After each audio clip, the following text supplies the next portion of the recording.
Alright, hey there everybody, Sari here, and welcome to the start of a fresh campaign of Total War Warhammer 3. This isn't a game that I've actually streamed on the channel before. It's not necessarily related to most of the Nintendo titles that I typically stream and make videos for. But it is a game that I've really enjoyed over the last couple of years, and before that with Total War Warhammer 2. It's a really fun sort of strategy and tactics game on a much bigger scale than a lot of the other titles I play, so it's a fun game, honestly, for me to just sink into every now and then and have a blast with just seeing where everything goes. Today, we'll be starting up a fresh playthrough, not of you, Carl. Not with you. We're going over to the Dragons of Cathay. With you and Bo. I should mention before we get going, I am aware there's been a lot of drama lately over this particular DLC. I haven't really been too involved with the Warhammer online stuff and community, but there was a price hike for this DLC compared to similar previous ones, and it's been a bit of a contentious point for a lot of people online.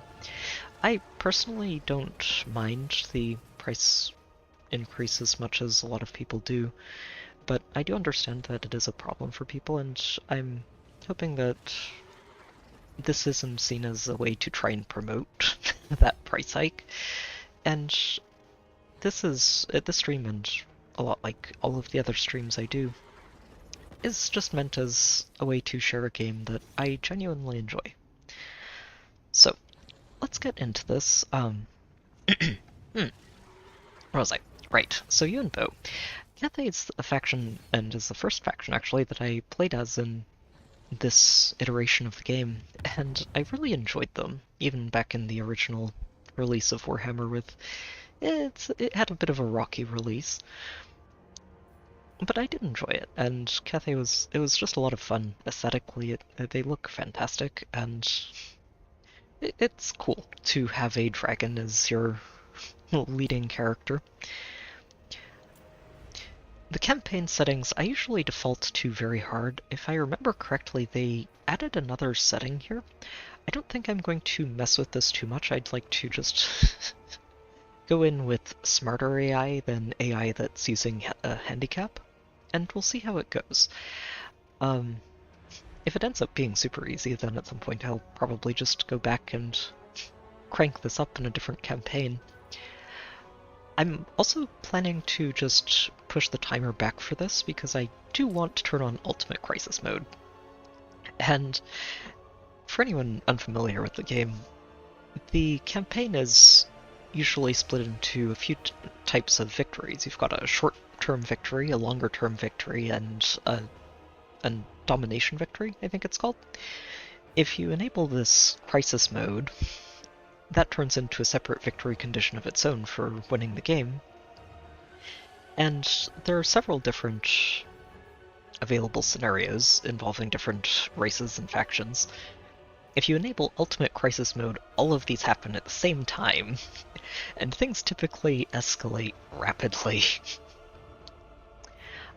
It has been a while since I played Cathay, so I'd like to make it a little bit reasonable for myself and give myself time to prepare for this. And I think that's just about everything. Yeah, very hard, and keep the AI stats even so they're not cheating too hard. Let's get this going.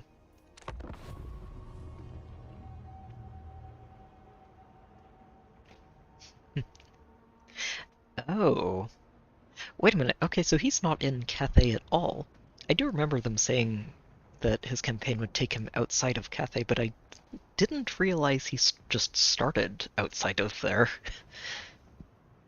From the sounds of it, we're starting on the other side of the campaign map, over in Lustria. The campaign map for Warhammer, for And I'll probably be explaining a lot of this game for anybody who's new to it and might be unfamiliar with the setting and everything going on in it. The campaign map reminds me a little bit of a sort of a fantasy Earth-ish, just in terms of geography. Power stirs in the land of dragons. Hang on. A Cutscene. force of jade and steel. Deep in the heart of the central provinces.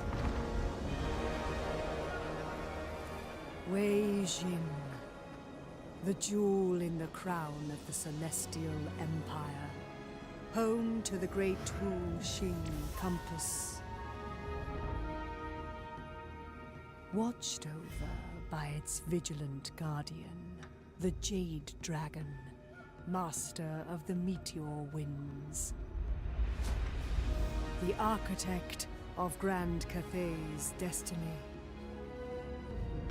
Yet as light turns to darkness, he schemes.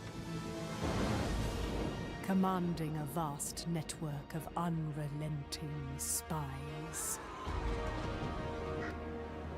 No lies go undetected. No whispers go unheard. The dragon's eyes are everywhere. That's a fun introduction. Hey there, Nat. Welcome back.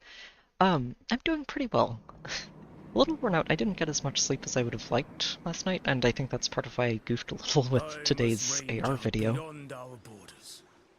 Cathay's security demands. But doing alright. I'm glad I managed to get that finished and posted, and I'm looking forward to digging into this game.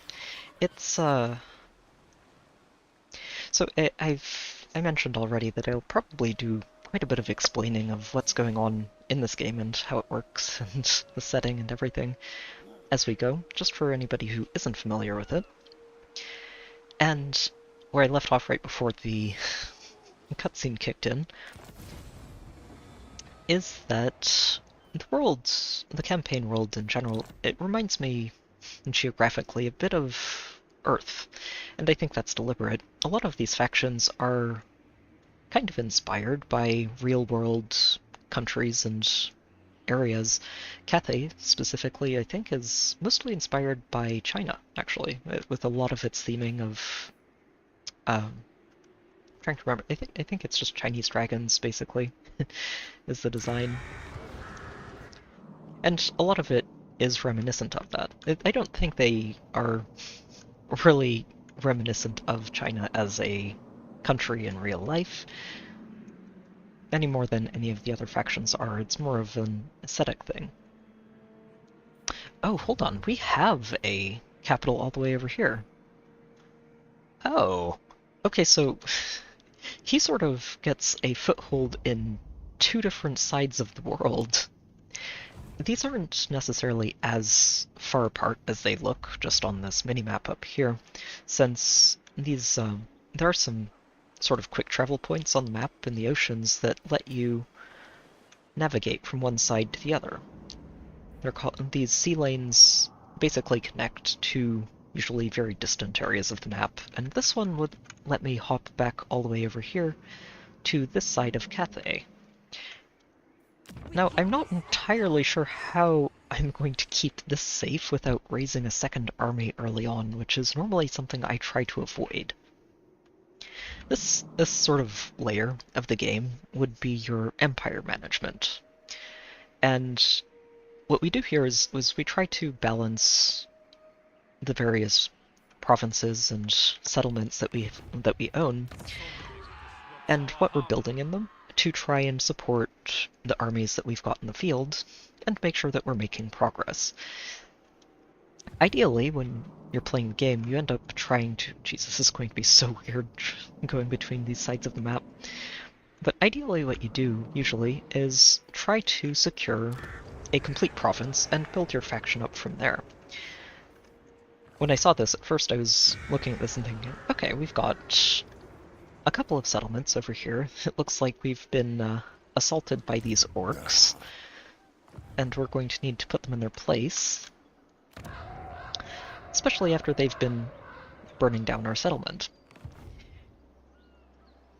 So normally in any campaign what I would do is look at the ones we're missing from this initial starting area, which would be this, and this would be the first area I'm planning to send the army. Again, I don't know how this is going to play out over here.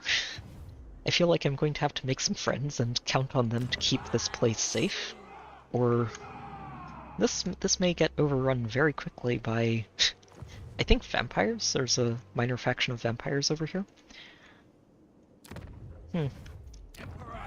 I might need to try and work on securing this too. If I could have one army over here just keeping this province safe, we'll have a nice, secure little location to fund our actions out here. So, like I said, this whole layer with the world map and everything going on here is your empire management. What you do with this is support your armies, and here was me just putting one of these single hero type units into the army, and you go fight other armies with them. When you engage another army, you generally get provided with some options for how you want to approach it. You can just have the game auto-resolve the battle for you, if you'd like, and you just don't want to bother with the real-time battles, or you can choose to fight the battle yourself. We're going to go with this. Early on especially, I think it's very important to fight all of your battles manually, as much as you can, since you don't want to take as many casualty losses as you'd usually get for auto-resolving, since it really slows you down, and being able to snowball the early game helps a lot. It does look like we've got some units I'm not familiar with. These ones were actually introduced in this patch, if I remember correctly. The lion and the crows. So it'll be interesting to start working with them and see what we can do. It looks like they've got a couple of units a couple of sets of ranged units, and oh, they've got cavalry too. These guys are going to be a little spooky. Cavalry usually ends up being a lot faster than most other types of units, which will be familiar to anyone who's played Fire Emblem. Cavalry has a lot of mobility options, and are really good at flanking and picking apart squishy backliners, like, let's say, our archers back here. We want to keep them safe, and don't want these cavalry getting on top of them. Now, this hero of ours is a mage who doesn't really have too many options at the moment. She's got a single spell to play with, and is probably not even going to use it too much, since our lord of this army, who's the leader, has probably just got better options overall. So we have 2 sets of spears and 1 set of jade warriors. These warriors are not really someone you want on the direct front line, I think, because they don't have a way to defend against charges, like the ones from these cavalry. So ideally what we're going to do is have our spears on either side of our flanks. I'm going to keep these archers in the middle and try to keep them safe with probably our lord and this lion, who does seem like he's a pretty... It does seem like a pretty useful little construct here. Part of how I analyze that is just by looking over here at the unit stats, which breaks down basically all of their combat values for you. A higher armor value means that you take less damage overall from physical attacks. It does have a bit of a give and take, since a lot of damage overall is split between base damage and armor-piercing damage. The armor-piercing damage will go directly through your armor, but your armor value will block anything that isn't in that category, which does make it really important, especially for units that don't necessarily have a lot of armor-piercing damage. Leadership affects basically how well your units are going to hold their ground and actually fight instead of running away. Speed is pretty self-explanatory. The melee attack and defense are what affect your likelihood of landing or dodging attacks in melee. And the charge bonus is something that applies briefly when your unit is engaging into an enemy. You'll see, I think usually the higher values of this will be seen on cavalry units, like these boar boys over there, or on flying units. These crows don't have much, but I think what they're mostly used for is going to be picking apart these enemy archers. So we have our own option for dealing with enemy archers, which is nice. Especially with these guys, oh my. Okay, so this is going to be our power unit of the early game. Usually, most armies will end up getting 1 or 2 really strong units long ahead of when you could normally recruit them. These would be one of them, and I imagine the lion would be the other. Okay. With all of the long-winded explanations out of the way, let's actually start getting this deployed to start the fight. So I think I'm going to try and keep the crows and these riders together, and see if I can bait arrow shots with the riders to let the crows get in there ahead of them. And I think the other thing I should... Oh, actually, I'm setting all of this up. What I really should be doing is taking advantage of the terrain. Every battlefield has a lot of options for you, usually. Some battlefields are fairly flat, but when they are, it makes sense for the area of the world that you're in. So if we head up here, we can block off a lot... we can have these spearmen be a lot better at just blocking for the archers, who can do a lot more work to everything else here. And we can potentially get these Jade Warriors to flank around after the enemies sort of engaged the spears, along with our lion buddy. Yeah. All of our ground-bound units are going to be hiding up here. The wizard doesn't want any part of this.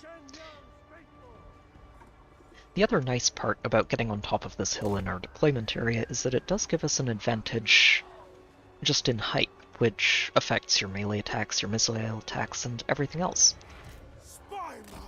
Okay, let's get this going. I've been talking long enough. So, let's move the spears forward a bit, and the arrows too. Get our swordsmen going, and send the flyers out that way.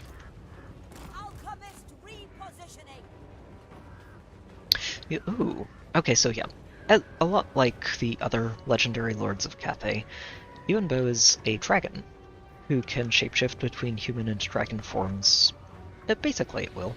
It does have a cooldown, but overall, he's going to be able to do it whenever he wants. Especially if you do it early, and gives you a way to go back to being human again at will. Now, the way they balance this is by making the human form the spellcaster. The dragon form is usually the one you go to if you just want to get stuck into the middle of a melee fight, while the human is better at supporting the army and casting. Oh, okay, they're not going to come up to us. Probably because they do have an extra unit of ranged units. So we're going to have to go and engage them. Or at least get a little bit closer.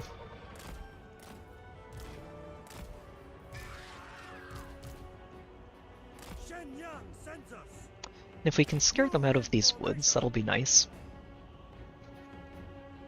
I do have some units that won't mind fighting in the woods, but forests are usually really bad to attack into if you're relying on your ranged units, because the trees get in the way. It makes sense. And they're also bad for larger units, like these Longbow Riders and, well, Yuan if he's a dragon, and probably our lion here too, since... well, it's hard to fight through the trees if you're very large. Let's see, everybody is almost up here. going to get the spears moving up and lock formation. Never conquered. I think I'm going to count on Yuan and the Lion to cover the flanks. The time for certainty is gone. I guess this is just when he really lets loose, is when he goes back to being a dragon. Cavalry. Okay, that's where their boar boys went. Whatever is required. The other part about forests, of course, is that it's easy to hide in, because, well, you can't see through all of those trees. It can make it very tricky to spot some of these units. Sent by dragon. I'm going to try and force them to start moving with these. Guided by ancestors. Reposition These guys won't want to fight in the forest, move in formation. but they can be an effective distraction while I move my archers forward and try to start doing damage to their cavalry.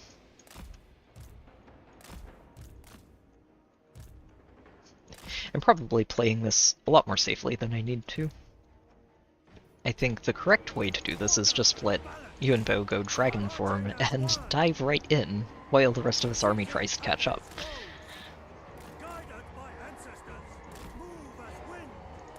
Now, I don't want to send these guys in right away, right in here, onto these archers, because most of their army is still in here, and these guys are really good at charging and then disengaging and doing it again, but they don't want to get stuck into a fight, it looks like. Cavalry. Thoughts in harmony. Understood. Seeking Cathay's foes. See if we can get in range of you guys and get you to start moving forward. Hey there, friend, welcome back. Oh no, and don't worry about it, I totally understand. Sorry, before I keep going, one of the other things I really do enjoy about this game's battles is that you can pause them anytime you want. Which just gives you a chance to catch your breath, reorient, and figure out how you want to approach things. Because these can get very hectic when the battles get larger scale. And for friend, yeah, that's okay, I totally understand. Honestly, for any story-driven game, my first recommendation is always to play it for yourself, so that you can experience it firsthand instead of getting spoiled. So I'm glad you're able to do that, honestly, and I hope you enjoyed the games. Jade warriors. Peasant spearmen. Cavalry. It is fated. Okay. They're starting to move in here. I'm going to see if Yuan can distract these cavalry, and I'm going to try and flank their archers. Yep, looks like these guys are going straight for our spears, which is good. That is what I wanted them to do.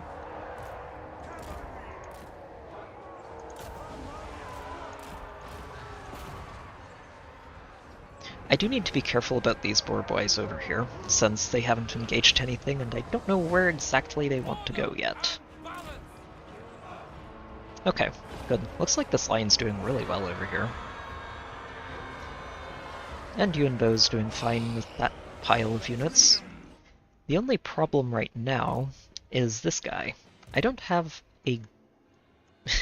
The only person who can really handle him in melee would be Yuanbo, and he's preoccupied. So, what I'm going to do is have the spears just work on intercepting those guys. Get the swords over here to try and charge into this flank, and we're going to see if we can overwhelm him.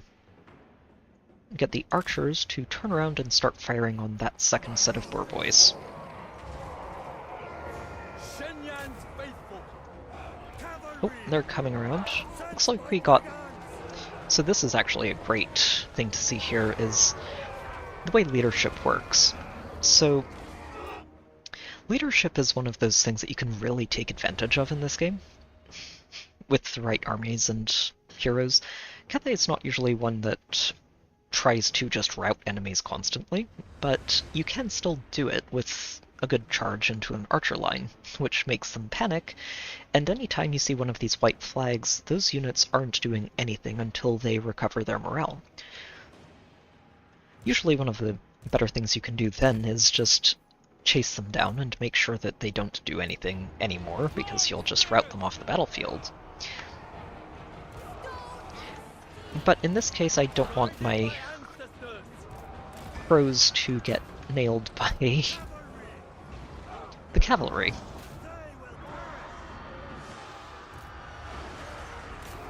Okay. Need my lion to start working on... What's this guy's name? Drock the Horrible. Okay, looks like that charge into their cavalry got them fleeing. Yuan, you need to go help deal with this orc. He's very large. Oh shoot, they got onto the swords. It's okay. We will make it work. Praise the dragon.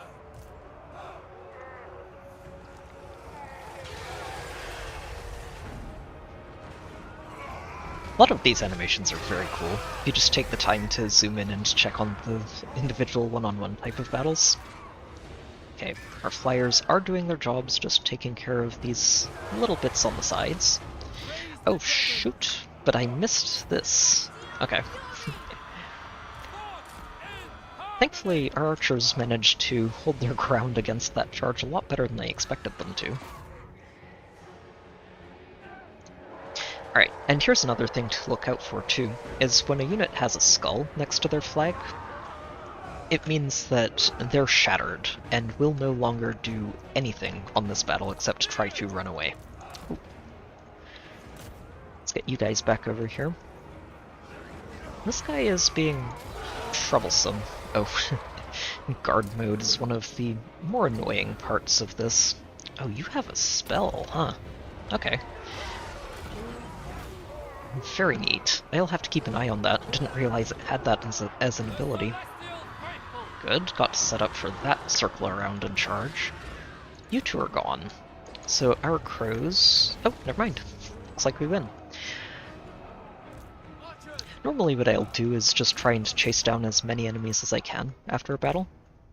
And we can speed this part up just to accelerate the process. Since taking out enemies on the battlefield does give your units experience, which shows in these ranks that they acquire over time. It goes up to a rank 9, and every rank you get improves the unit's stats and their overall capabilities in combat. I think that went alright. I know I spent most of this battle just explaining a lot of what was going on, but things will speed up as we keep going. I also completely forgot about my mage in the corner. She'll be more useful as she levels up. Lords and heroes level up differently than normal units will. They have their own skill trees that you can put points into and sort of develop them as you'd like. I'm going to have to take a look at Yuan. Legendary lords usually have some pretty unique stuff going on in their skill trees, and a lot of the time you really have to pick and choose exactly what you want to grab out of those trees, because otherwise you're just not going to end up with a good cohesive build.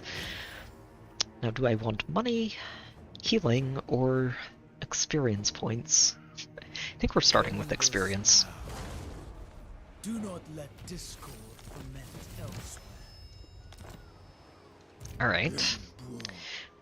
Looks like we can't get any further than this on this turn. This will work. So we might end up losing this settlement before I can really do anything to get to it. It's kind of okay. This isn't a settlement that I should be too worried about losing, since we should be able to reclaim it on the way out here. And I'm just going to focus on improving this one. Getting that port online is going to help a lot with our income.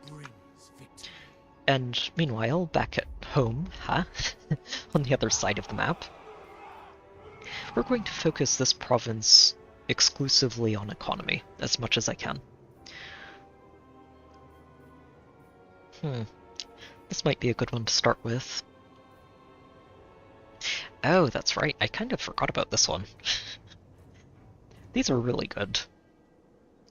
The discount on construction cost adds up a lot, especially when you're starting from a basic settlement, since the costs get very high at the top levels.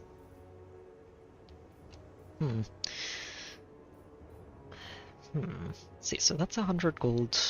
Does give me some extra stuff to trade with, and I should be checking on potential trade agreements, especially with the other legendary lords back in Cathay.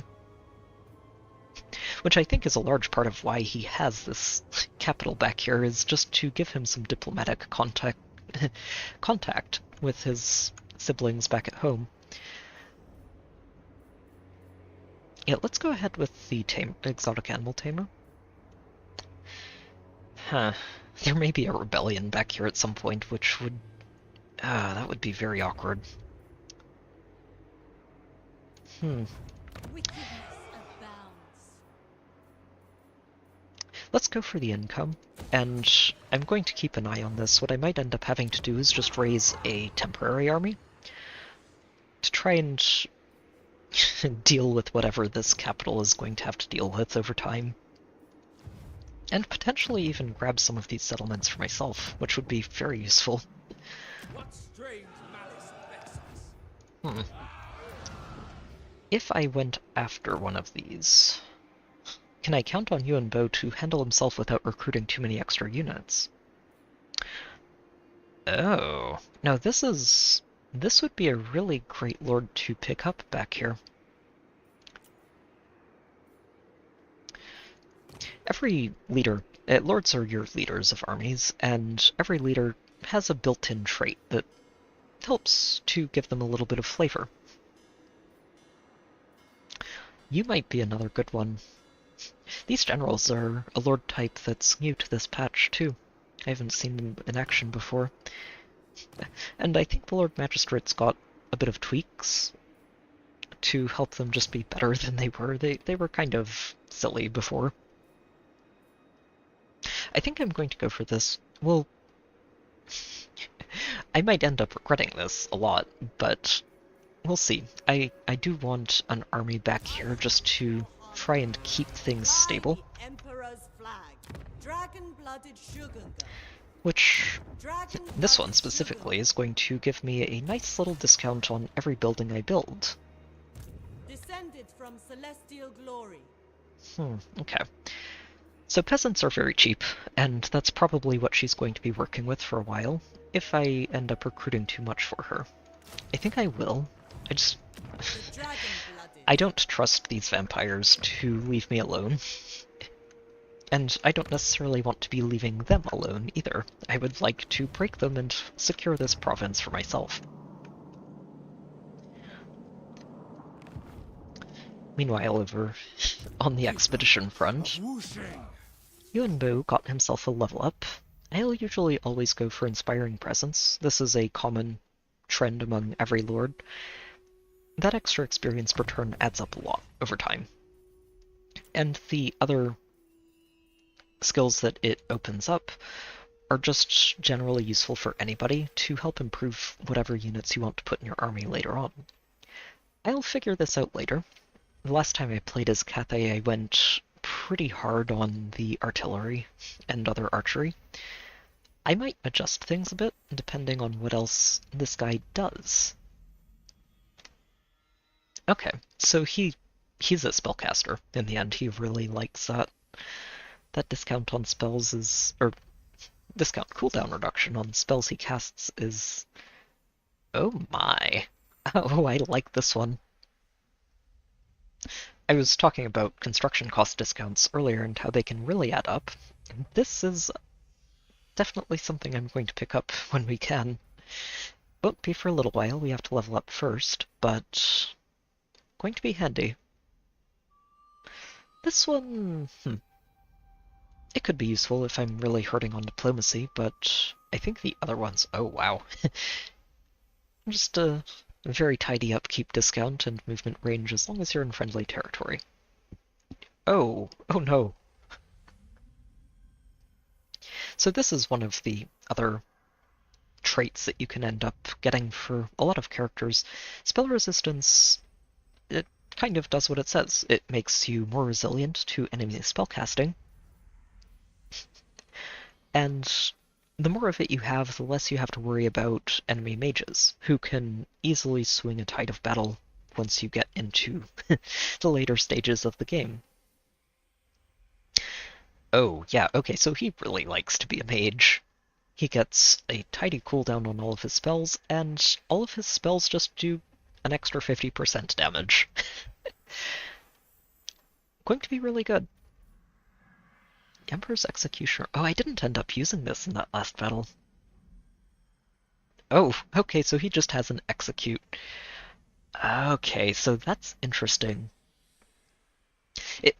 What this makes me want to do, for this guy specifically, is build an army around being able to focus down those individual targets. And I think, yeah, he's actually got a spell that lets you do exactly that, especially if you pair it with archers. Archers are usually one of the easiest ways to focus fire into a single individual target, especially if you can lock them down and stop them from moving, which is what this spell does. And this, I say spell intensity just does extra damage, but it actually affects every spell, no matter what it does. Usually, if it's something that doesn't do damage directly, it'll increase the duration of the spell, which can be very useful when you're just saying you're not allowed to move for however long it is. This is cool, though. I don't know how much he's going to want to be spending time in dragon form overall. I think it's going to be one of those things where he uses it specifically to stop enemy forces from getting on top of your own squishier backline, and he'll want to spend most of his time as a mage so that he can use Executioner and all of his various spells. Good to see. Oh, wow, just another 50% spell resist for lions. Oh, he's really going to like having lions in his army, isn't he?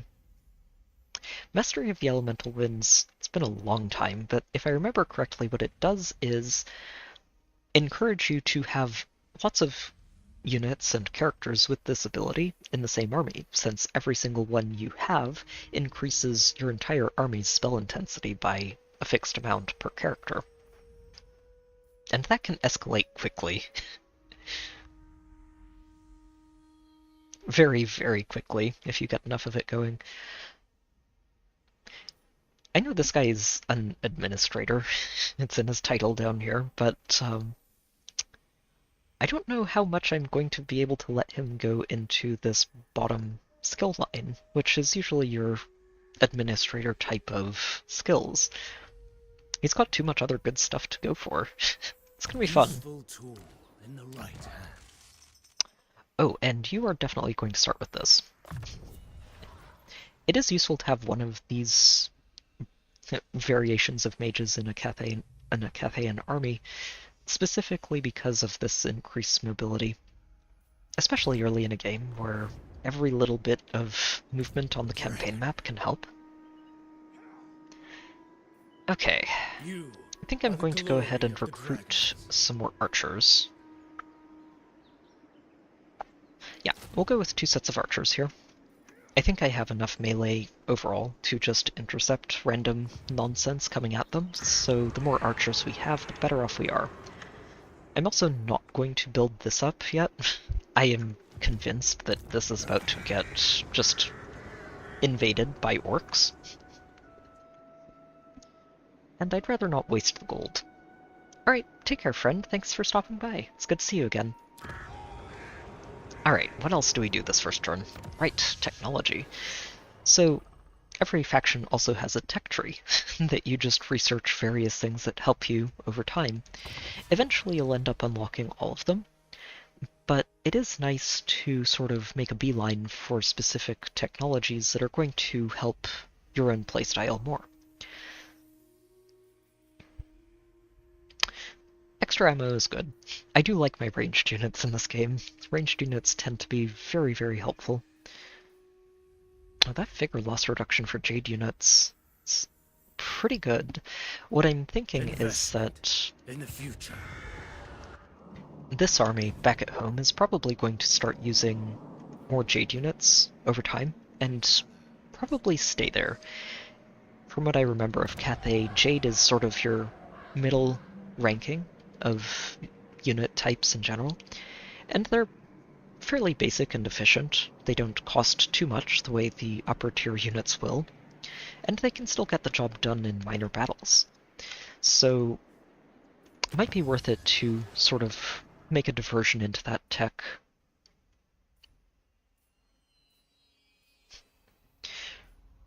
But I think we're probably just going to beeline down the middle early on. I do like getting these construction cost discounts and a lot of the economy-focused techs early, since they add up really, really quickly if you can start stacking them. Okay, what else have we got? This is new. I think this is unique to this particular lord. Oh, handy, handy. Oh, this is going to be very nice back at home because of all of that vampiric corruption that's going on. Ooh. Oh, that's going to be really useful for rushing the construction of a settlement upgrade. Since upgrading your settlement level usually takes longer than basically anything else they build, so being able to just speed that up helps accelerate it a lot. This is also really nice. I'm not planning to do that at the moment, but can be very handy. Hero actions are something you do on the campaign map, where you send them out to target enemy armies or settlements or other heroes, and try to interfere with them, get them off the map. And there are a few different things you can do. Usually it's a bit of a roll of the dice, so being able to guarantee the success of one can be very helpful. I don't think I'm going to be using any of these yet. I imagine they have a cooldown of some sort.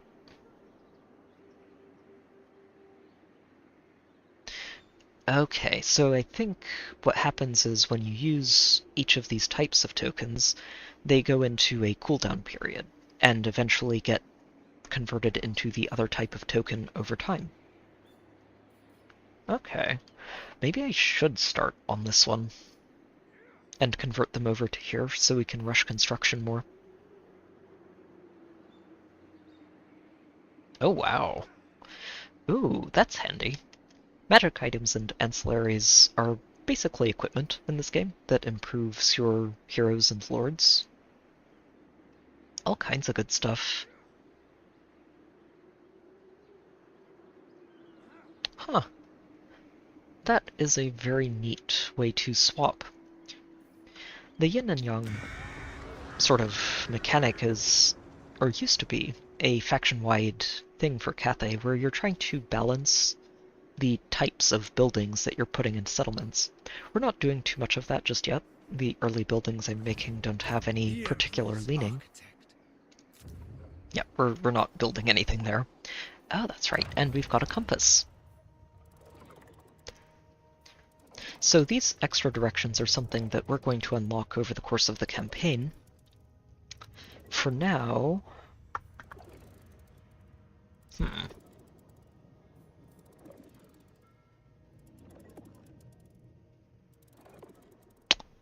For now, I think we might go with this one. In a moment, actually. If we're going to do that and get a discount on our recruitment, I may as well recruit after we apply that compass direction. Part of why I'm doing this too is to get this army ability, which is extremely useful.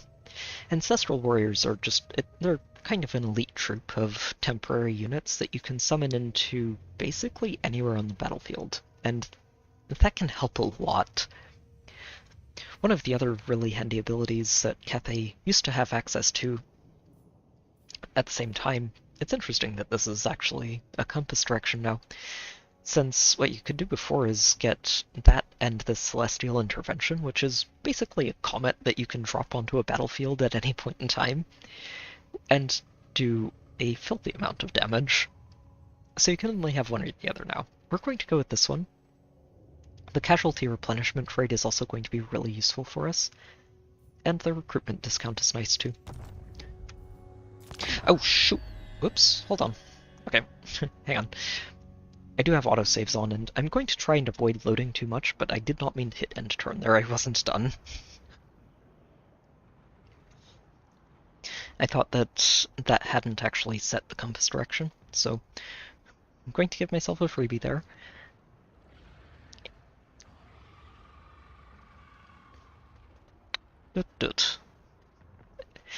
Mostly trying to avoid loading too much because the load screens can get excessive if your save's coming, and it feels good to just do things properly. Oh, can I do this already? Oh my. Oh, and we just get offered one of the best types of caravan masters right away, don't we? Nice. Yep, I'm going to pick you up. And I think I forgot to get people recruiting again, so I have a few things to do here. Let's get you recruiting some peasants. Let's do the same thing for you and Bo. Hold on. Clicking the wrong buttons here. Start recruiting. Nope, not spears. Archers. And now you are getting dispatched. So Cathay can send out trade caravans periodically. Usually at the start of the game it's only one at a time. I don't remember if they get to unlock extras or if that's locked into a specific lord. Could be either. But it's a nice source of extra income for you over the course of a game. And if I remember correctly, completing a caravan route also gives you a neat little extra item for the first time you actually complete one for each of these locations. I don't remember which ones do what.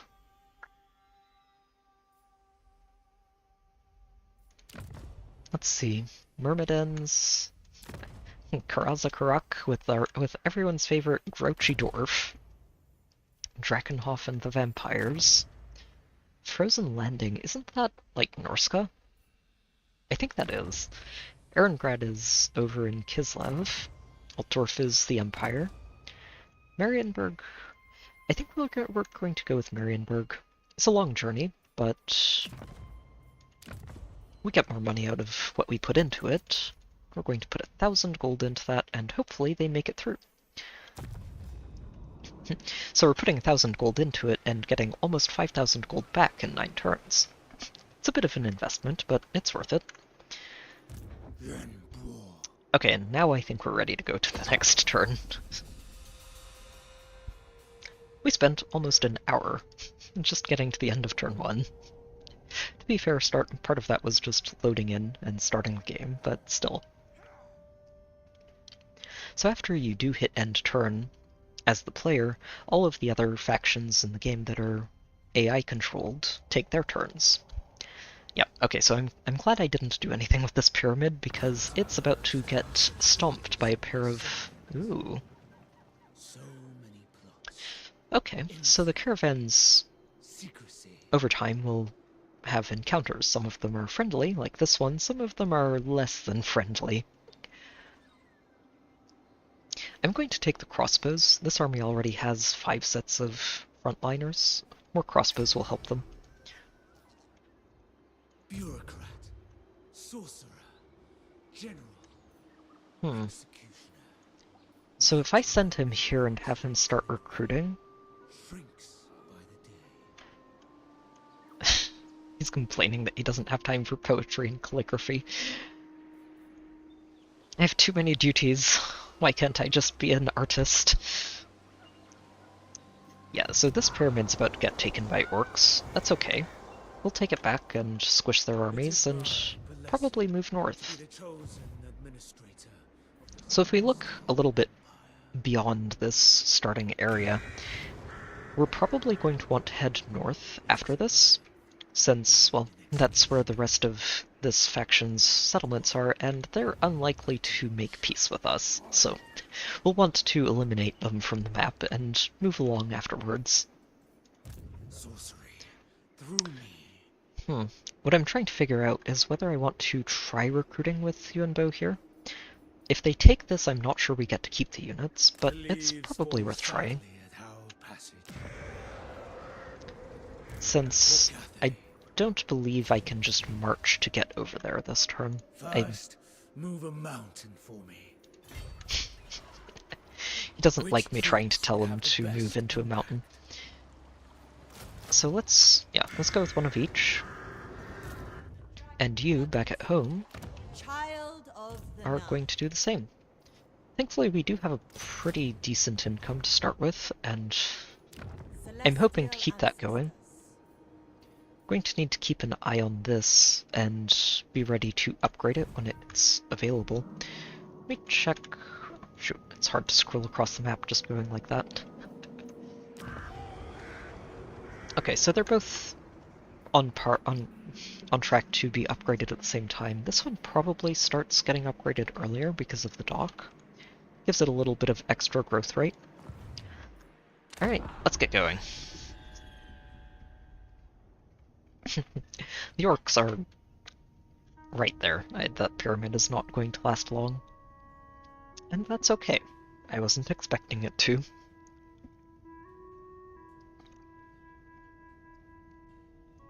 Wait, they left?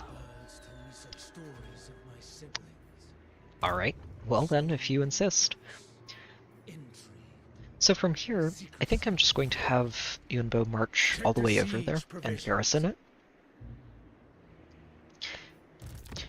And that also lets me repair this safely without worrying about just losing all of that money for nothing. If they come back, I'm okay with that. I'm pretty sure we can handle both of these armies at the same time. Might be a bit of a tricky fight, but the extra recruits we have should let us manage that. If we go back over here, you're going to continue recruiting. I'm hoping I don't regret this, but I really don't think I will. These vampires don't seem to be too aggressive early on, which I appreciate. Oh, you know, that is the one thing I did forget to check on. Oh, Zhao Ming. In most places. In most places. Yes, well, let's sign some agreements and get some good diplomacy going. I'm mostly concerned about getting on Zhao Ming's good side, since if I do, we could eventually confederate him. Which basically means we adopt him, all of his armies, and all of his land into our growing empire. It's a good way to expand quickly, and also specifically to get access to the other legendary lords of your faction in the same playthrough. Very well. Which is really useful. They are good to have on your team, since they're typically just better than the other options you have available. Keeper of Wuxing. I don't think there's anyone else I want to pester diplomatically just yet. Maybe the lizards and their frog king. The Chaos Dwarves probably don't want anything to do with me. The nation Oh, Marcus.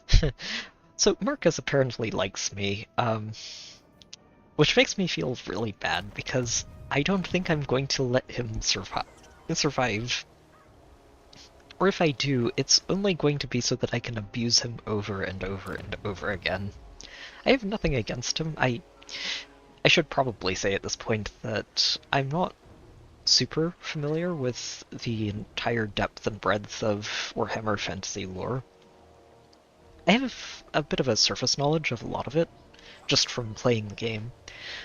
But when it comes to like individual characters and their backstories, I don't really know too much about them.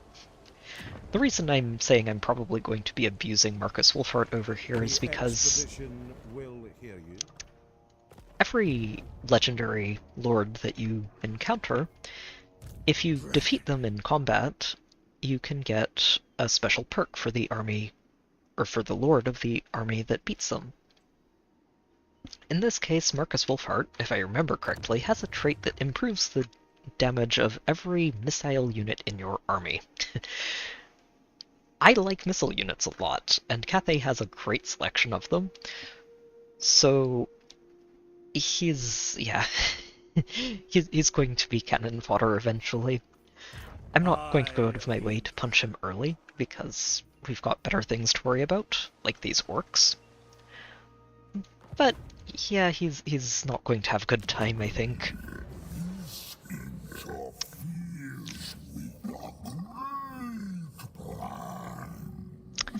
You talk very slowly, Mazdamundi. You also don't like me too much yet. Improving, slowly. Technically, Lustria, if I remember correctly, is supposed to be Lizardmen territory. This is just, like, this entire continent and this area up in what kind of looks like the southern part of North America is the territory that they've lived in for who knows how many years. Something tells me they may not appreciate me being here forever. They tend to dislike people invading their jungles, but he's probably going to be distracted by everything else going on. We will see. Okay, so we garrisoned the floating pyramid. We can't recruit while marching. Mean fewer farmers. I do have you recruiting, and that is good enough. Let's keep this going. I think over the next couple of turns we're going to start having a fight on our hands with these orcs. Looks like one of those orc armies was recruiting extra units for themselves, which is going to make things interesting, since currently we are still stuck with peasants and not much else. Huh. An elven noble. Yeah, you know what? He could be pretty useful. Oh. That's an ominous warning. I don't remember if this actually has any impact on the caravan. Well, taking on strangers mid-journey is not advised by the guilds, for good reason. You never know. The world of Warhammer is, or Warhammer Fantasy is a dangerous place. My personal go-to description for it is it's kind of like Lord of the Rings. If Lord of the Rings was a lot darker than it is, it's things are pretty much bad all around. There are no really genuinely good people in this setting. Everyone has less savory sides to them. Some people more than others. And even the outright evil factions have some kind of reasonable things to them. They're just twisted to the point of being terrible. Shaper of the Eight Winds. Okay, so that recruitment is still progressing.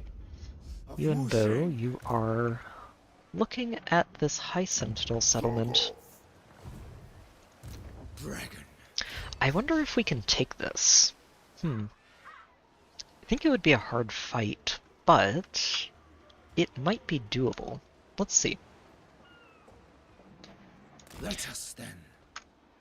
So if I go for this and it looks terrible, we still have enough movement campaign-wise that we can get out of there and not be attacked by everything at once. Not on the field. The question is where I want to attack this from. This is one of those little details on the campaign map that you can really take advantage of to swing a battle heavily in your favor. If I go directly for this settlement, depending on where we go to it... Oh, okay, no. So, trouble me not. Oh, but what we can do is go for this army, and if it doesn't retreat, then we can do this. So what I'm looking at here is the angle we're attacking an army from, and the angle that the other armies are on the campaign map when we are attacking them. So if I attack here, we'll see how this looks, but if I attack here, Pyrrhic victory. So that means we can probably make this work.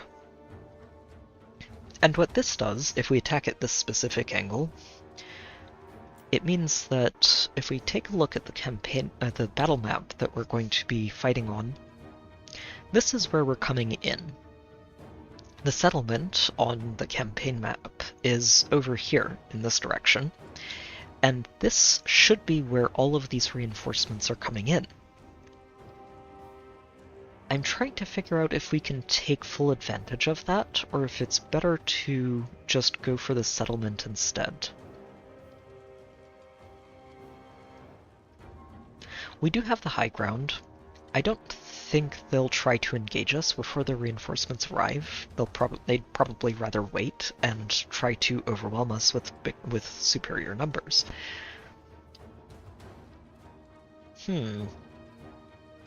So usually what I do in a situation like this is set something like this up so that we can basically ambush the reinforcements as they're coming onto the map. I don't know if I have the right army to do that. It's the only problem with that. We could also auto-resolve this, but oh wow.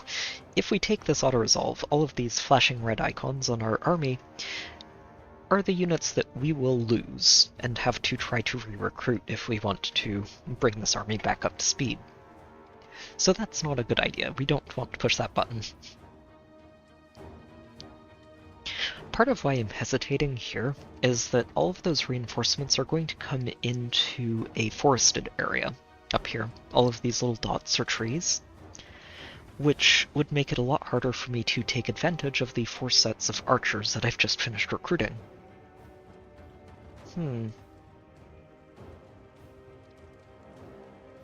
Yeah, I don't actually like this angle. We're going to retreat. And I think I'm going to see if I can't bait them out into an ambush. Diminishes losses. Ooh. We do have a really good success chance of this for this ambush, and let's see, if I back up to here, we keep an 80% ambush chance, and can still replenish afterwards if they do come in to attack us. So this is a good spot to try and ambush from, and see if we can catch them coming in. If not, we'll see if they move, if one of these armies moves away and makes this an easier fight to take. And I think the other army was recruiting, right? Yes, got them recruiting, good. Caravan is slowly moving through these mountains. I keep expecting this caravan to get ambushed. Sending out 1,000 gold this early in the game can be a little bit of a risk. But while it can be a risk, because, well, anyone can choose to attack this caravan if they want, and plunder it if they win. Oh, they did spot our ambush, okay. But we're only dealing with these 2 armies, not the garrison.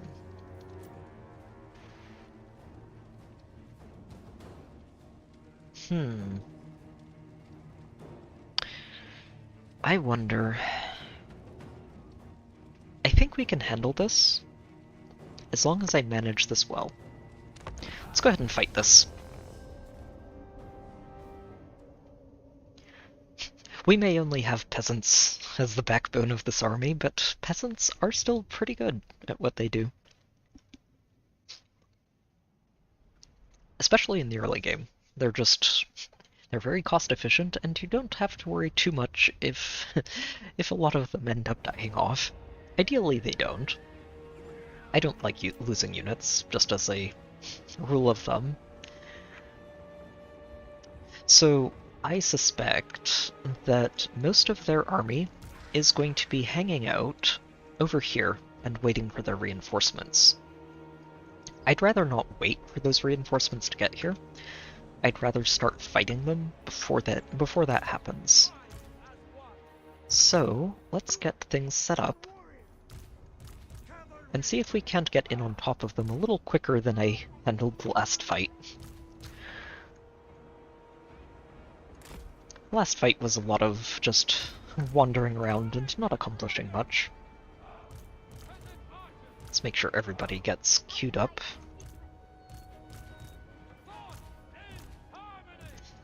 I like to set up hotkeys as groups for all of these because it makes it a lot easier to just grab a certain set of units and get them to do what I want them to do. Okay. So you guys are just going to be the front line. We're going to have the swords on the side, the lion on the other side, you and Bo, you're getting up front, and we're going to try and get this execution in on at least one of these enemy lords. It'll help a lot.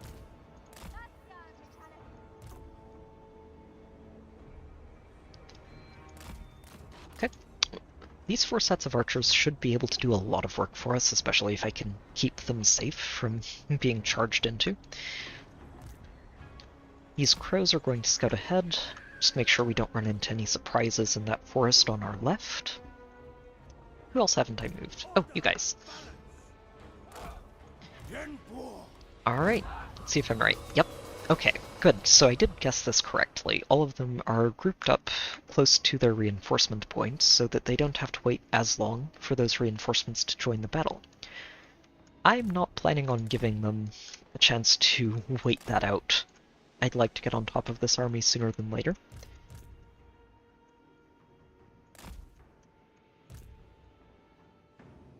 Okay.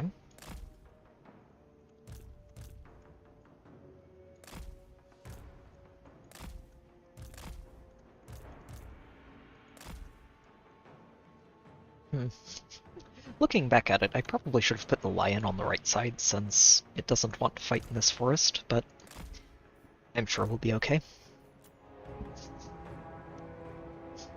Subjects, the great bastion was built to defend Cathay. But the real wall of Cathay is you. Stand together as we have done for generations.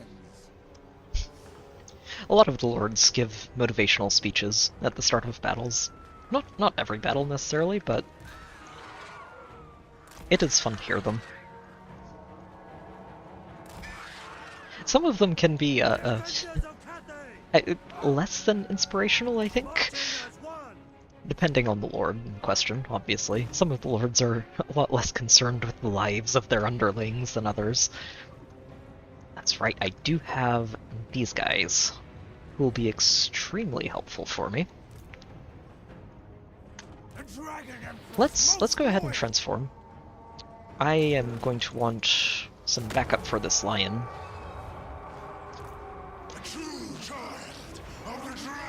And I feel like being a dragon is going to... come on, move. It's going to help you just fight in melee a little better. Alright, let's get these guys onto their archers. Oh, okay, I need to adjust a moment. Archers, back up half step. We'll let those spears get ahead of you. Because you do not want to be charging ahead. I didn't realize how much faster than the spears they were. Wow. Okay, you back up too. Where are my crows? Oh, crows are over here. Good. They can just help completely crush these archers.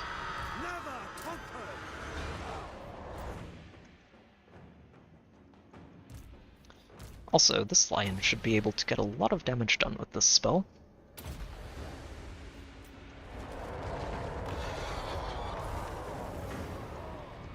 It's some damage at least. It's better than nothing. Okay, so these lines are setting up pretty nicely. I'm probably going to send these archers over here. And we're going to have them sort of get on the side so they can fire without being obstructed. You guys just fire into that mess. And you can start using spells on this mess. Chief Executioner. Why aren't these gone yet? I forgot to get the crows in on it. Oh, okay. Here come our reinforcements. Their reinforcements, rather. Archers! Bringing harmony! Never conquered! You shoot those cavalry. I don't like them. Sorcerer of secrets! Peasant archers!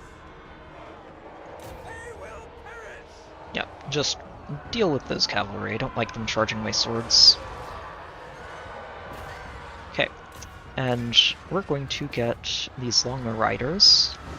Now that those archers are running, we'll let the crows keep them running. And the longer riders can just charge the back here and get a lot of work done with that. Peasants are doing a fantastic job over there. Good.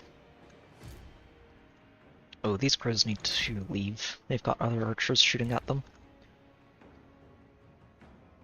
Okay, you guys turn around and just start firing at will.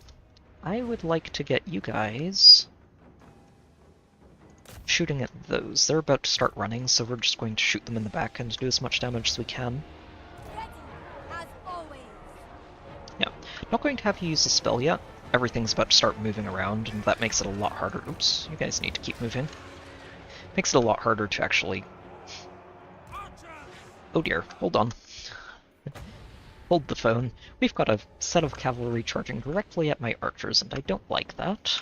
We are going to intercept them and make sure that doesn't happen. You guys need to back up.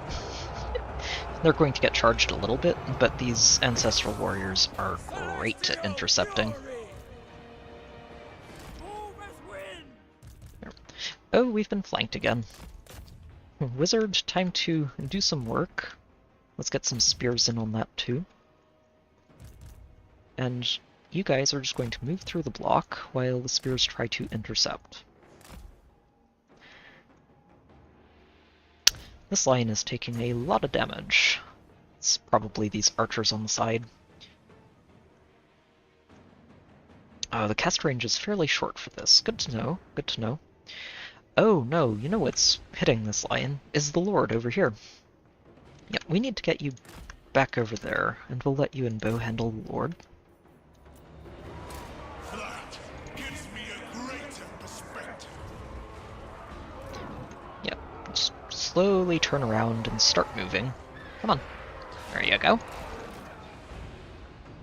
Looks like we've managed to disengage you from the archers on this side. That's good.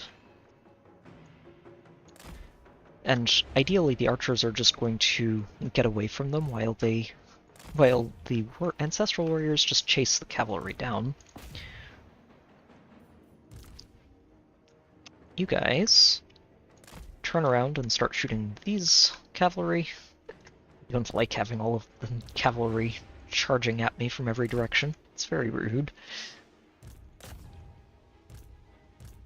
Okay. You guys set up a defensive perimeter.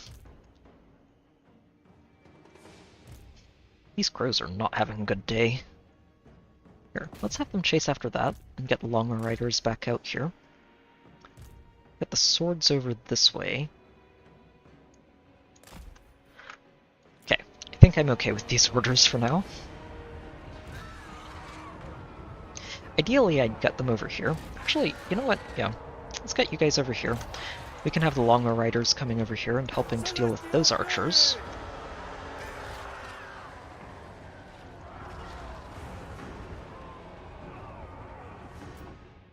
Hold on. I was going to say, why are you fighting a full health lord over here? There's one that was slightly damaged. Disengage. Go after the one that's damaged. And you two should be shooting that. You two are about to get flanked again, which... These two need an evacuation. Where is that lion? There you are. Perfect. Come over here. Stone and steel! Move in formation! Praise the dragon! Yeah, we need to evacuate these archers. These two, thankfully, have finished off those cavalry. Oh, and looks like they disengaged from the archers. How silly of them.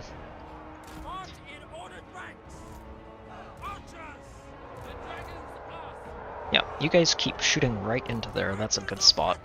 You guys... Oh, these are slightly better orcs than the riffraff we've been fighting. Oh, which is not good because my ancestral warriors just went away.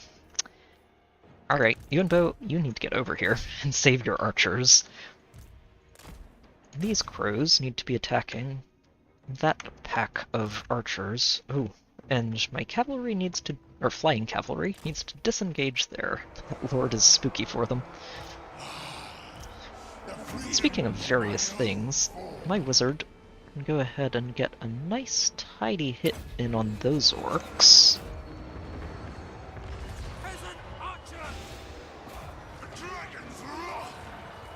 Good, good. Okay, you two are going to turn around and start shooting this pack of orcs. Mind your lord, but yes, shoot in this general direction. This lion also needs to just not be fighting the lords. It's bad times for him. Okay, you almost have another set of... Yeah, let's go ahead and shoot those big uns with it. Just drop some searing doom on their heads. These archers are doing a surprisingly good job of staying alive in melee. Alright, you guys shoot the boss. And I should be having my melee help flank this and save our spears. Crows need to get out of there. You guys need to be chasing that. I have idle units everywhere.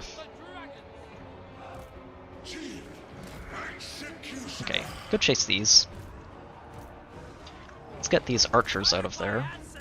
See if they can actually start doing stuff that I want them to do.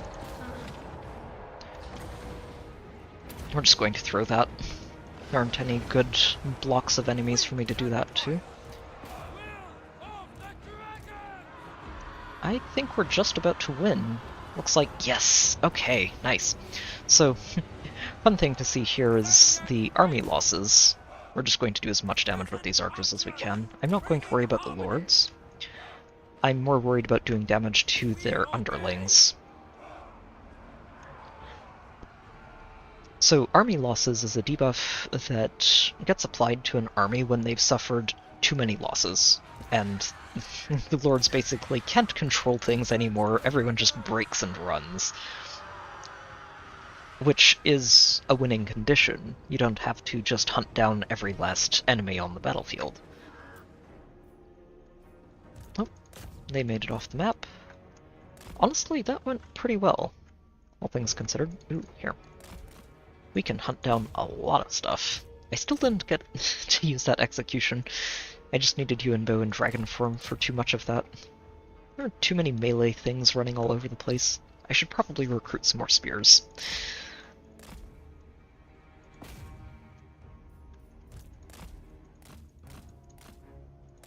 I know I said I wasn't going to worry too much about the leaders, but if I can dent it a little more, it'll make it easier to finish off on our following turn.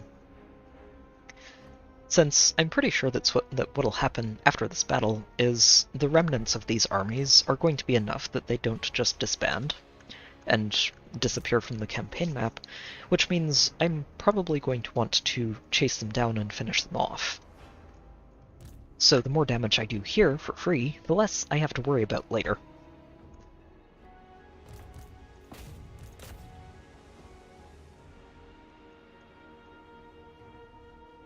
Ideally, though, I don't quite finish off the Lord.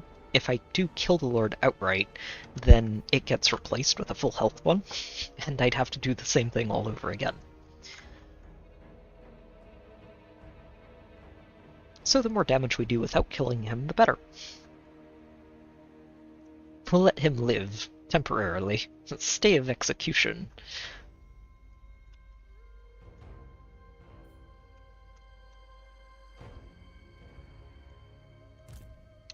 Alright, almost there. Okay, that's good enough. Leave him alone. We will finish him off very soon.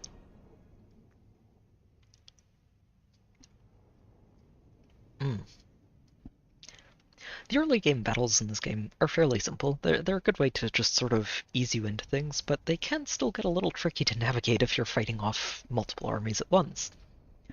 Which isn't actually something I'm used to. In a lot of the campaigns I've played, you're not usually staring down two separate armies with, I guess, about half full. They're not full armies, but two separate armies like this at the same time.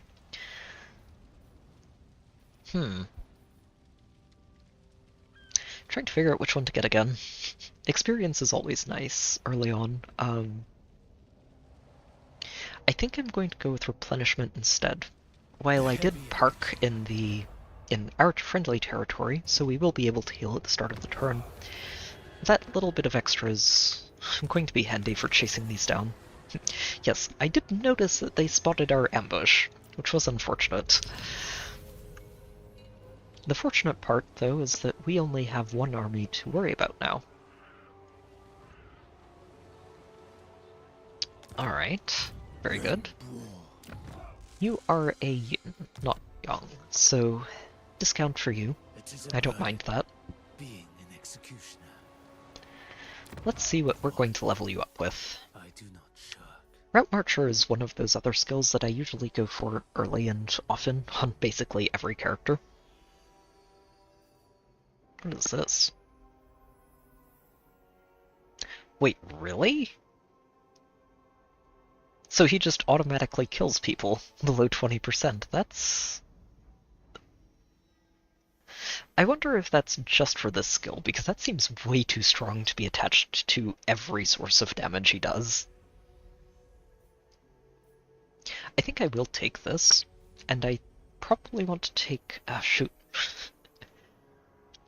If I go down this early, it's going to delay how quickly I get into unlocking his magic, and his magic is something I really do want to get into. There's some good stuff in there. You know, I think I am just going to ignore Route Marcher for now. Normally it's a point that I always grab very early on, but I think here we're just going to start picking up various magic abilities and give him an excuse to play around outside of Dragon form as well. Okay, we're not fighting enemy flyers yet, so this isn't something I need to worry about picking up. This, though, this is quite handy. So what this does is it's not a battlefield-wide debuff, the way a lot of these things are. It's more of a point-blank area around him, but it still is a good way to stop things from charging past him and into units I don't want them to reach. Not quite as good as Net, but I think... No, actually I'm taking Net.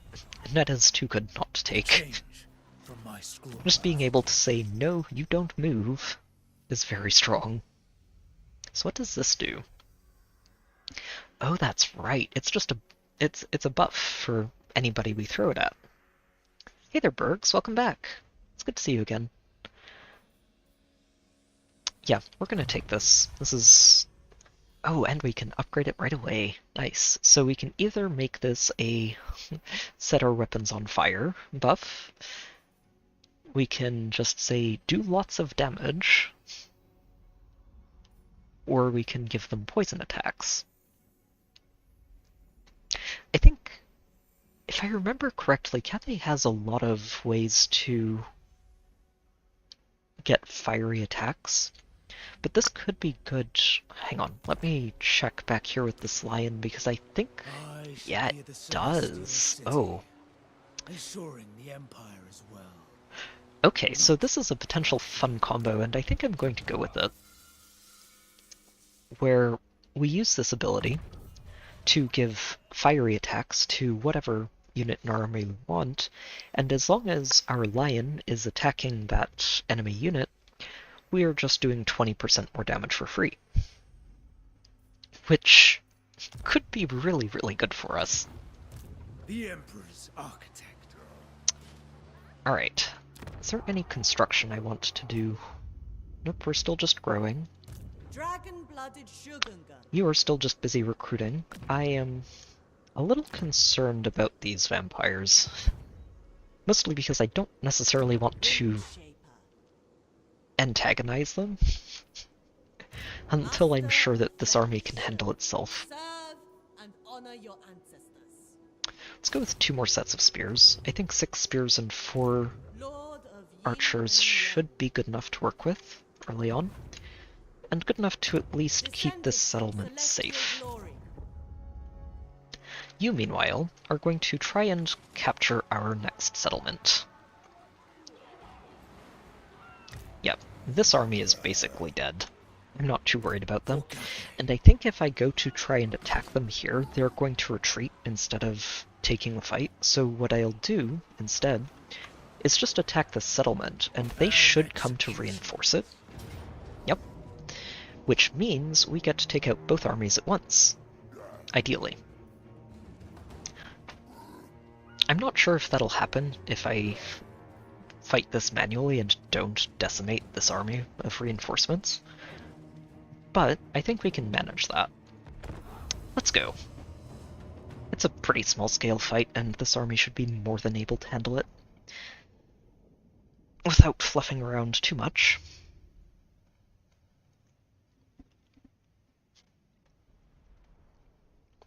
Plus, this means I don't take as many casualties.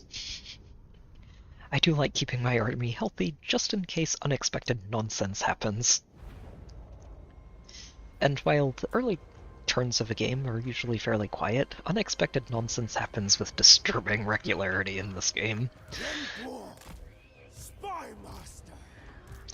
Alright, we're just going to march forward into this. I think I want you guys further up than I've been keeping you. We'll keep the flyers here.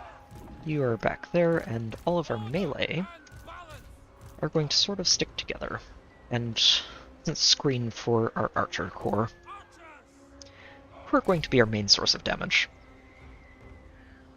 Alright, take care, Nat, and thanks for tuning in. It's good to have you back again. I am also going to have to keep track of the time. Normally for streams, I'm able to just keep an eye on the clock on the side. In this one, I'm in full screen and have to tab out a little bit just to see what time it is, so... And part of why I say that is that this game, especially for me, is so easy to just get carried away with. Alright. Let's get our flyers over in the front area. Oh, no, that's the archers, right. Flyers in the front. We're going to have them harassing archers, as usual. I'm going to try and keep the lion away from the front lines as much as I can this time, since it took a beating in that last battle, and I do want to keep it alive. Same with you guys. Let's try and keep everybody else taking the brunt of this.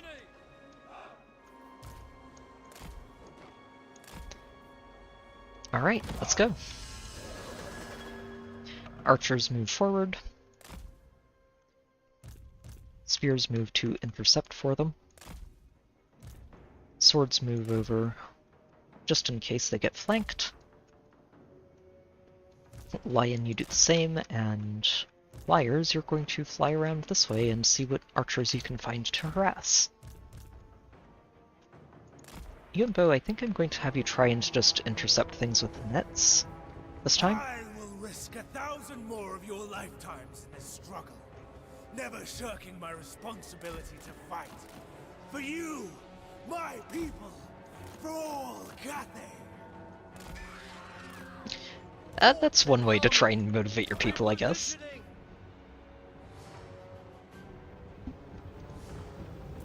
Okay, why are... They're going off and chasing my flyers, which is probably the smart thing to do, but is annoying because I'm trying to flank them with my archers.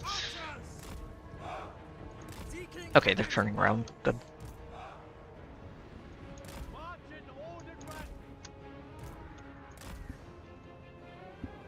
Oh yeah. This is... If you're familiar with the phrase, just one more turn, I think that started back in the Civilization series. But for me, this game embodies that to a large degree. Okay, why are they just running away from me? It's very rude. They're stalling, is what they're doing. They're stalling for these reinforcements by chasing my flyers, which is very rude. Okay, well if they're going to stall, I'm just going to work on intercepting.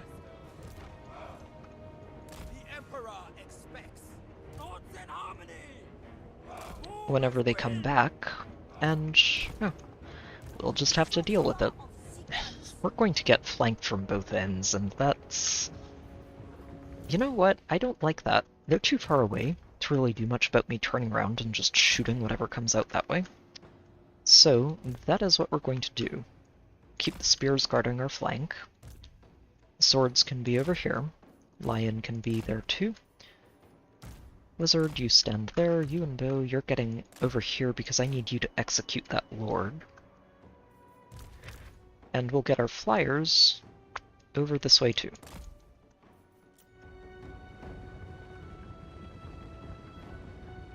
Okay, we'll just speed this up since they apparently are just trying to play keep away with my archers. Very effectively. I was surprised they just went through the forest like that. Okay.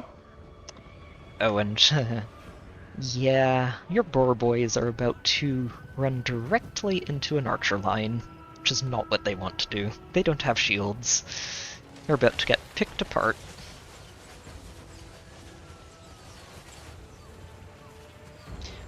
Peasant archers may be very basic, but they'd still do their jobs. As long as you keep them away from front lines. Wow, this army over here is just not helping. I'm okay with this. It honestly makes my job so much easier. Oh, he healed a lot. Oh, no, he didn't heal a lot. This is the other lord that got away. Fair enough. I don't think any of this is going to survive the archers. Yeah, I'm going to get you guys... Okay, start firing at those. You start firing those. Moonbow, you just intercept here. Make sure they don't actually reach the archers. Yep, these flyers don't actually have to do anything. Oh, hey, look, they finally realized that we're just shredding their reinforcements. Oh, you guys can shoot this instead. These won't matter. Oh, actually, I take it back. Form up again, and start shooting this boss. And you are going to stop him from moving. Everybody shoot the target that isn't allowed to move. This seems fair. There we serve. A better position. Yup. Oh yes, picking up the net was a good idea.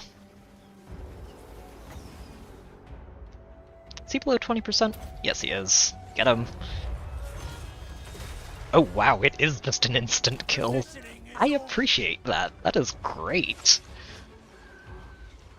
I'm not sure if I've seen another character in the game who has an ability like that, so that's just very cool. I like that a lot. Okay, you guys go clean up this. These archers need to stop firing in that direction. They do have a limited supply of ammo. But we should be okay here. Oh, you know, let's actually head up towards this high ground, if we can.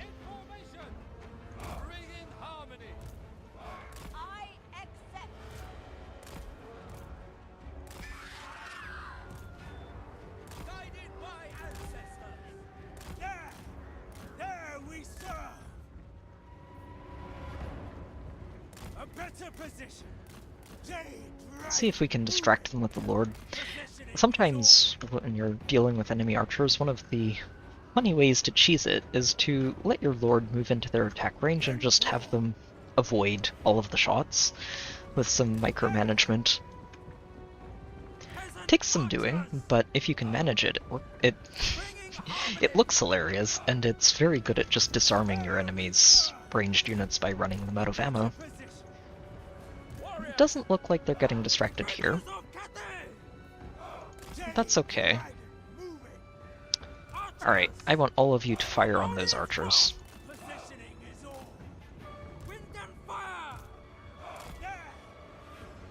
Just deal with those enemy archers, and the other set of enemy archers is just going to get wrecked by our flyers.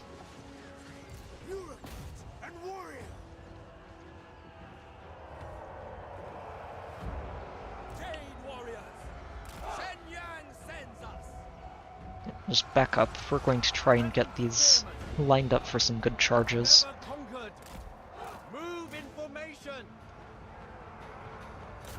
Go get them. Okay, things are going very well over here. Yep, you guys can shoot that set of orcs. You guys are just going to chase those down until they're gone. What else do I want to do here? I think they're charging for the swords. Swords are bracing, so they should be okay. Oh, here. Start throwing spells. This lion can throw breath at this set of orcs, and then we will continue to dunk on them. Here, let's give you guys a shield. Make sure you don't take too much damage.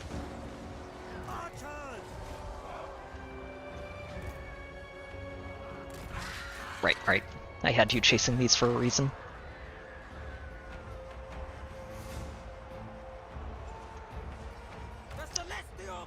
Well, I mean, depending on how much you want to get into it, you can sort of cast yourself as whatever faction leader you pick, Oak. And for some of these factions, the game kind of encourages you to do that, is really get into the characters' heads.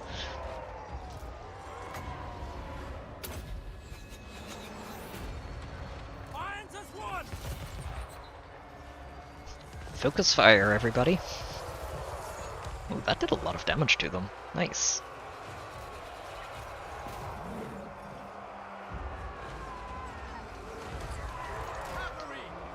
Alright, there goes the army losses. I shouldn't have to worry about chasing these ones down. This is... the army that I'm fighting here is a settlement garrison, and as long as you win the fight while you're attacking a settlement garrison, you finish off the army and can occupy the settlement if you want. Which is what we are about to do.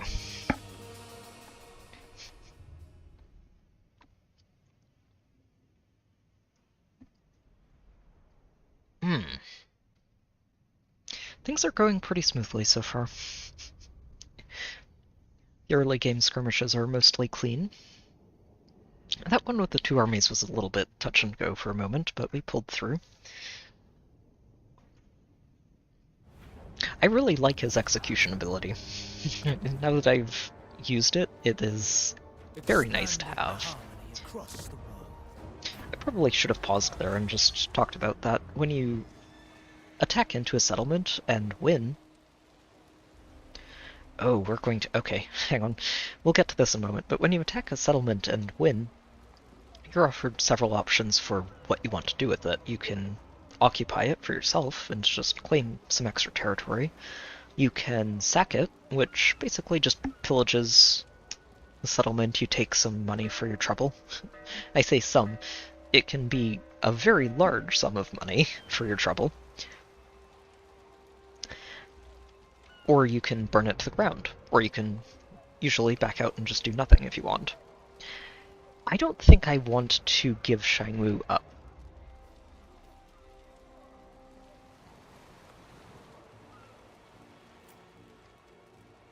Yeah, I have noticed this vampire menace in Shangwu.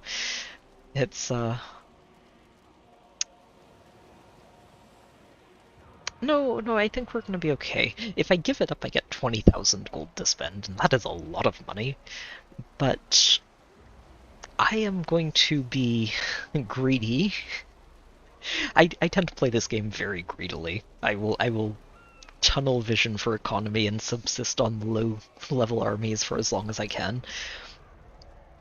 But especially since I have spent the last few turns building a semi-capable army back home, I think we're going to keep it. Nobody else can be trusted to protect this city. I will defend it to the last. No, we're keeping it. Okay, that is really good to have for later. Oh, and we got our first Regiment of Renown. And secured our province. So Regiments of Renown are a sort of special unit type that you unlock based on the highest level lord you have in your playthrough. Usually it's going to be your starting lord. And as they level up, you get access to some special units along the way. These are normally things that you can only have one of active at any point in time across your entire empire's worth of armies, but they're usually very strong to make up for that. I don't think we're going to recruit this into Yuan Bo's army. I think I'm going to try and save these to reinforce back at home in Cathay if I need them. Since, well, that foothold back in Cathay really doesn't have many options other than peasants right now and would really appreciate anything we can give them. So in another 5 levels we could get these. And Celestial Dragon crossbows are going to be... Wow, he gets those at level 10, huh? Celestial Dragon crossbows are basically your top-shelf infantry archers in Cathay, if I remember correctly. I don't know if that's changed, I don't think it has, but if you just want some very, very solid archers in your army, these are the way to go. And looks like we're going to be able to get them very early, which I am looking forward to. It's going to be good. So, your next level. Much as I do want to improve this, the extra number of executions probably isn't going to be too necessary until we start running into armies that have heroes in them, or unless we keep fighting multiple armies at once. So I'm going to keep going down the magic. And I think I'm going to start by just upgrading the net to the 2nd level. Usually when you're improving skill trees for these characters, the 1st level unlocks a spell or ability, and further levels improve it. In magic's case, it also usually discounts the spell, which is very important. You have your pool of magical mana, energy, whatever, to cast spells with is very limited. So the more efficient you can make your spells, the better off you are. And nets are very, very good. A useful tool in the right hand. Okay, we're going to improve this mobility increase to help offset the fact that I am completely ignoring this skill that I almost always take. Okay. Eye of the Emperor. Ooh, and we just claimed another port too. Ports are wonderful. They give you so much income just for having them. And they typically upgrade to some of the highest income buildings in the game. It's an investment, but it pays off. So now that we control our first complete province, we get an extra perk. We can issue a commandment across this province, and it gives the whole province benefits that we can take advantage of. We can focus it on research to improve how fast we're getting our technologies. This is more of a defensive one that helps us defend if the army in the area can't quite reach a settlement as fast as I'd like. This one helps us recruit more units faster. This one is increased to income from trade specifically. And this one just helps us maintain a high control level in the settlement. And now that I'm talking about control, control is basically it represents how firm a grip you have on these settlements, and how close you are to losing control and having them rebel against you, which is something you generally don't want to have happen. Right now we are losing control. Most of that is coming from the instability that we just get slapped with for taking a settlement in the province, and that goes away over time. We are going to have to worry about it a little bit. It shouldn't end up rebelling at its current rate, but we might have to worry about it eventually. I think for now... You know what, actually I think for now we are going to work on control. There are some very significant benefits to having a high control level in a province. If you have it high enough, it's a lot easier for the settlement to grow, which gives you access to your higher tier buildings and structures sooner. I could also go for research rate, but I don't think that 7% is enough on its own to actually accelerate how fast we're researching technology. So we're just going to go for this for now, trying to maintain some control and help grow things faster. Oh. Approach and state your affairs. Hello, Marcus. You do like us, sort of. You're getting to that point, and I might want to befriend him early on. He's not going to stay our friend forever. I mentioned this earlier in the game, but beating other legendary lords in battle gives you some fun perks for the army that wins, and his is very, very tempting for me, so eventually we're going to have to steamroll him. But for now, he doesn't seem like he's going to give us problems, so we're going to ignore him and let him have his province down here, and continue moving north. Yeah, actually there is snow in this game, Oak. Depends on where you are, but there are several areas of the game that are snowy. Let's see. Better peasants. More ammo. More ammo is what I'm going for, actually. I think... Huh. You know, I just said better peasants and then kind of laughed it off, and remembered that I have an entire peasant army back home in Cathay that would love to have the extra armor.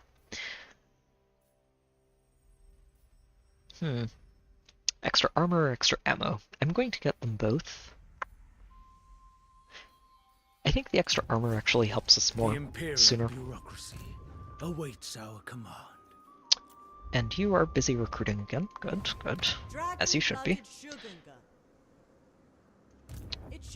I know I got a couple of these. Okay, that's just for the Jade Warriors. Okay, nothing we can do with that. Caravan is continuing on its merry way. It still has a ways to go, if I remember correctly. It's still got 6 turns. That's okay.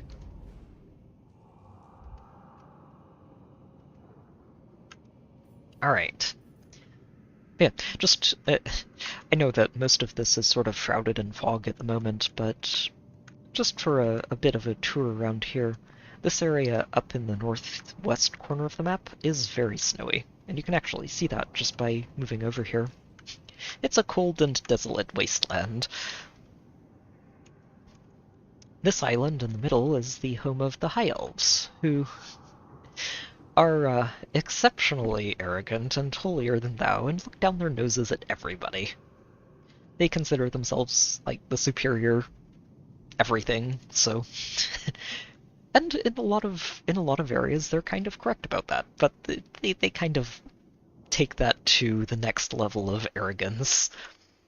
The Emperor's architect. Okay, we're going to keep recruiting some spears. I do need a couple more of those. Yeah, this game, it's honestly in this iteration of the trilogy, the world that you have to play around in feels like a pretty complete world. You've got all kinds of various terrain and climates to navigate through. Like, where we are right now is basically a jungle. Well, basically, it is a jungle. But if we headed across the ocean over here... let's see. Wait, this isn't correct. It's down here. Right.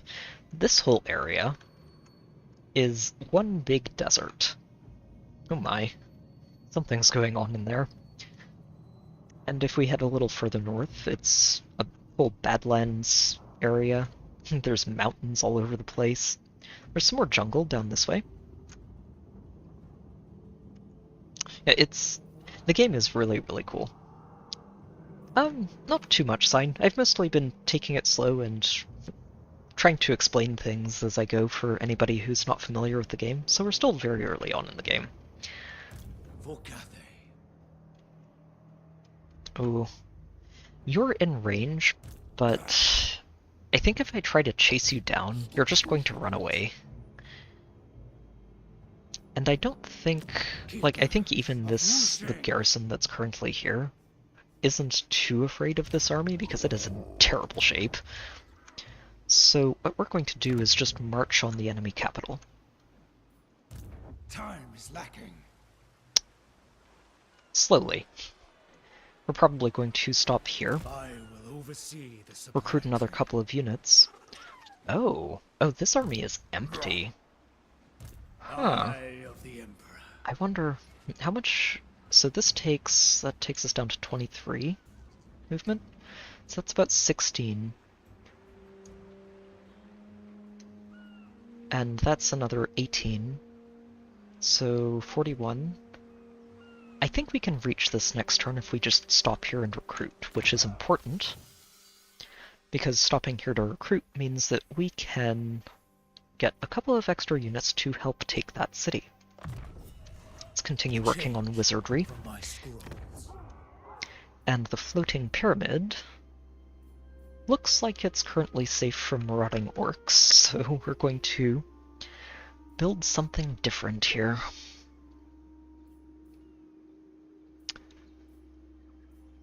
I think what I do... Oh, that income from buildings is tempting.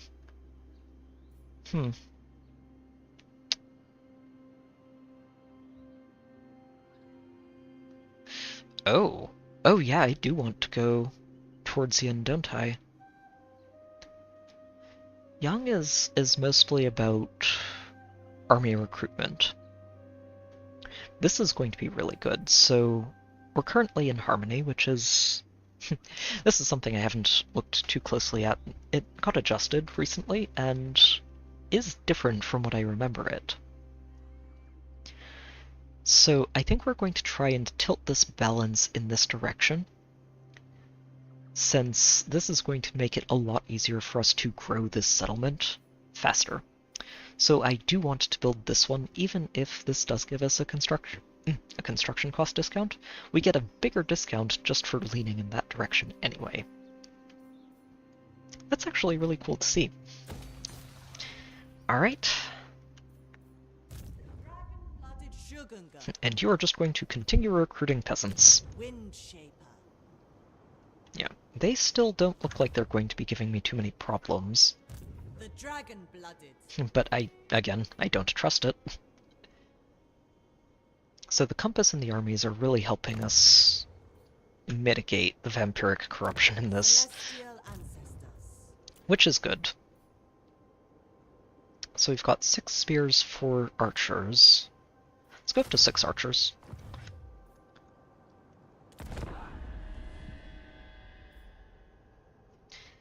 Alright.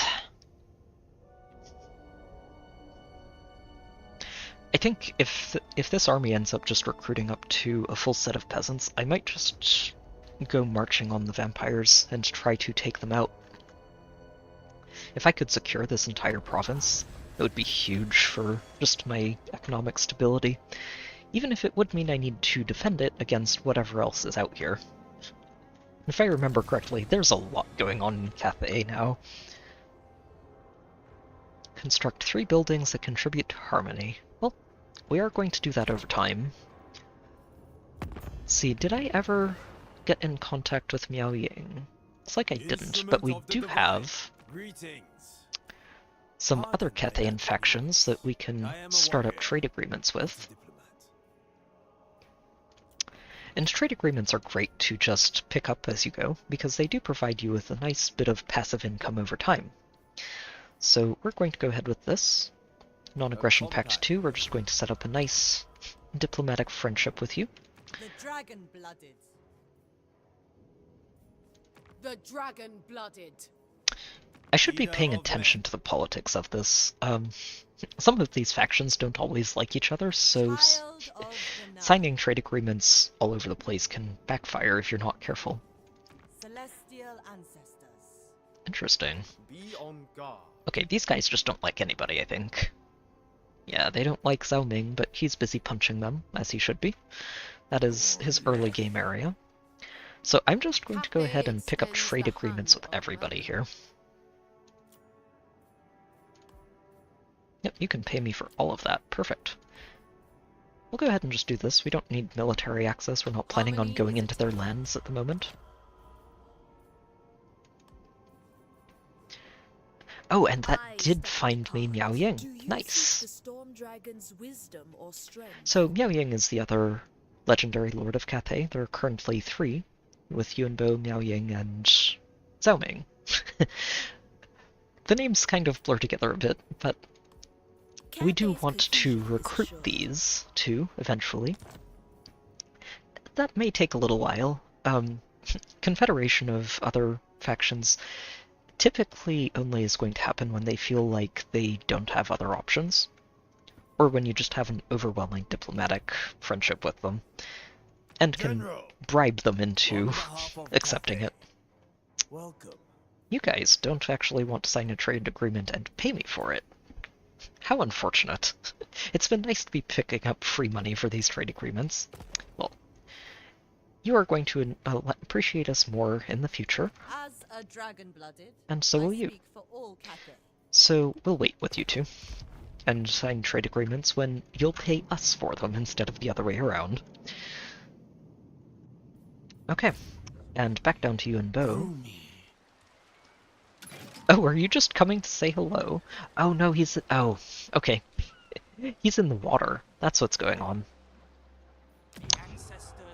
Aha! And we have a settlement growth that we can take advantage of here. I think I should go with the capital first. Although... Reverence fades. actually, I might go for the High Sentinel first. If I go for this, we'll be able to build an iron mine, which increases our income from trade. And whichever one I upgrade now is not going to be enough to tilt it further in this direction of harmony. So, let's go ahead and upgrade this.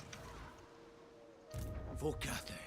And I'm going to skip right past you and aim for your capital. Oh. So it looks like half of this province is occupied by this human faction. So don't you try and fleece us. If you say so. I think you guys are about to be kicked off of Lustria. Either by me or by the lizards who despise you. Yeah, these are not going to be friendly negotiations going forwards. The Jade Dragon. Alright, let's see how bad this capital is. We're still fairly early. So, okay, good. They do have walls, which is going to make things a little tricky. And I might want to set up a siege for this one. The bright side of attacking into walls with this army is I do have a few flying units to work with, including our Dragon Lord over here.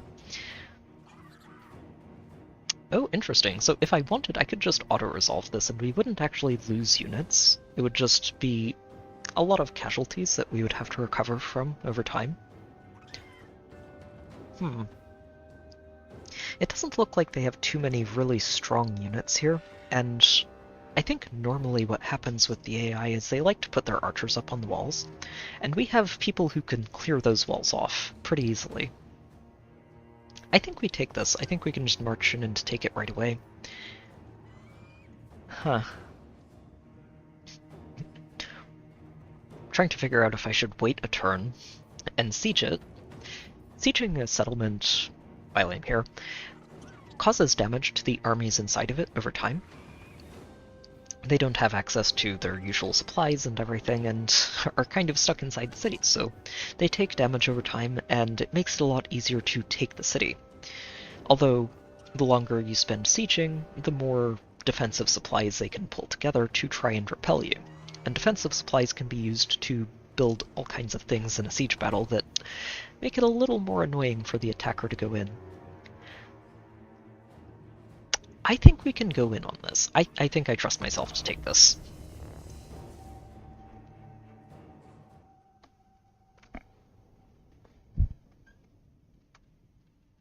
It does help that the Lord's army in here is not particularly scary. It is the Lord and one set of very basic orcs.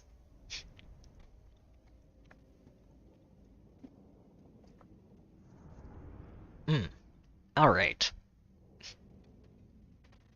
I should probably mention, too, if I miss something in the explanations and anybody is curious about something that is going on in this game, please feel free to ask. I am more than happy to answer questions. Especially if I'm going too fast. I'm relatively familiar with this game. I've spent a lot of time in it, so I know a lot of what's going on. And some things I might take for granted that someone new to the game might not have any clue about. And I do think games are more enjoyable when you understand what's going on. So, like I said, if you have questions, feel free to ask. So here, I need to figure out where we are approaching this city. This is a lizardman city. Not an orc one. The orcs don't really have cities of their own. They sort of just occupy whatever's there already. Honestly, it's super pretty. The designs of the areas and settlements and everything in this game are just, they're very, very cool. We've got the floating ziggurat up here. I believe it's a temple city, is what they're called. So, now, what I need to do is figure out where we want to approach this from. And honestly, I think this wall is a really good spot. Settlements that have walls usually also have towers lining those walls that act as defensive structures. This wall has 2 towers to play with, but if we approach from over here, we have to worry about 4. Although if I approach from here, I might only have to worry about this one. Ooh. Looks like it's the same thing over here. It's fairly symmetrical. Lizards do like their great plan. Which, typically means whatever their leaders want it to, and also very rarely includes anything that isn't a lizard. Yeah, I think we're going to redeploy over here. So everybody come this way, and we are going to approach this gate and take it.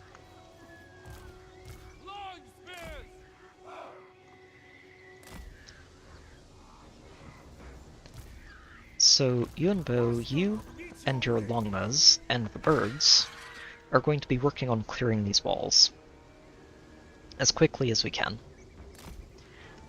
The sooner these walls are clear, the sooner we don't have to worry about archers shooting down at us from them, and we also won't have to worry about this tower, because these towers are only active if they have army units nearby to man them.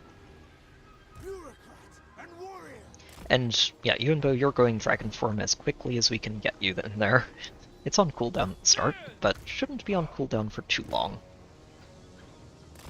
Oh, and what I can also do is have our mage go and set up ladders on these walls for our units to climb up on top of the walls and actually get inside.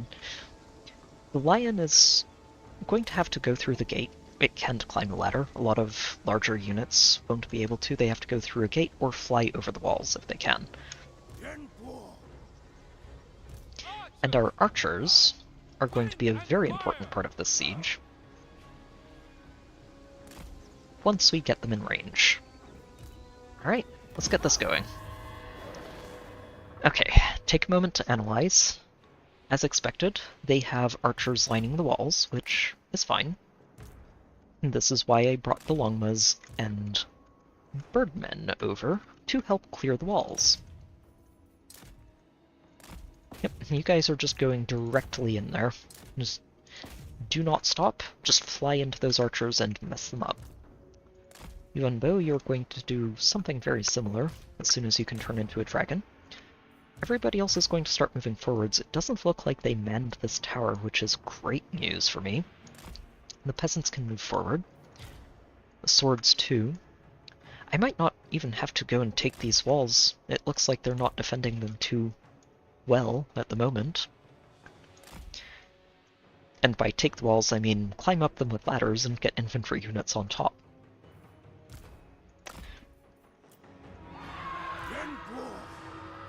Yeah. It is not merely by my birthright that I rule, but my diligence, capability, and force. Oh, they are abandoning the walls as quickly as they can. None other than you, the chosen of Cathay, to stand by my side against these foes. Understandable. Yeah, okay. You guys need to get out of there.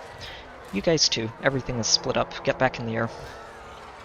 It's good though. The archers are off the walls, so we're not taking fire as we go. And you are just going to throw a spell into the middle of this giant blob of orc. See how much damage we get, and then you're turning into a dragon.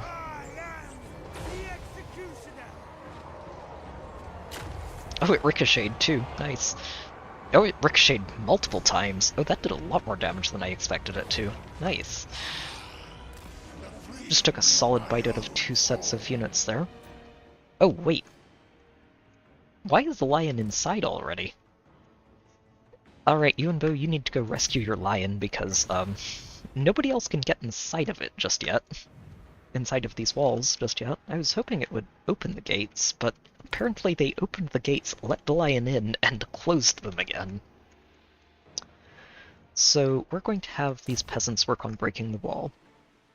They'll get it eventually. They don't have any particularly good equipment for that, but they can get there eventually. Okay. Where did those archers go? So they've got one here, and one here. I want these longmas moving in to get on top of the archers as soon as they can. I also need to be keeping an eye on these areas in here.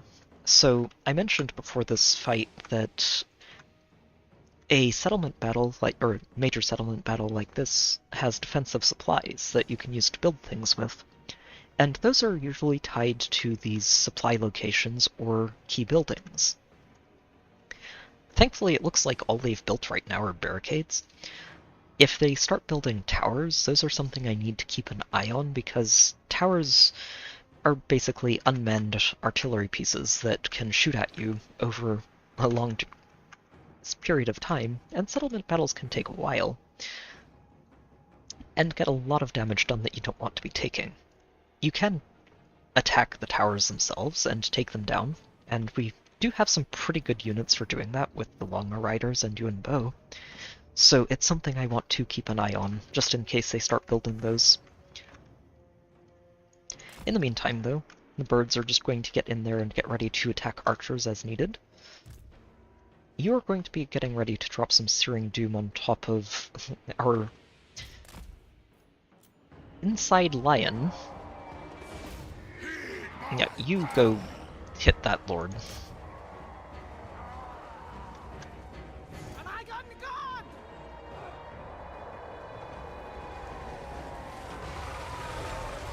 Okay.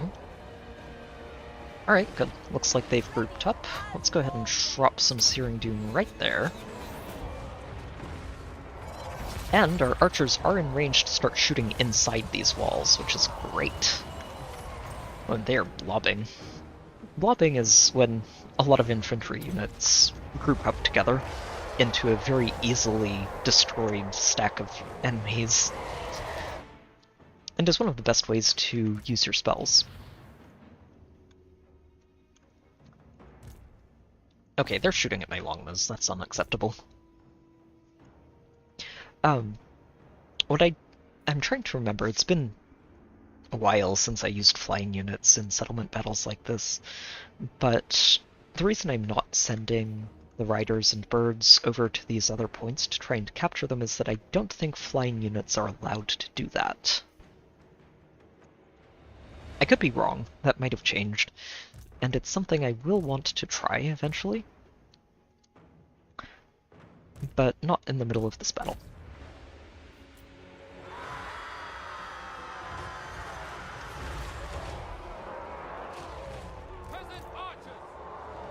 Okay, you guys actually should move forward just a bit more before firing.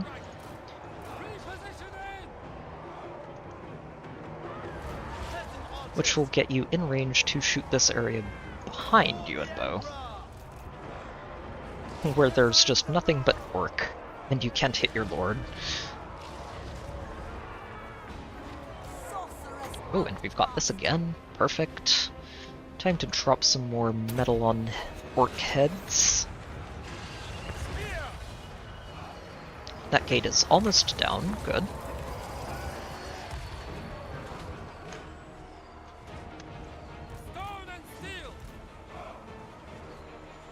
Yeah, and once the gate is broken, we'll be able to get the rest of our army in there without having to worry about getting them over the walls first. Okay, you guys back up. Oh, shoot, my birds. Hold on, is there a tower somewhere? Yes, there is. Okay. Okay, let me take a moment. The gates are destroyed, which is good. Where is this tower? I saw some arrows just flying at the birds and was thinking, nope, I don't want those. So that looks like a tower spot. That must be where it... Oh, it's right here. Right here. Okay. So this is where I'm going to be sending my longmas. They are going over here to break this tower immediately. Oh, this is the one that's shooting. The other one's currently being built. Okay. No, actually, I think we're okay. I think we win this fight faster if I just have the longmas continue diving at their archers. Let's get these spears in here. And have the swords follow them through. You guys... Honestly, it would be really good if I could get them on top of the walls. Let's have you start setting up a ladder, and we'll get the archers on the walls one at a time. In the meantime, I want all of you to focus your fire on that orc. You're going to transform back into a human. You're going to throw a breath in that general direction. And we're going to immobilize this war boss and see if we can just finish him off with archers very quickly. Okay, let's get that net. Oh, can they not... Oh, they can't reach him because he's over the wall. Shoot. Well, you know what? That's okay. Go ahead and hit him in melee as a human. Maybe if I back them up just a little bit? No, they're already basically at their ranged limit. It's unfortunate. Okay, the Jade Warriors are heading in already. Spears, I'm going to let them sit over here, and we'll try and get the archers to shoot through the gate, and eventually walk through it themselves.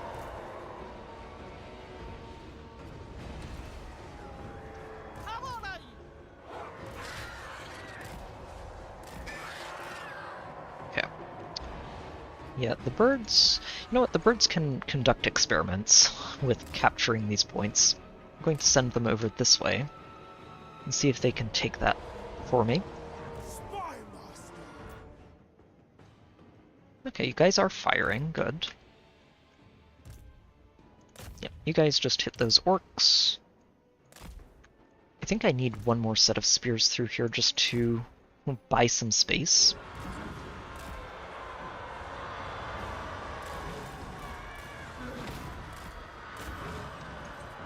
For the archers to move in and actually take better advantage of this.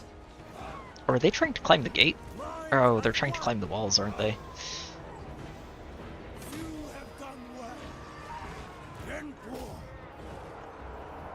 Oh, he's got that on, that's why. Oh, I need to be careful. Those longbows are taking damage. Here, give them some damage reduction. And get out of there. Wind and fire. In war. How is this doing? Oh, he's not in execution range. I think it puts a little icon over his head when I can execute him. So, I need to work on that.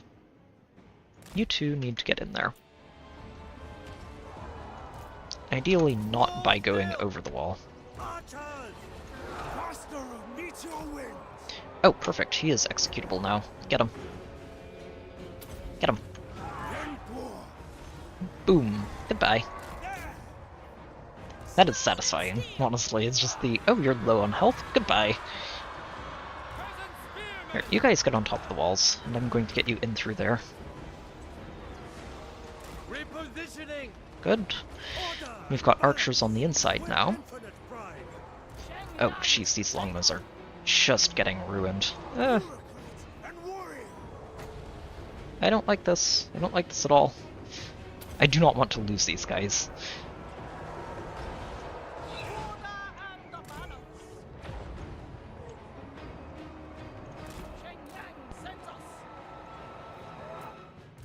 Okay.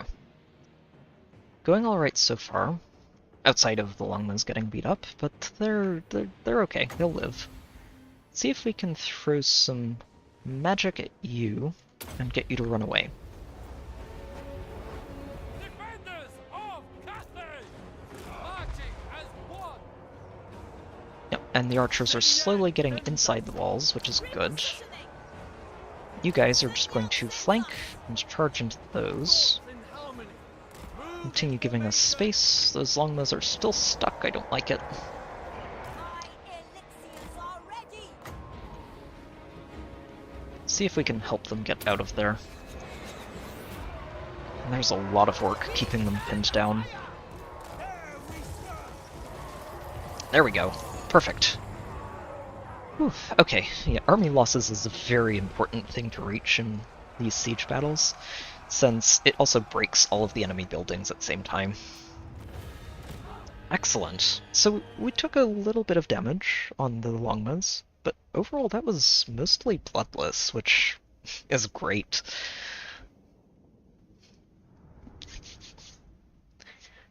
Means we get to take another capital. And that is a great power base for us to work from. I wonder... So I thought that other orc army we left behind in the canal back there might have been heading for one of my settlements. I think they might be heading over here to try and defend their last one. We'll see. We'll see if they decide that offense is better than defense or not.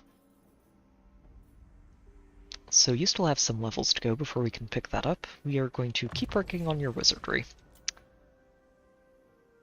And we can start working on our other mage's wizardry as well.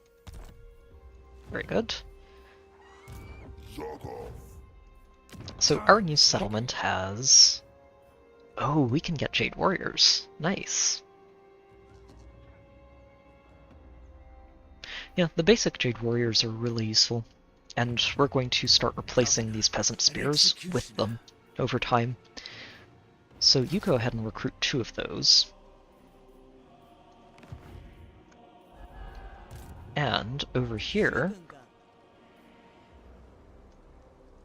I wonder if I can just go to war with these vampires already.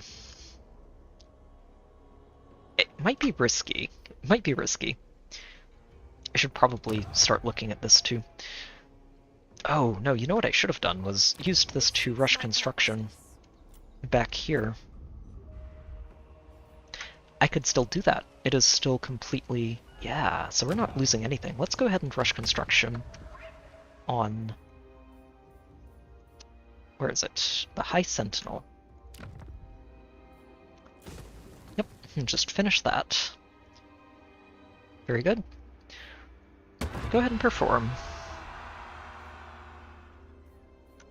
The dragon's love is in doubt. Oh, shoot. Wait, I cancelled it. Whoops. Okay, let me do this again and actually get it right. Okay, so we target this. Oh, okay, so I clicked this trying to target that specifically, and that was it. I wonder if this finishes all construction. That'll be something to test out later. For now,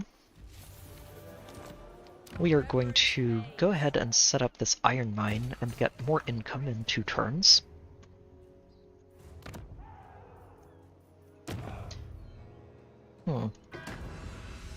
I would like to do one of these and just get these tokens moving back over to rush construction.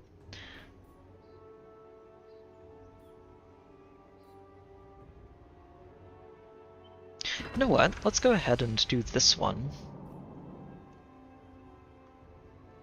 And I think we use it on our other army. Hang on, let me go back over there.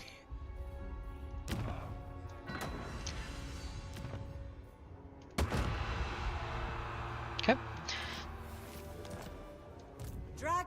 Oh, did you just get both of them? So it just completes all of the recruitment that you have at... Oh, wow. That is so much better than I thought it was. Now, something I could do, if I really want to get some Jade Warriors in this army to give them more backbone than the peasants, is use global recruitment. Global recruitment basically lets you pull recruitment availability from your entire empire instead of just the province that the army is in. The side effect is that it is twice as expensive and takes twice as long. So you do need to balance that.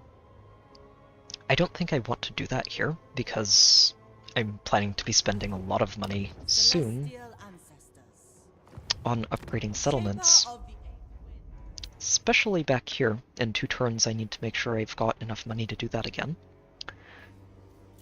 Which, we're making plenty. But it's going to go down as we continue recruiting, so... You know what, let's go for it.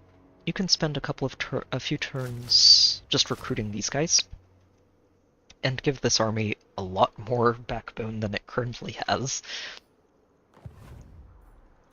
Lord of Yin and Yang. Meanwhile, back over here, we can't take this down. If I try to destroy this while I'm recruiting Jade Warriors, it will fizzle the recruitment at the start of the next turn and I'll just be stuck.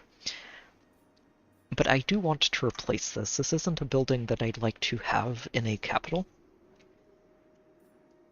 And the reason for that is that capital buildings can go all the way up to the max rank of the capital, which is 5. Every settlement can only construct buildings up to their maximum level, so a minor settlement only goes up to rank 3.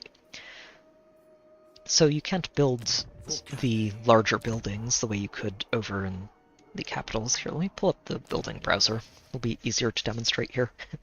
So if we look here, this is for the capital, and they can build some really advanced structures that aren't available to minor settlements. Minor settlements usually want to focus on the smaller things, like the Jade Barracks, or all of these economy buildings. Oh, whoops, nope, I do not want to do that. Or walls. Walls are also very important, especially if you don't have too many armies. They can buy your settlements entire turns of just being besieged to let you catch up and reinforce them. Especially early in the game. And especially against just marauding smaller armies that could cause you a lot of grief otherwise.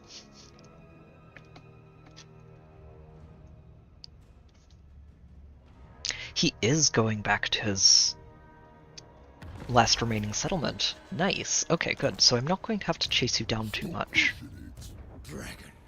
I can't get to that settlement here, which is fine, because I would like to take some time getting there. Okay, so we're about to be next door neighbors with the lizards, who kind of like us, kind of sort of. They appreciate us punching the orcs.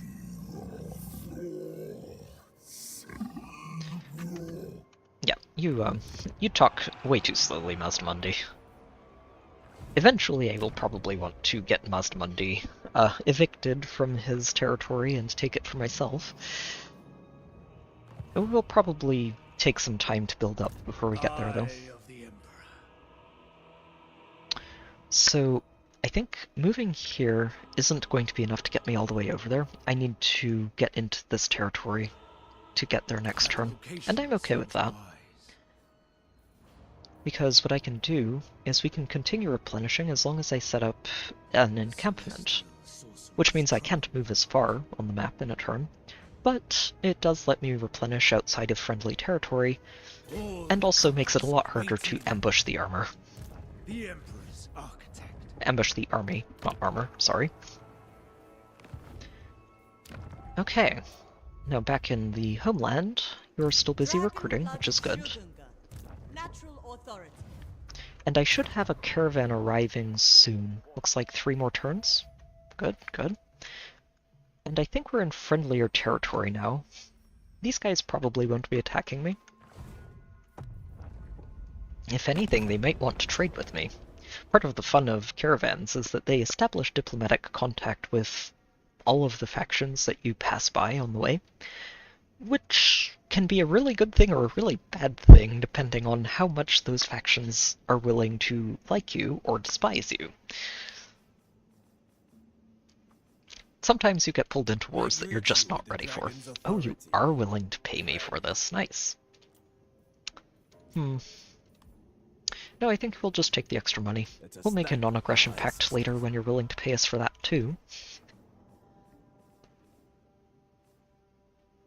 Child of the Nine.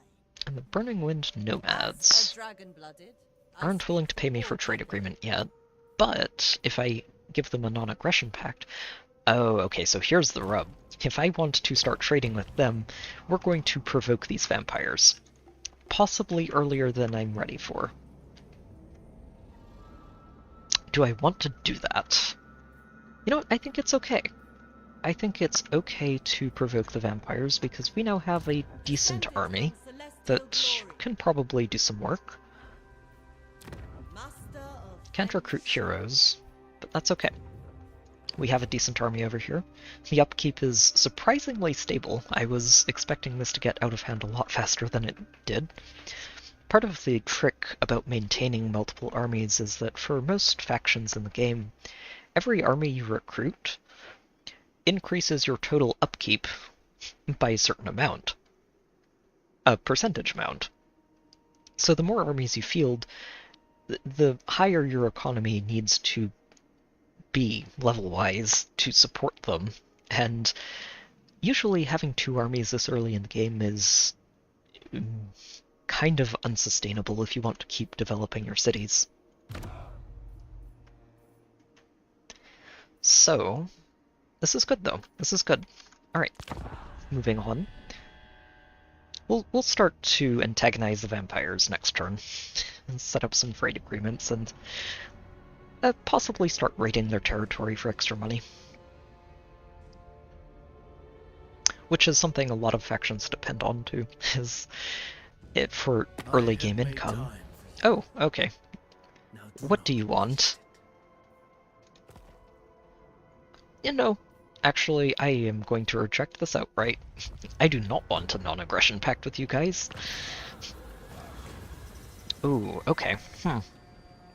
So this would be our first impediment to our caravan, is the ogres. Ogres in this game are large, very fat, and eat everything in sight. They also are incredibly greedy and love money. They're very simple creatures. Thankfully, it looks like this barricade is not very well manned, so we should be able to break past this by fighting through. Should I fight? Yeah, you know what? Let's fight this on the ground. This army's already taken some attrition damage on its journey, and I want to make sure it reaches its destination safely. Like I said early in this stream, especially in an early game, in the early stages of a campaign of this game, I prefer to do a lot of these fights manually. They're not super large scale or necessarily the most exciting things, but if you just auto-resolve everything, you tend to fall behind on your army's health very, very quickly. Okay, let's set up a nice formation to intercept any and all ogres. Get the Lord in there too. He's fairly useless, honestly, right now. He'll get better over time, but at the moment, not anything impressive. The archers are where all of our focus is going to be. And honestly, this army is probably scarier than any of the armies I'm personally using right now. Which feels a bit sad, but also is fine. We'll get there. And we will have much better armies in this one. Okay, you sit over here, and we are just going to adapt to wherever they try to run at us. Defenders of Cathay, guided by ancestors. Yep. This is Operation Protect the Archers while they destroy everything else. Marching as one. March in ordered ranks. Yeah, and we're definitely letting them come to us here. There's no reason for me to approach them. They have no ranged units and should always come to us. It's one of the quirks of the AI in this game, is if you outrange your opponent, they are generally going to try and attack into you to close that distance and give themselves a fighting chance, which makes sense. But it also means that if you're holding a higher ground, like this, you force them to come into it, which is a great advantage to have. Let's speed this up. They're not moving very quickly, and won't until we start shooting them, I imagine. Okay, all four of you are going to shoot these ogres and get them dead. Guided by ancestors. You are going to shoot their wizard and make sure that it dies as quickly as possible. Long spears, Ah, bringing harmony. not much I can do about that spell, unfortunately. Formation. You guys are just going to screen for these saber tusks. Warrior crossbow. I wanted you to shoot these guys.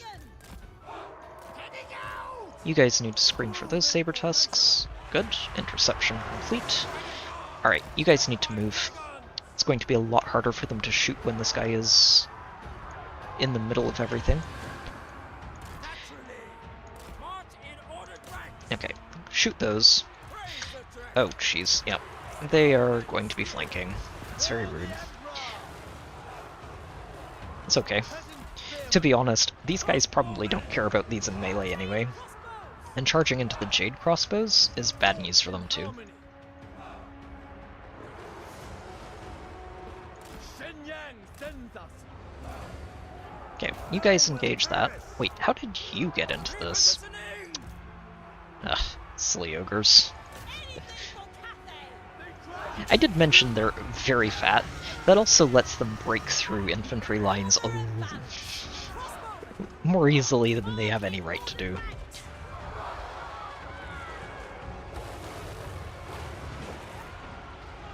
Who must win? Let's try and rescue them Dragon Guard. and get the Dragon Guard in on this. Commander of cities. Dragon crossbow. While the Dragon crossbows aren't terrible in melee, it's not where they want to be. With pride. Never conquered. Praise the And these Jades definitely don't want to be in there. Oh, jeez. I've got too many people. Without hesitation. Here, you guys back up. Good grief. These saber tusks are doing so much work. And I do not have my peasants firing. Marching as one. Wind and fire. Spears. Harmonious wrath. Alright. Okay, I think we've stabilized a bit. Where are you guys at? Oh, the saber tusks are they're about to break. Good. Now you set up to start shooting that lord. Oh, he's running away. Perfect. Alright. We took a little bit of damage, but nothing terrible, honestly. I think we got out of that pretty cleanly. Go ahead and shoot. Order. Just get some extra XP. And get your ranks back under control after everything and anything was charging at you to stop you from shooting. It's good to see that, though, actually. It's, they did mention that for this most recent patch, they were trying to improve the overall AI, especially at higher levels. And it's good to see stuff like that, where they'll send a unit that can break through the front lines to break through the front lines and get to your archers, and use those fast cavalry-type units to flank you as much as they can. So you really need to be on top of it. And that is good to know going forward. We're gonna go with experience for the caravan. Getting some early experience into this caravan is going to be very helpful for me. Okay, you're going to spend 2 more turns recruiting Jade Warriors. And I'm also going to get another set of archers for you. Actually, let's go with 2. We can yeah. Feels bad to disband them without actually using them at all, but we do want, I think, about 8 archers to the rest of the melee in this army. And then we're going to start antagonizing vampires. We can start now with diplomacy. Burning Wind Nomads, who are friendly with the western provinces, so I don't mind. Sacred duty to welcome you to Cathay. I don't mind making treaties with them.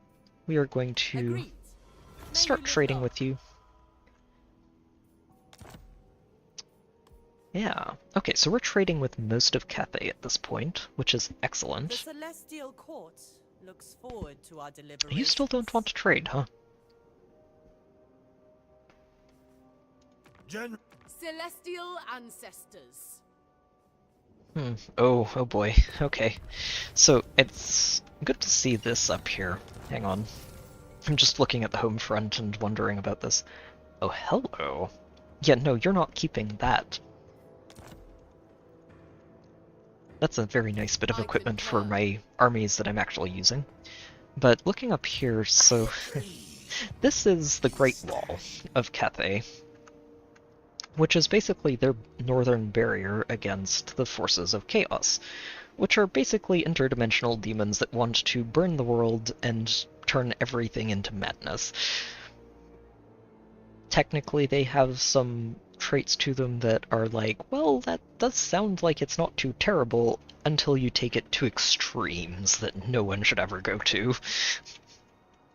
This would be one of those Chaos Lords, and it looks, I'm guessing, his goal is going to be to try and break through this wall if he can.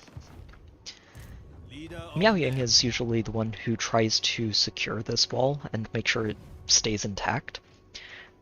We'll see if she manages to do that. A lot of the times that I've played non-Cathay factions, by the time I end up seeing the area over here, it's a disaster. It's just a complete mess. And what I'm hoping is that I'll be able to use this home front to help with that over time, and make sure that things stay less messy over here. Although, hopefully, still be able to confederate these two at the very least along the way. Hello, Mazdamundi. Don't mind me, I'm just securing your jungle on the south side, and I will let you fight all of the nonsense to your north, of which there is a lot. So, sort of faction talk here. Up north, in this section of the map, it's mostly occupied by the Dark Elves. I mentioned the High Elves earlier, who mostly live on this island in the middle of the world. The Dark Elves are kind of exiles-ish? Again, sort of surface-level knowledge of the lore here, but they despise the High Elves and want nothing more than to go back to Ulthuan, subjugate every High Elf on it, and leave it in their image. Kind of. The Dark Elves are basically elves, but extraordinarily edgy. They're not a very pleasant faction. We actually end up getting to interact with them a bit down here too, looks like. You guys don't like us, do you? You appreciate that we're punching the orcs, but I feel like we're going to end up having to punch you in the not-so-distant future. It's going to be a little bit awkward. Let's see, actually I'm curious, what are you at war with right now? It's one of the fairly standard parts of this game, is that just about every faction in this game is going to be at war with somebody at some point in time. It lives up to the name. Our worship goes unheard. Okay, you are going to upgrade this capital. The floating pyramid can be last. And I can upgrade that iron mine, which is very nice. Get that income cranked up a notch. And yeah, we should just be able to go right on in here and knock these orcs off the continent. Ooh, a decisive victory, you say? I wonder if I go for it. I think I do. I don't think we have to fight this one. We've fought enough orcs for now. Yeah, fairly low victory, or fairly low casualties across the board. Obviously, if I'd fought this manually, we would have done better there. But that's okay. Ooh, that's a bit of an awkward glitch there. It's okay. It's a nice bit of equipment for one of our lords, and I'm just going to occupy this. We shall annex this. I don't usually like to loot and occupy because you end up having to repair the buildings. Oh wow, he gets this very early, doesn't he? I'm not sure if this is entirely intended, but this is a very fun perk for him. And I think this only ends up being a thing you get early if you decide to keep your original capital over here. Since that is technically his home, he gets to fight battles very far away from it and get this unlocked. This is usually something you don't get to unlock until much later in the game and is a very useful perk for that lord for the rest of the campaign. Very good stuff. Perfect Vigor is one of those things that doesn't seem too impactful on the surface level, especially if you're new to the game. But what Vigor does is it affects basically all of your units' capabilities in battle. Normally, your units will start off fresh and well rested, and over the course of a battle, they are going to lose their energy. They're going to get tired. If they have perfect vigor, they never get tired. They always perform at their peak capacity, which is very important in a longer battle. This extra campaign movement range is fantastic too. It's good stuff. Speaking of that campaign movement range, we have a level up to take. He's got that equipped already, and this is going to be reassigned from the caravan to you. You're going to have much better use of it. Oh, and I have an extra Swordmaster that we are going to give to you. Get that upkeep discount. Make sure we keep everything as efficient as possible. Also, hey there, Tactic. Welcome back. It's, Total Warhammer is, I don't know if I would call it a super niche title. I think the Total War series as a whole is a pretty long-running thing.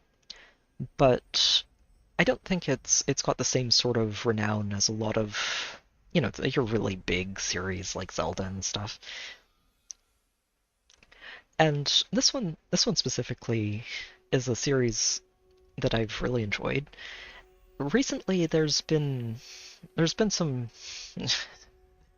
pretty intense drama over a price increase for the most recent DLC, which is honestly really unfortunate, especially since it was happening leading up to this stream and the ones to come, and was putting a bit of a damper on my enthusiasm for the streams just because of, well, all the negative sentiment.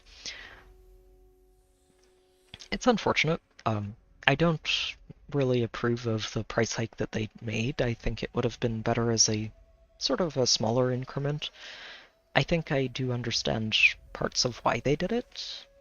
I don't know if I think a lot of people don't like it, and I understand why. I don't personally have too much of a problem with it, but I understand the position of the people who do. Either way, drama aside, I'm mostly just here to relax, enjoy another campaign of this game, and yeah, see where it goes. So let's see, where are we putting this level into? I don't want to take these early. This is something I'll probably want to take when we get to it, because it's just going to be hilariously funny.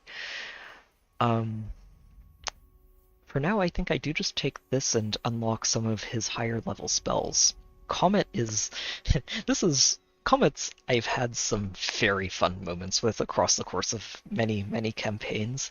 It is one of my favorite spells. So we're going to go ahead and get in there and unlock that as soon as we can. Fit for a prince. Oh, right, and your pet mage also has another point to spend.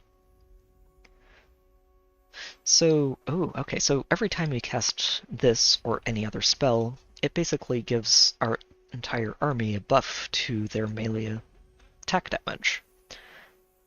I think this is good, but I think I want to take it after we unlock some other stuff first. I'm going to take Glittering Robe.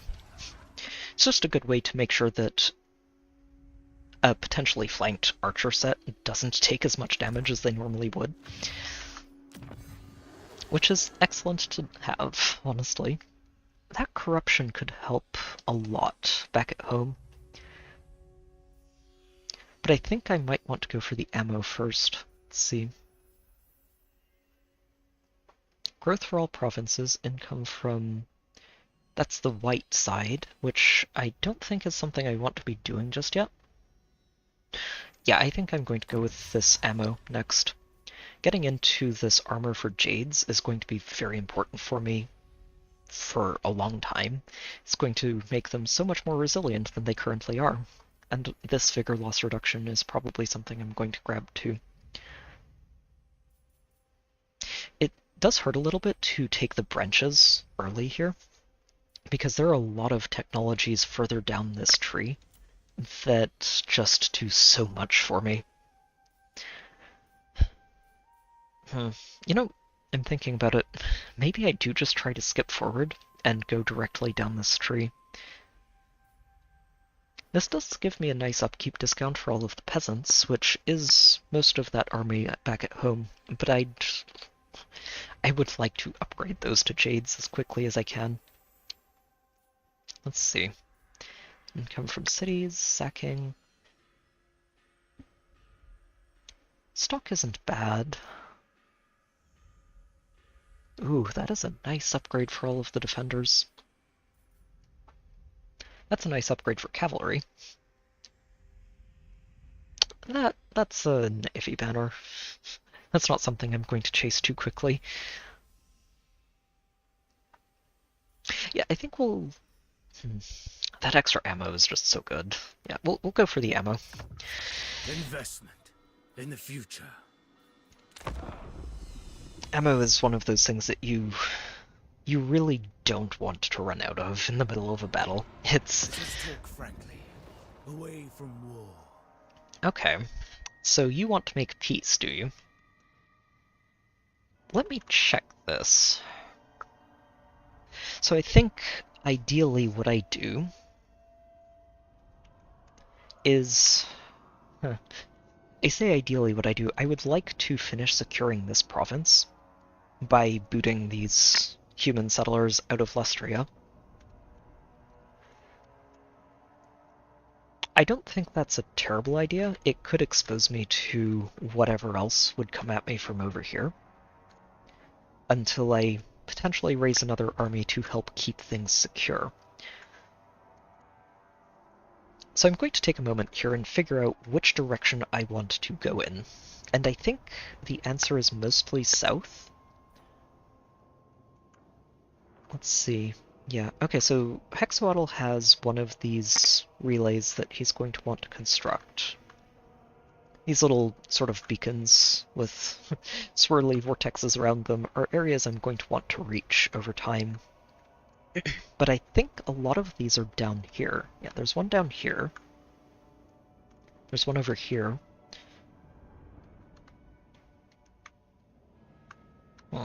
don't see another one at the moment. I'll have to figure out where it is. So, for the most part, I am going to want to push south. The question is, do I take a non-aggression pact with Marcus, and buy myself some time at least to ignore him until we eventually break the agreement and stab him in the back?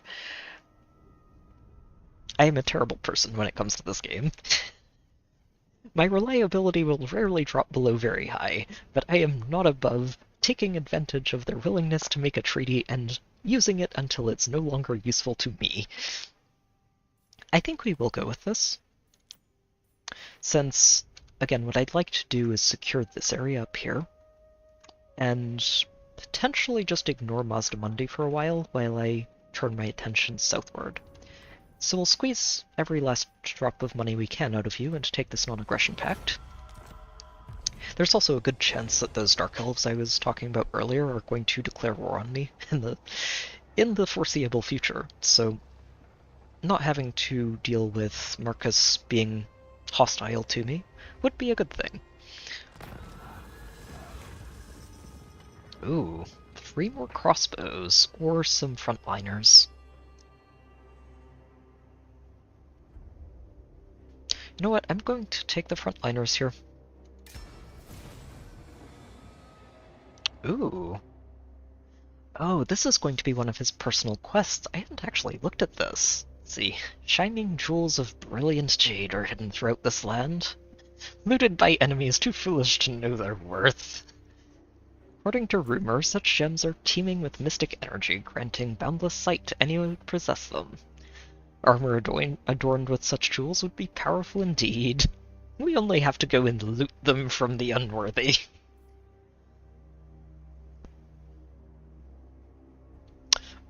Oh. That is a very nice piece of equipment. Ooh. So this will make it a lot easier to stay friendly with all of the Cathayan factions at home, along with making him a lot more durable and giving his allies a bit of a leadership bonus. Yeah. Thankfully, it does look like this is going to be a fairly easy one to nab. Just occupying, raising, or sacking 3 settlements should be pretty easy to do. Some of these factions are continuing to be bled away from the total. So we want to recruit 30 units. Okay, that's fine. We'll get there eventually. That's not a quest I'm too worried about grabbing quickly. This one I am looking forward to. So let me, now that I'm thinking about this, let me check on his quests. So this armor is the one that we're working towards right now. This one is going to be a personal weapon, it looks like.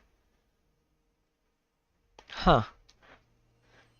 Interesting. This is not a bad weapon, but it's more of an administrator's tool, which is very in character for this guy. The on-use effect is pretty good, but overall I think he's going to be better off using a different weapon that he picks up from basically anywhere else. It'll be better than most of the common variety stuff that we get, but there are some weapons in this game that are far better. Specifically one that can be obtained from the elves at the top of their island. I'm surprised I haven't seen anyone pick it up yet, but I guess it's just still too early in the game for that. Alright, let's go ahead and upgrade you. Let me go back home. Okay, this upgrades next turn. Good. We're nearly there. Dragon-blooded. Oh, these are the vampire counts. Oh, they have 2 full armies. Oh my. Huh. Okay, we may need to be careful about how much we may need to be careful about how much we're antagonizing these. They are on the other side of the river, so honestly, next turn, I think we just go declare war on them and start reclaiming this province for ourselves. They shouldn't have anything too impressive. It looks like Well, they don't have any capitals, so they don't have access to any advanced units, and the only things they should have should be very basic. Which is excellent. We just need to find out who is willing to pay us the most to go to war with them, which is something we're planning to do anyway, but if we can get more money out of it, that's a good thing. An executioner. Alright, so for Yuan though... The court of Nagaroth is a dangerous place. I really think these guys are going to declare war on me in the immediate future. And I'm worried that if I go to war with these humans now, it's going to backfire. So they have 3 settlements. It's these 2, and 1 more, which is probably up here, somewhere, in Mazdamundi's territory. Now these guys don't like Mazdamundi. Mazdamundi doesn't particularly care about them.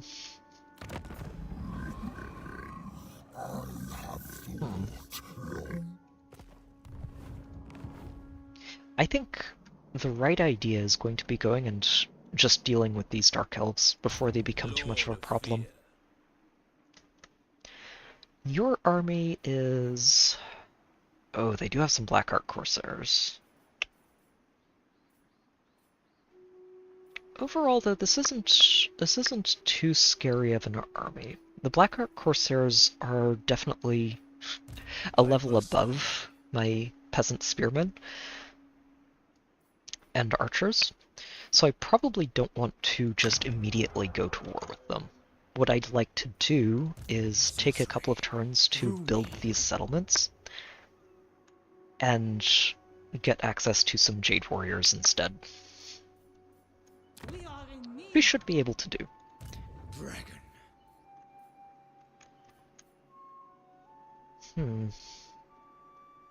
The question is, what do I have Yuan doing until then? Actually, the answer is quite simple. We are going to just start consolidating these spearmen and turn them into Jade Warriors instead. Compass selection available if I want to change it.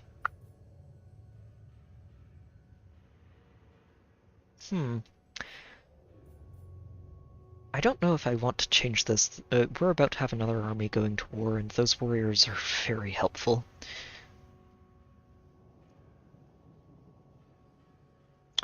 But, okay, here's something we can check on to decide if we want to change this compass direction or not. We're going to go take a look back home and see what this looks like.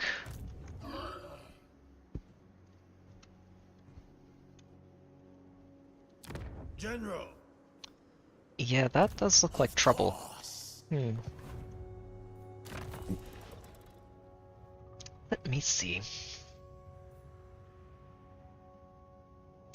Oh, or if I want to be greedy about it, we can set it this way and start increasing control, which should help our settlements grow and be a little bit more effective overall. Plus it's some extra income, which is very nice.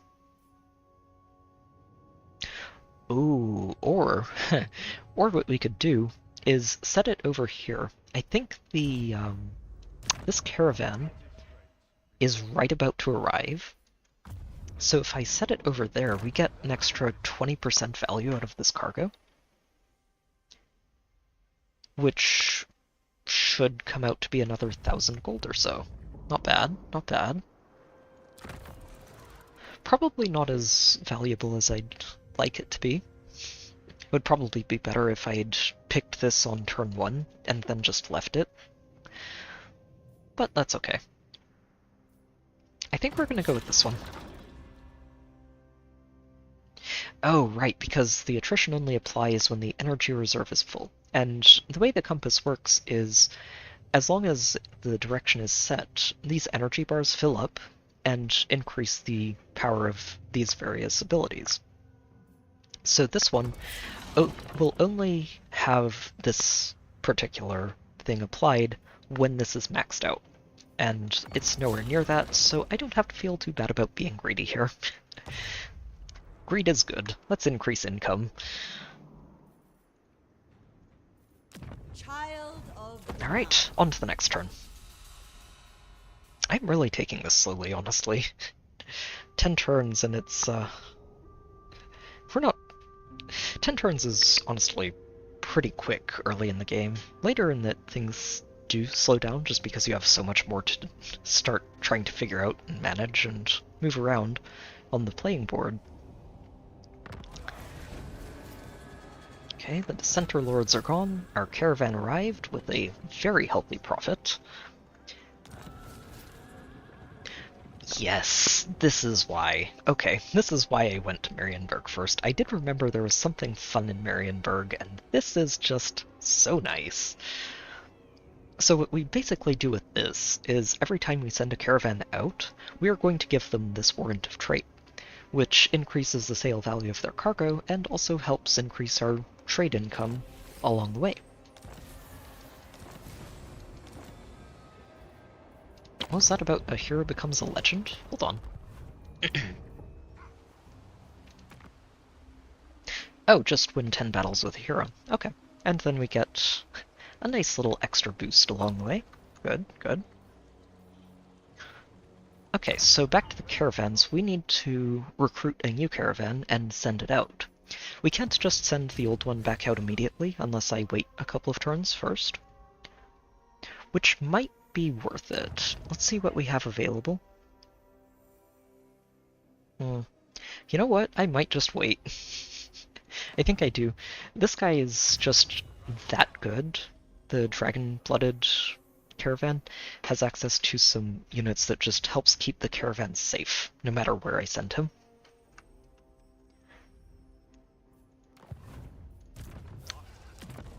Yeah, I can't dispatch him until he gets back, which is 2 turns away. That's not bad. We can wait a couple of turns. It is nice to just get those cranking every turn as early and often as possible. But I'd rather not recruit one of these, honestly. Neither of them are particularly good. The 4 Lancers are nice. He does have a couple of Jade Warriors, but I think so does this guy. And this guy's just full of peasants. He has a lot of units in the army, but they're all peasants. So we'll just wait for him to come back. It's better than spending money on that. Lord of Yin. This is getting upgraded, and now, who is willing to pay us the most to punch you? I guess we check to see who you're at war with first. Okay, so it's only the nomads. And because the nomads are the only ones at war with you, they are the only ones I can... Oh, right, it'll be all the way at the top. In the name of the Dragon Emperor. They're the only ones I can negotiate with to declare war on them, and see how much they're willing to give me for it. Not much, but I'm planning to attack them anyway, so anything we get is good. No, let's go ahead and put a military access agreement in there too. Get a bit of extra money along the way. The ancestors smile. Alright, time to purge some vampires from our lands.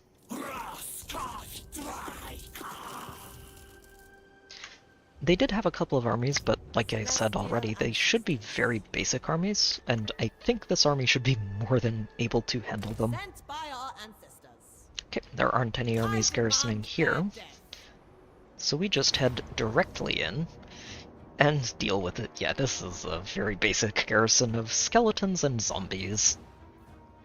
Some wolves and bats, but those shouldn't be too hard to handle. I am going to go ahead and fight this manually. It should be a pretty slam-dunk victory, but I'd rather take as few casualties as possible because they do have armies wandering around.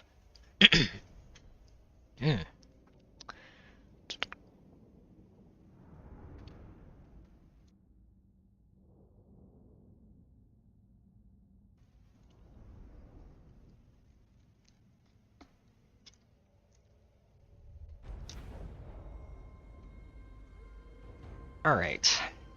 The fun thing about fighting against vampires is, and their undead hordes, is that they really don't have any ranged units. They do have some flying units, but everything they have is melee, so as long as I navigate around that properly, we can use our own ranged units to just pick them apart. Shogungan sorcerer! Alright, so you... Ooh, Dragon Breath. No armor piercing, so it's not going to be too effective against... Oh no, you know what it's going to be very good at is dealing with these wolves. And the bats. And the zombies. Oh, yes. Oh, that is going to be such a good spell. So the reason I'm saying this is that spells can be very ineffective against some units, depending on how much of an armor penetrating value they have. And on the tooltip here, we see it has 0% of armor penetration damage, so if a unit has, say, 20 armor, they're only going to take 1 damage per second from this spell. On the other hand, if they have no armor, they're taking 21 damage a second and will just melt. So she wants to target zombies with that spell. They have 3 sets of zombies, looks like. The rest of these are skeleton warriors.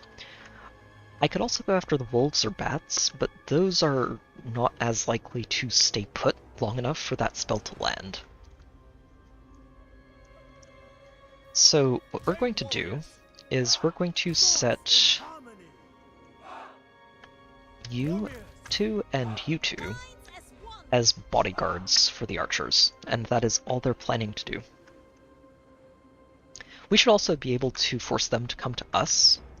So if I can find a good corner of this map to bottleneck them into, right here. Yep, we're going to set up right here. Then we can just turn around and focus fire into them without having to worry too much about getting flanked.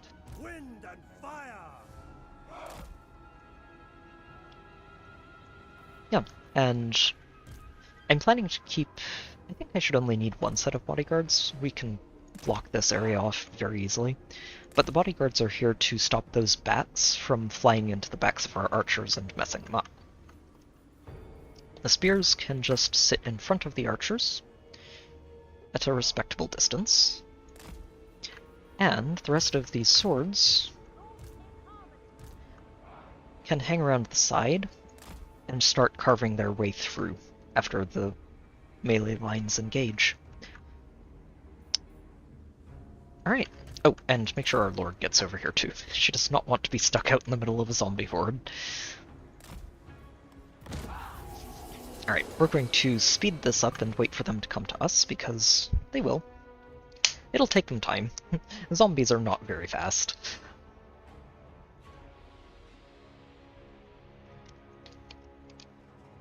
But that's why the speed up button exists. I haven't actually talked about it too much, but this is one of the features that, just at its core, I really, really appreciate about this game. Because it gives you a lot of control over how fast the battle is moving. If you need things to slow down, you can do that. If you want to just pause things, reorient yourself, and give out some orders, you can do that too. The pause button does get nerfed in the highest difficulty level, and it's probably one of the only things I don't like about it.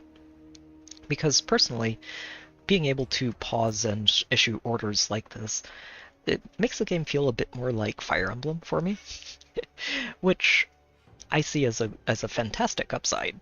And I do like being able to take several moments to step back, think about how to handle whatever's coming my way, and deal with it. So this pause button specifically is one of my favorite things about these battles. Oh, here they come. Yeah, and there come the bats. Oh, they're going after our peasants. Or the peasant archers, rather. Well, if they're all just going to do that, instead of anything more relevant, those bats fighting melee units is a bad idea. Okay, you can help deal with these these wolves. Yep, make sure they don't do anything silly.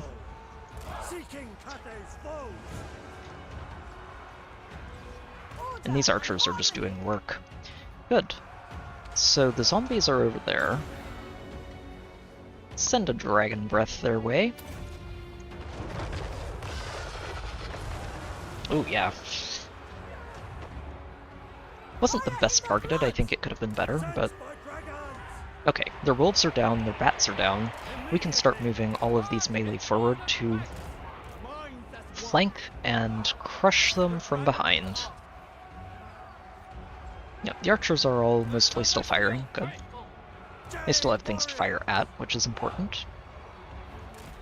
You guys just get ready to charge into that. You guys charge there.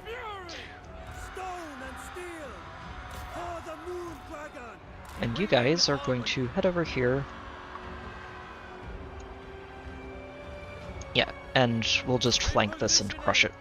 Marching as one, seeking Cathay's foes. Okay, that's already demolished. Oh, they're already gone. Wow. That was very quick. Not about as much of a slam dunk as I expected. Good. You know, it's funny that you mentioned that sign. Sorry, I missed the chat for a while there. But one of the fun things about this game is that you can absolutely play the villain to your heart's content. There are a lot of factions that encourage you to do exactly that. One of the new ones that was introduced in this last patch basically encourages you to be the world's biggest troll. Just play every faction against every other faction and laugh in the background as you do. Which it seems like a lot of fun, and I'm looking forward to playing through a campaign with that one. Ooh, nice. We've got another one just pre-built here. It's that or build the pastures. Oh, those are really good. Growth and income? Yep, no, we're going to demolish that and build the pasture in its place. That was a good first battle. Easy first battle, but that's not a bad thing. For her, I am going to go ahead and pick up Route Marcher along with Inspiring Presence. She is going to be doing a lot of walking. At least for the next couple of turns, and it'll be better if we can get her where she's going faster. It befits my high station. The dragon-blooded. Yeah, she shouldn't need any more Jade Warriors just yet. I'm hoping I don't end up regretting this, because while this is active, she could recruit Jade Warriors every turn instead of every other turn. But I do like having some spears. The spearmen are good against large targets, and are especially good against cavalry charges, so it's good to have some of them in the mix. Alright, back over to you and Bo. And I still need to figure out if I want to punch the elves now or wait. I think I was on the we're just recruiting for Jade Warriors to flesh out your army. Which gives us a lot of melee, but... I wonder if I go up to 6 archers. Actually, yeah, that's exactly what we do. We've got plenty of melee here. We want more archers.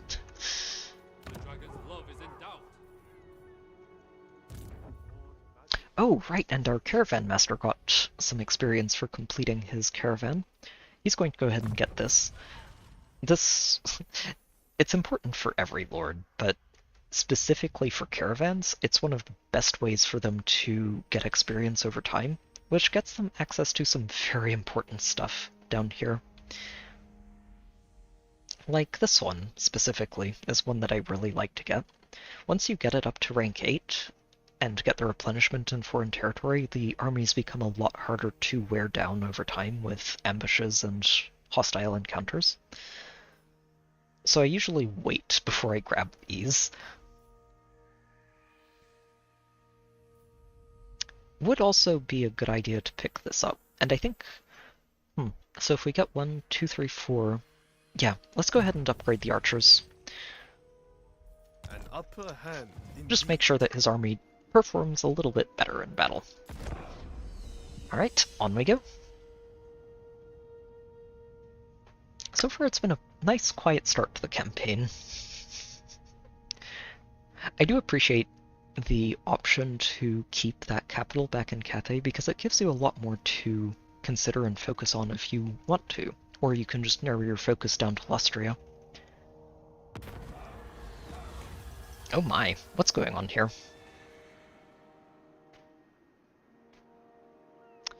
Ooh, that sounds like that sounds like some chaos corruption. Yeah, chaos in this game is, I mentioned it earlier, is basically the evil. I put evil in quotation marks here because they are, like, if you take a step back, objectively horrible, but they're not, like, some of their core things are not necessarily all bad. It's just, again, when you go to the extremes they're terrible. And it thrives off of corrupting all of the mortal races. Humans, elves kind of count, even though they're functionally immortal. Dwarves, for the most part, dwarves are mostly just nope to chaos, and chaos can't really do much with them. The exception would be the dwarves' greatest shame of the chaos dwarves, which is a story for another time. Oh wow. That is a hefty discount, but only for 3 turns. Or we get charge bonus for all armies. Huh. We can basically build these buildings for free, and I do have several areas that are going to be building soon. Let's go ahead and do this. I think this is worth it. We will cleanse them of their impurities. Research 8 techs. We are at 2. Ooh, we've got some neat stuff in here. Okay. Things to look forward to. I think we're done with the Jades for now. I'm going to go ahead and demolish this so we can start taking advantage of that temporary discount. This is about to upgrade next turn, and we'll build another one of these to continue our march towards efficiency. So much to do. I don't like the way you're hanging around here at all. Speak quickly, and you may escape with Oh, he's absolutely going to declare war on me soon. And the question is whether he declares war on me or whether he declares war on you first. What are you at war with? There's no reason we can't do business. That's a very reasonable perspective, Marcus. I like you. I like you so much I'm going to keep you alive until I'm ready to farm you for your lord trait. Eye of the Emperor. So what I'm currently wondering is if it's worth just chasing down this army now and eliminating it, so that I don't have to worry about it and can just proceed down here to take them off the map. Oh, they have a lot of settlements, don't they? Huh. They have a lot of settlements. There is some cool stuff in these settlements, though. The only problem, of course, is, well, it's all less than pleasant terrain for me. Oh, and this is that relay that I couldn't find earlier. So we are going to want to come and punch them at some point. I'd rather just get rid of these guys first. I really want to secure this. It would give me 2 more ports and a lot more income overall. Do I think I can handle these before the Dark Elves decide to punch me? That's the question. Let's see. You've got small settlements, looks like. Come in peace and let us chew the fat. I don't know if I'm coming in peace. I think I'm coming for war. Huh. I don't like this. This feels like getting way ahead of myself when I have someone eyeing my back and wanting to plant a dagger in it.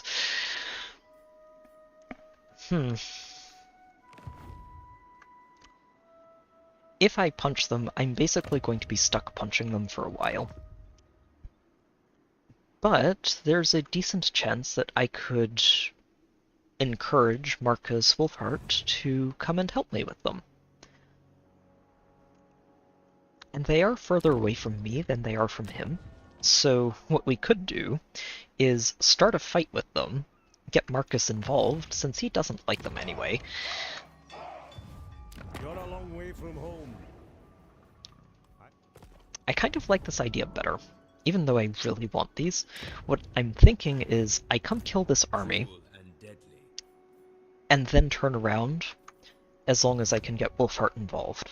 And that sort of kills two birds with one stone. Sorcery through me. Yeah, let's go ahead. Part of why I'm doing this too is this stance is basically march for the ocean. And if you're caught marching, you have a horrible time in the battle that you're engaging in. They do have a lot of archers. It's my only concern is that they have a lot of archers, and we outrange them, but barely. And their archers... Oh, their archers don't have any shields. Interesting. These Black Ark Corsairs have a lot of armor. You know what? Let's go for it. We're going to be fighting these elves at some point soon. We may as well just clear them out now and be done with it. No. Expediting. Pyrrhic victory. We don't lose anything. What I could do is just take this auto-resolve, float on back into town and start healing fast, and see if we can't get Marcus involved over the next couple of turns.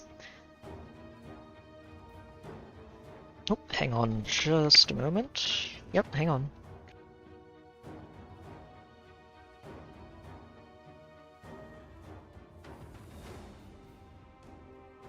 Okay, I'm going to need to take a step away from the computer for just a moment, and while I do, I'm going to think about whether or not I want to take this fight, so we'll be right back. And by take the fight, I mean auto-resolve it or just try to fight it manually. Could get bloody.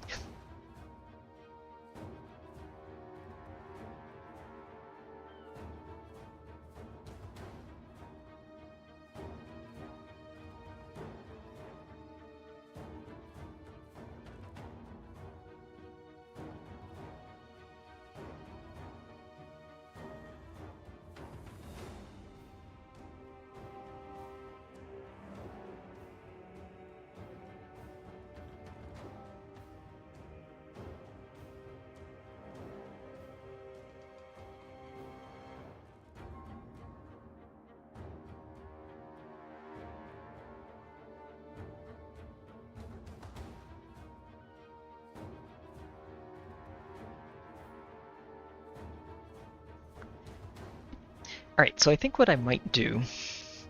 I'm probably more concerned than I should be about all of these archers, but I am concerned about them, so I think what I'm going to do is auto-resolve this one, and that should level Yuan up enough that I can get meteors that I can then throw at more archers later on. It's important. He does have this Blossom Wind, which should honestly do a lot of work to archers too. But I'm still concerned. It would be a rough fight if I take this. So we're just going to auto-resolve this one. I would love to take this if I had a slightly better army that's not made up of peasants, for the most part. And if it's willing to give me a fairly bloodless loss, I'm willing to take that. That is a chunk of money, isn't it? You know what? Yeah, let's take that money. Ooh, and we get some regiments of renown. I love these. Keeper of Wuxing. Okay, good stuff. So from here, let's see if we can get Marcus involved.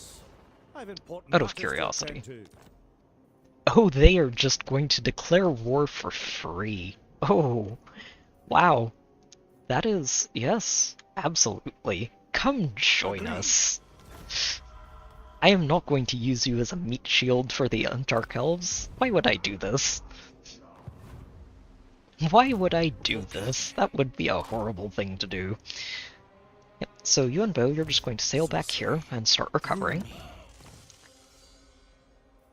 Go ahead and grab your Comet of Cassandora.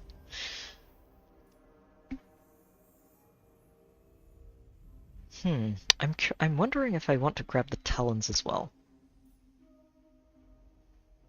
I think I just go for the Comet and upgrade it to get that Winds of Magic discount for now. Talons are fantastic, though. It's a, the difference between the Comet and Talons is the Comet is, well, kind of self-descriptive. It drops a comet on the target area, which is just one giant burst of damage. The Talons don't do it in a burst, they do it over time in a certain area, and it's a larger area than the comet hits. So he will want them both, just not immediately. A useful tool in the right hands. Ooh, and you... I think I work on... Yeah, you're going to keep upgrading Glittering Robe. Get that Winds of Magic discount. Unlike Lords, the lesser wizards have to put 3 points into a spell to get their Winds of Magic discount for it. But it's usually worth it. What I typically like to do for them is specialize them in a single spell, and then grab this version of whatever branch of magic they have, and then move on to the next section. She is 2 levels away from getting that final level of mobility. Just getting there. I think this army is probably about as good as it gets for now. You are going to head on over to the Bridge of Heaven. This is also a great spot to point out how corruption works. So corruption and... I think it just calls it corruption now, right? Yeah. So corruption is basically... It shows the influence of various powers over a region of the game. Up till now, these vampires have been doing a lot of that to the Celestial Riverlands. We don't exactly appreciate this, and is part of why we're punching them out, but while corruption levels are high, usually it'll enable attrition for armies that aren't aligned with that type of corruption. So while we are purging this slowly, we do have to be careful on the way.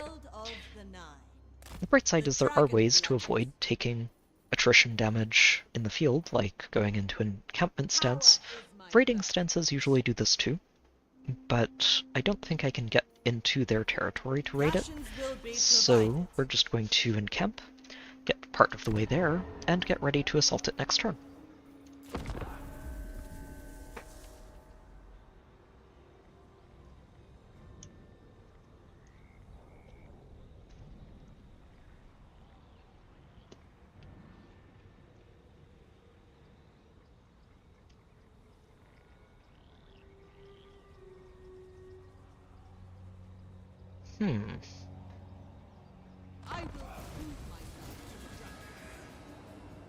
Oscar Mark. That's an Empire faction, if I remember correctly. We've got our extra ammo online, good. Maintain control of 3 provinces. Well, we currently have 1. We are working actively on number 2. And I'm about to have Yuan Bo probably turn around and work on number 3. Looks like I'm not going to have to worry about these guys. I think that our allies down south are handling them for me. So all I need to do is make sure I claim these settlements before anybody else does. Oh, they do. Okay, they do have an army down here. So I am going to fight this manually. Now that I saw that full army down there, I'm going to be careful about this. We don't want to take casualties if possible. Ooh, oh, this map is going to be an interesting one, isn't it? Looks like we've got a couple of choke points that we can hold.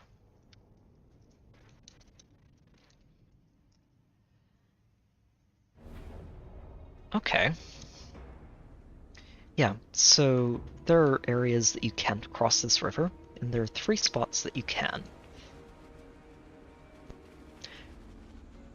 It looks like these wolves are going to probably navigate around the side, but I think all of the rest of these all of the rest of these units, zombies and skeletons, oh my, are going to funnel directly through the middle here, which is excellent. So what I'll do is set a couple of spears over here, and they're just going to guard our flank from the wolves. We're going to set 3 sets of warriors here. Actually, let's get 5. Maybe we just send all 6. I can use the spears to handle the bats if they get on top of the archers.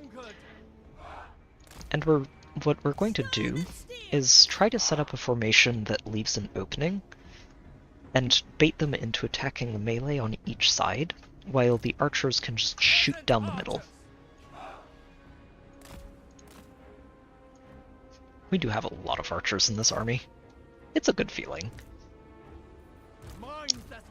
There's nothing quite as good as just not taking damage from the enemy army because they never get to reach you in the first place.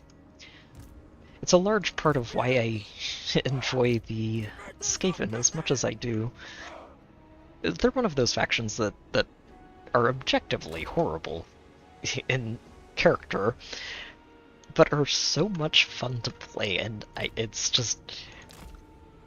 I can't help laughing. Like, it's one of those... I probably shouldn't be laughing because, again, they're horrible rat people, and they're terrible. They're horrible. But they're too much fun to play. So, it's quirks of the game and setting. Yeah, looks like they're all going to slowly funnel through here with... Yeah, so I did predict it correctly. Good. You guys are just going to spread out here and hold those flanks. You guys are going to do the same over this way.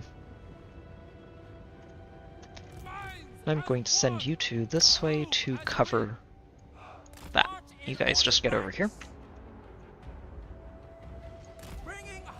Here come those wolves. These two are already set up to intercept.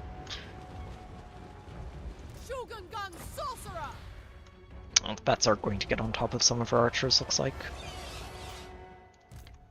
It's okay. That is why I have backup here.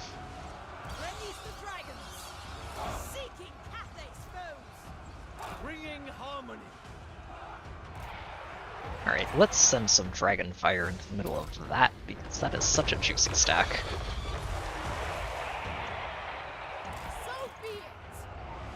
Yeah, these bats are not going to last long. Good. Those wolves aren't doing so well either. Very good, very good. Yep, overall this is going quite nicely. Let's start focusing fire here.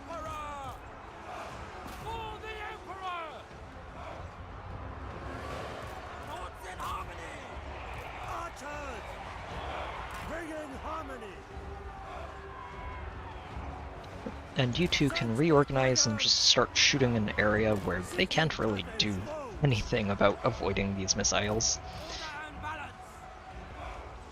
You two can do the same. This side is doing fine. You guys can get involved.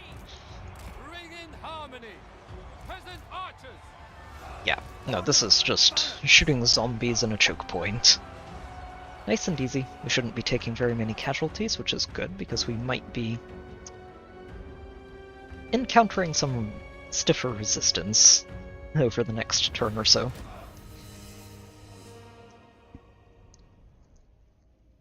Sartharael the Everwatcher. One of the great Chaos Lords. Not someone I'm expecting to run into for a while, if ever.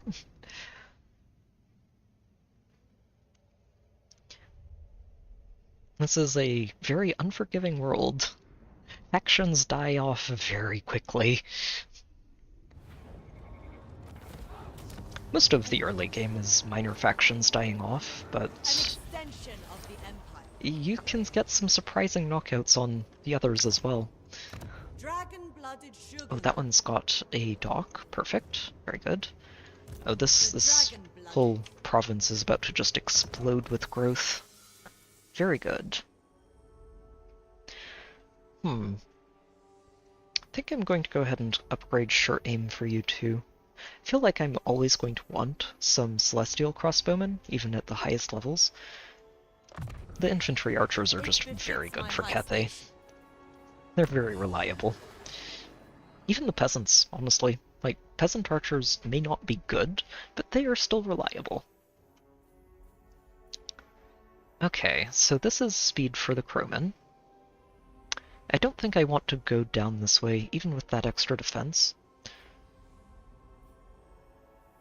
I think I'd rather go through here.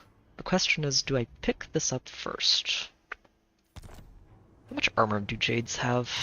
Shaper of the Eight Winds. Going up to 90 is very solid, honestly. That's the level where you start to be able to withstand some of the bigger hits, and can be really useful over time.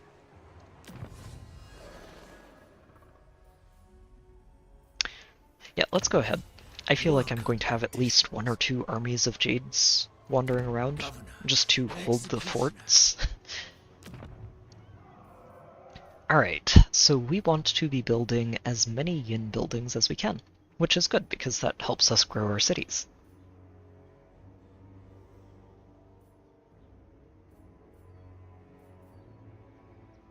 I think that this one is still good. The extra growth is very important, and we're getting a lot of income from buildings like this and the ports. So yeah, this one is what we're going to do. We basically get it for free, which is excellent. Oh, medicinal plants. That is worth it. What I could do instead is pick this one up, get some extra growth, and build the plants later when... no, it's worth too much money, and it's better to get that going earlier, I think. Definitely want to upgrade the shrine though, get these dyes online soon. And...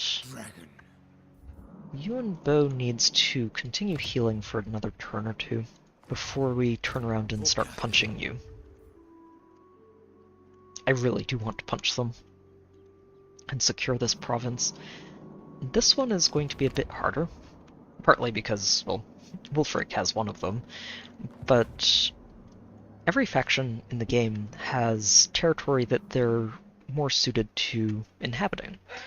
These are habitable areas for me. They're highlighted in green. These ones in brown, not so much. Buildings are more expensive, they take longer to build, and they don't give me as much money. So it's not an area I'd like to inhabit for longer than I need to. Oh, hold on, I got these factions mixed up. This is an entirely separate faction. Interesting. We don't actually technically have contact with them yet, so they can't hate us until they know we exist. I really think I'm better off just letting Wulfric go down here and take the brunt of that aggression. And we're going to turn around and start working on these humans. You guys don't know who Wulfhart is, do you? Oh, they do. Oh, unfortunate. Well, we might end up annoying Wulfhart if we go punch them. Let me think about this some more. Need to step away from the computer for just a moment again, and I will be right back.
Alright, so thinking is pretty much done.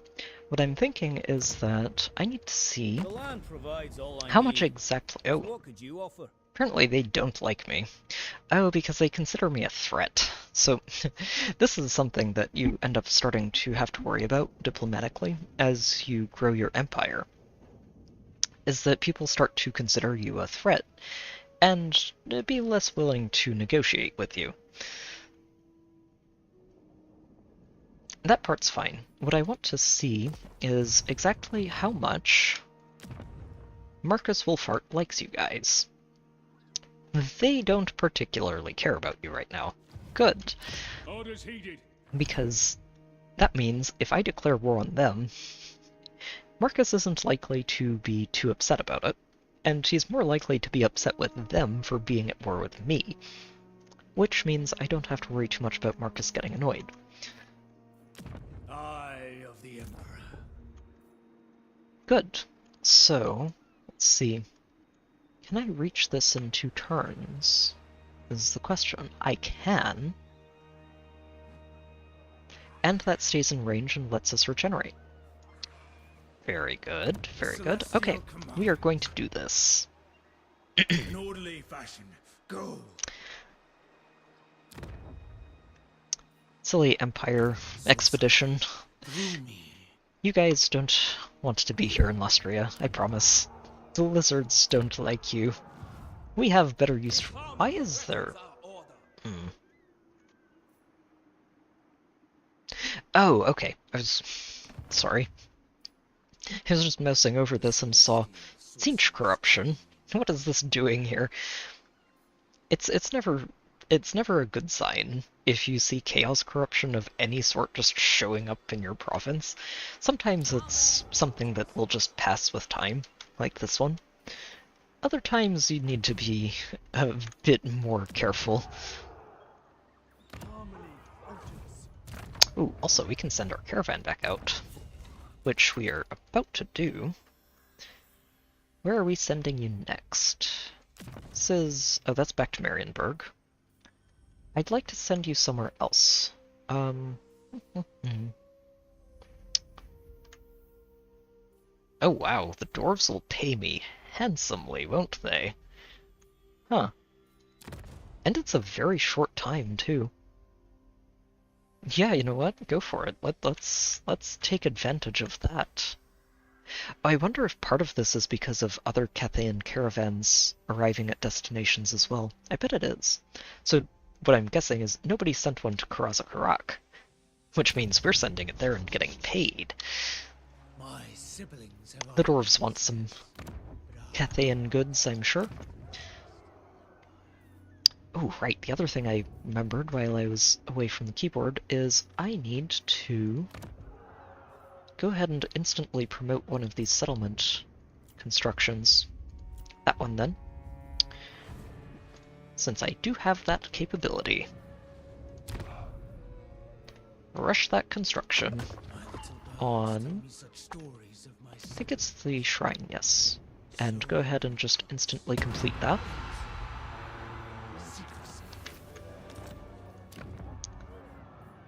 And that lets me just immediately get more tradable resources to continue expending our income.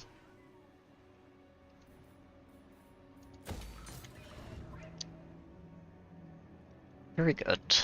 Very, very good. I like seeing money numbers go up. It's a good thing. I dispatched you already, yes, so you'll be arriving in 5 turns and giving us a nice chunk of income for that investment. I need to see... I guess I could just throw this one out. Oh wait, this doesn't have a duration? Oh wow, okay. That's excellent to know. So we basically just do this, and we have this until we do a hero action of some sort. That is really strong. I appreciate this. Okay, off we go.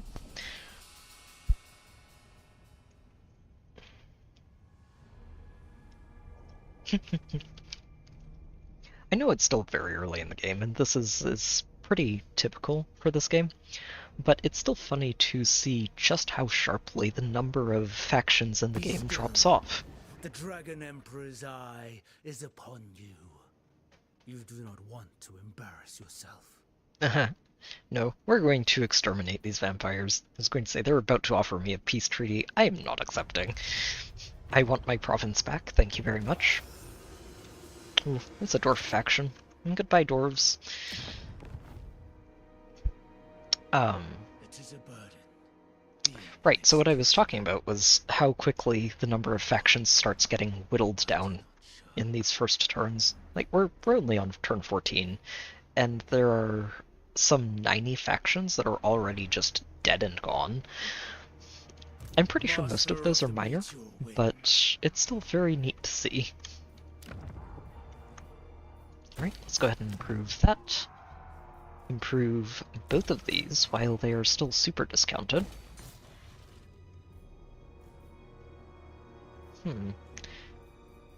Floating pyramid probably doesn't really need too much defensively. I'd rather keep working on economics or get the Jade Barracks online. Or we can build this. This gives us access to a much better version of missile infantry.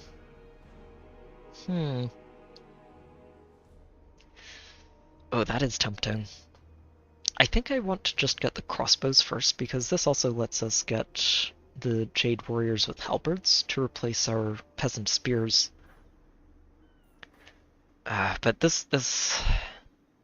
No, we're going to build this. Even if this is going to be a temporary building, I want these crane gunners. And this is a new unit that should be very, very good for me as well. It's a support unit, I think, that basically just helps to make everybody's lives better. Also gives me artillery. These cannons can be very, very good to have for all kinds of situations. Let's go for that. Where is the promised unity? The Emperor's eye. So, I don't know where your armies are. I think you're probably preoccupied. Nope, never mind. I thought they were at war with somebody recently. Okay, so... They were at war with somebody, but I think Mazdamundi went and finished them off. They don't like Mazdamundi. Mazdamundi is on his way to disliking them. Good, good. So what I'm hoping here is that I can knock out these two, get Mazdamundi to declare war on them as well, and he can finish them off for me, and I can just settle down in this southern part of his peninsula. Eye of the Emperor. I'm being very rude to people right now. We're declaring war on them, and then getting nearby people to dogpile in on them. Oh yeah, this is going to be very one-sided. They do have an army up there, but I think this is decisive enough. We should be okay. Ooh, handy. It's a fun item to pick up. We're just going to occupy that. And theirs is fancy armor. Good. Which gives me all the diplomatic relations I will ever need. With Grand Cathay. I say that. It might still be hard to confederate the two other legendary lords, but we will see. You are the glory of the dragons. Yeah. So they can get over here pretty quickly, but they also just have very, very basic armies. Alright, so let me double check. Yeah, he doesn't like that we're at war with them. But he also doesn't like that they're at war with me, so I'm pretty sure that'll affect us positively sooner than it'll affect us negatively. And if we treat with Mazdamundi for a moment, would you be willing to join the war here? If we pay you. I'll wait for that. He's all the way over here anyway. Although, if I do bait him into declaring war now, that might encourage you to go punch Mazdamundi instead of me, which would be hilariously juicy. You know what? I think this is worth 2,500 gold. Yeah, go ahead. I doubt your commitment to our great plan, but sure. It probably helps that he does want this territory. I refuse. Yeah, this monument to the moon... Tyrant decides. Wow, there are ogres out here? Done. Huh, interesting. Well, that's okay. If they cause problems, we will go deal with them. Until then, I'm not too worried about it. Now back in the Cathay and home front, let's go ahead and take this last settlement. I think we should be able to. They do have 3 armies here, but one of them is not going to be pitching in on this, and that means it should be very easy to claim this for ourselves. Yep. I am going to auto-resolve this one specifically because I want these reinforcements dead. Every last one of them. I might be able to do that anyway, let's see. So they should be coming in from up here somewhere. The garrison and everything isn't going to be coming to us until those reinforcements arrive. They do have a wizard. The wizard can cast some buffs and heals. He's not too scary.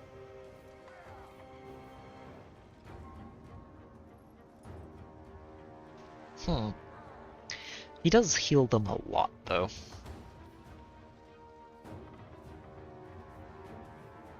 I think I do.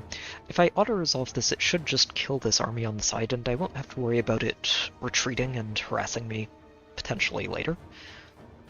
Let's go ahead. This army is fairly disposable, too. The peasants are... Ooh. Oh, wow, that is a nice banner. Oh, that is a great banner. So with banners are a piece of equipment that you can give a lord, and the lord can then turn around and attach these to anyone in the army that's a valid target. For this one, anyone can use it, and what you do with them is try to find the best spaces for these buffs to take effect. This one probably wants to go onto someone in the front line, who's providing leadership to stop the rest of the front line from breaking, while also helping the enemy charging ranks to break faster. It's a very nice piece of equipment to get. I appreciate that. I also appreciate getting this back. Oh no, he did retreat. What? Cease. Ugh. Well, the bright side is he's basically dead. Blood grows richer. We've secured this province, and they are now taking attrition damage every turn because they have no province or settlement left at all, which is excellent. You are going to continue upgrading that. Just make sure these archers hit as hard and fast as possible. Is it fast? Oh, it's as far. Oh, yeah, that's really good. I should honestly upgrade that for Yuan bow as well. It'll help a lot. So for this one, I think I do want to take the...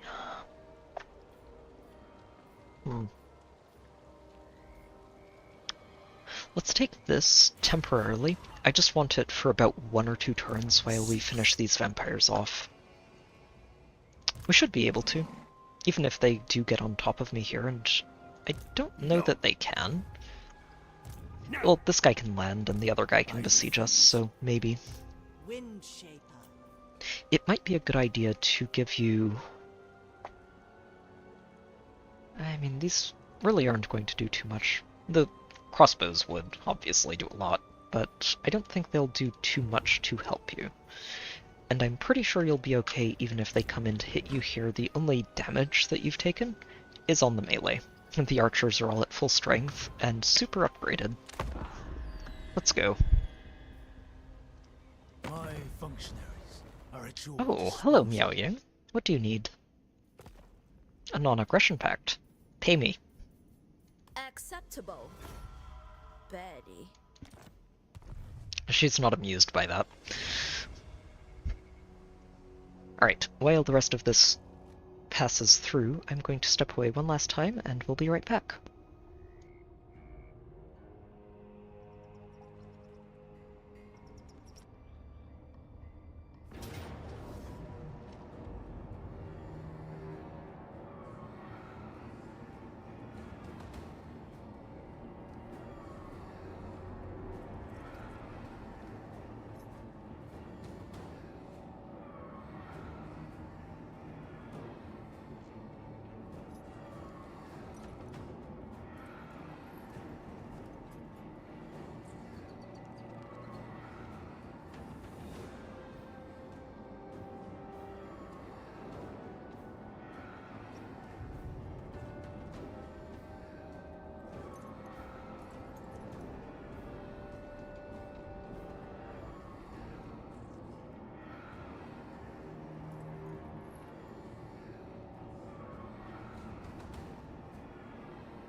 Well, I see the vampires are making one last desperate attempt to reclaim territory. It is not going to end very well for them. Let's see. I think I'm going to give this to you, Juchu.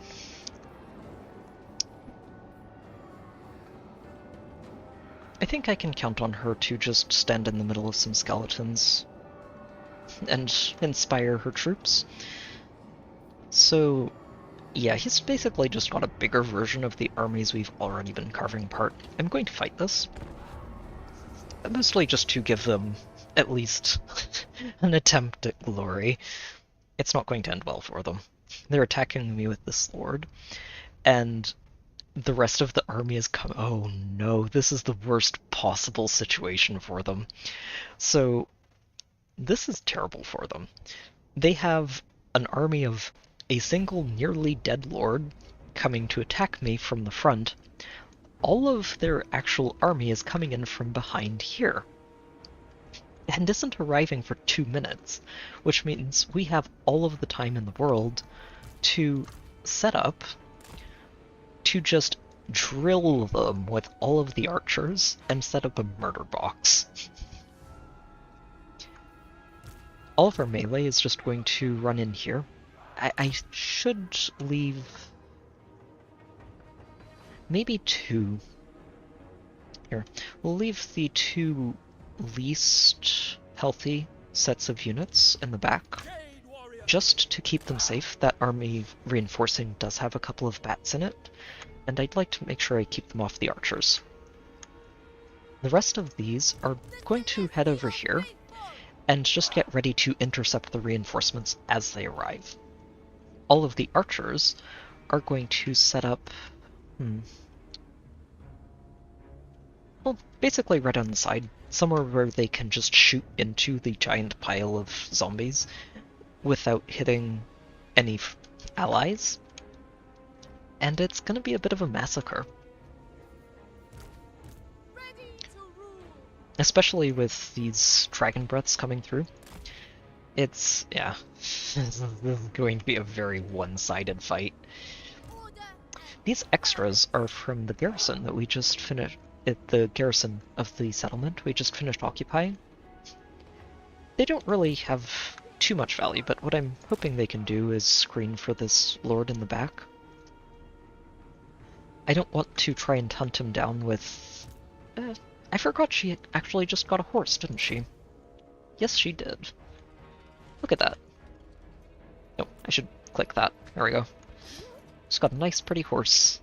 So that horse means that she's actually a lot faster at navigating the battlefield now. So I'm going to send her off to hunt down this necromancer, and then turn around to come back to the army after he's dead. I don't think she'll have too much of a problem with it, and she can bring these garrison units along with her in case. Yep, and I think that's about everything. So, first things first is we're going to get spearmen lined up here.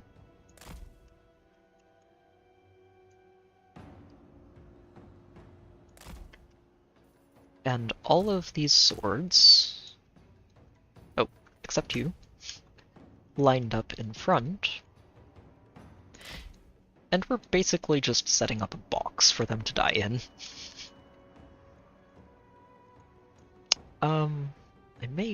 I think I want to spread you guys out just a little further.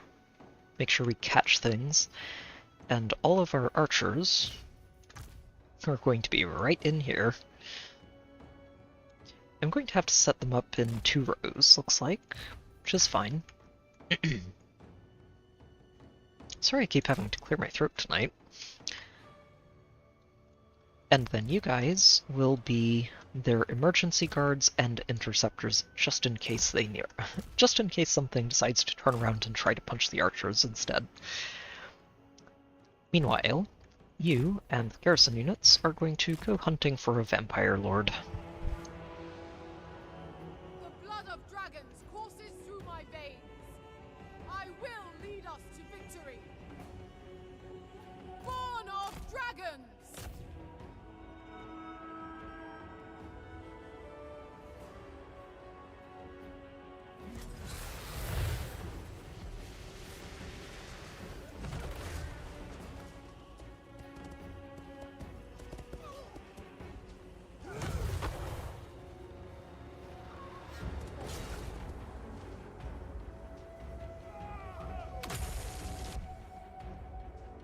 She actually has some very cool combat animations. I don't know that I've ever zoomed in on one of these lords before when they're on a horse.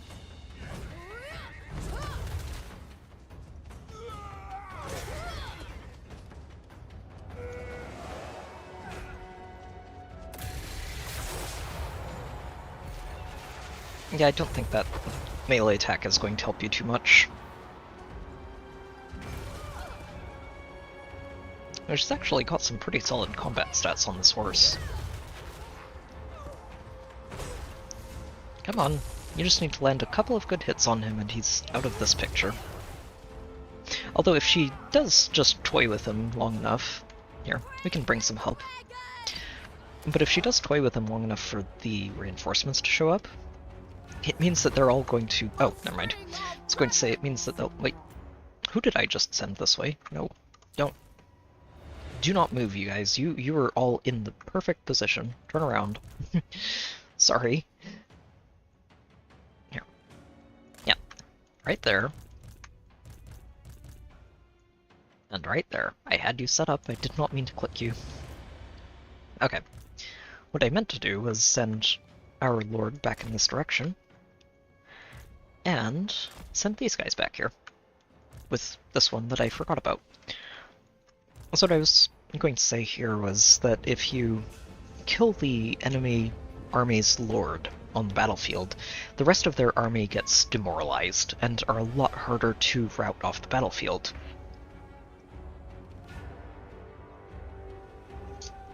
You can also get that effect if you just rout the lord off the battlefield, but that's usually harder to do. Alright, and just pick your targets, everybody. Oh yes, this is an excellent ambush point. I do appreciate these. Long spear! let's get you two ready to intercept. Looks like some of these may end up closing the distance. Yep, definitely. But this is why we have 2 ranks of archers. Just in case. Descendants of dragons. And our lord is almost here to start throwing magic around. Warriors! The Emperor's will! Shogun gun sorcerer. Yep, she's going to come in and help with this, in between throwing fire at people. There we go. Peasant archers! Restore order! Let's try and intercept some of the stuff coming at them so that we can liberate this front line. Okay, go ahead and start shooting into this bulk again.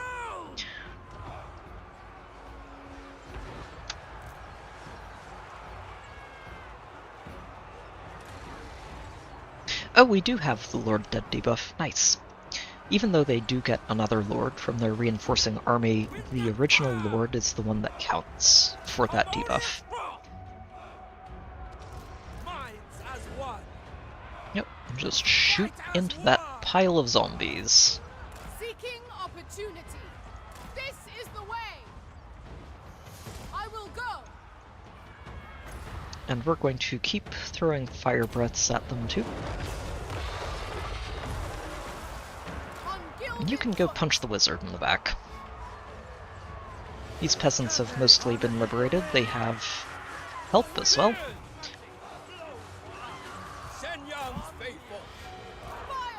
May as well work on that wizard.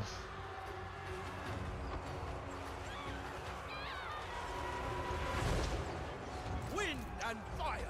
Okay, let's get you guys moving forward. Marching as one! Make sure you stay in range of the zombies that are still active. Archers! Bringing harmony! Defenders of Cathay! We obey! At once. Irons as one! For Cathay! And I think we're about to get army losses. They're all starting to disintegrate. It's one of the fun things about fighting undead in general, is they're very dependent on leadership, because if they ever get too low, to the point that normal units would start running away, they just start to take damage instead. That actually applies for demons too. Okay, there they go. This is the way. Which makes being able to just crush the leadership of those armies a very important thing to be able to do.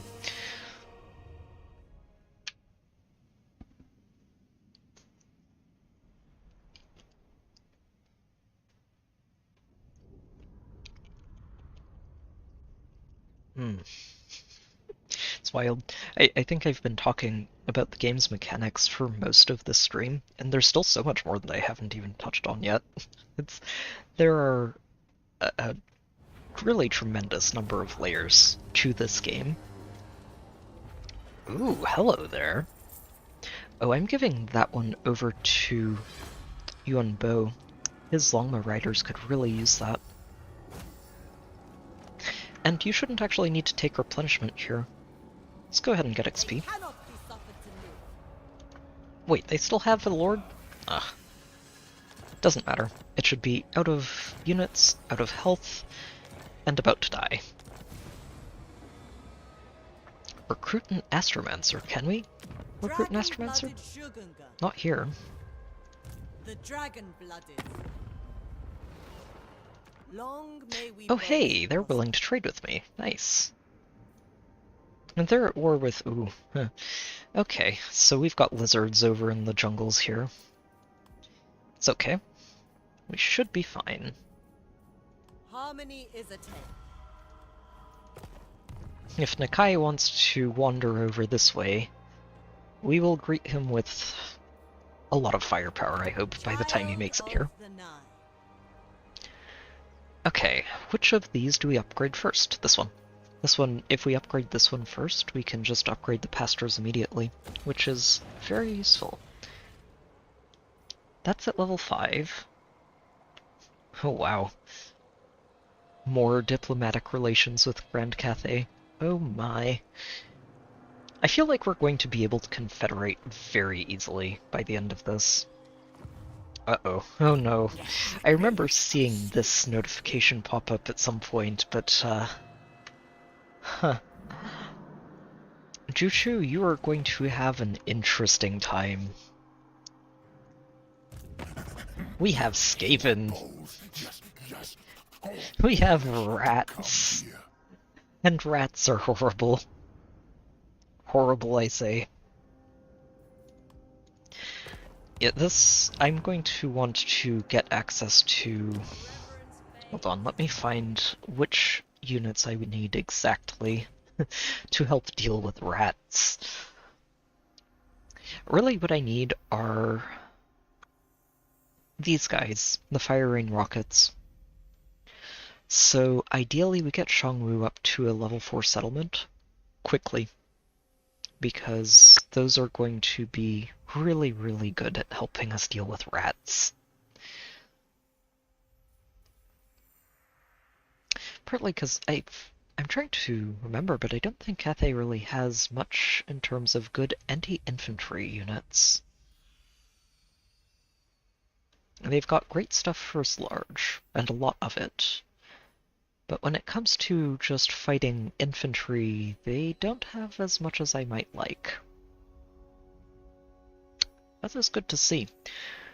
What they do have is a lot of firepower, and these fire rain rockets can tear apart Skaven if you manage to keep them safe and line them up correctly. We can also upgrade to things like the Sky Junk, which are basically fire rain rockets, but in the air. I think the rockets tend to do more damage overall, just because you get 4 cannons instead of the 1 from the Sky Junk. But yeah, those are things we're definitely going to want to work up towards as quickly as we can. Do I just go for growth? I think I should. Yeah, I do want to tip this balance sooner than later. And this place does have 2 docks and pastures, so this is a good one to grab. Especially, again, for that extra growth. I'm not really hurting for income at the moment, which is really nice. And I can switch this one over to control. Keep working on getting that growth ranked up as quickly as we can. I'll ignore that. Are you willing to go to war with these guys yet? Oh, you are at war. I bribed you already. I forgot about that. Don't know how I forgot about it, but it's probably because it's not something that I have really done too much. Normally I'm willing to just go to war with everybody. This one I'm trying to be a bit more careful about it, because if at all possible I would like to avoid safe scumming to try and salvage the file. So ideally we never load back in time, and we just keep going forwards. Through me. Huh.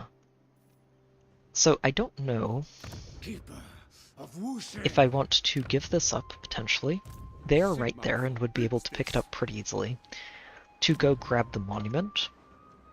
Or what I could do is set up an ambush or just try to punch them.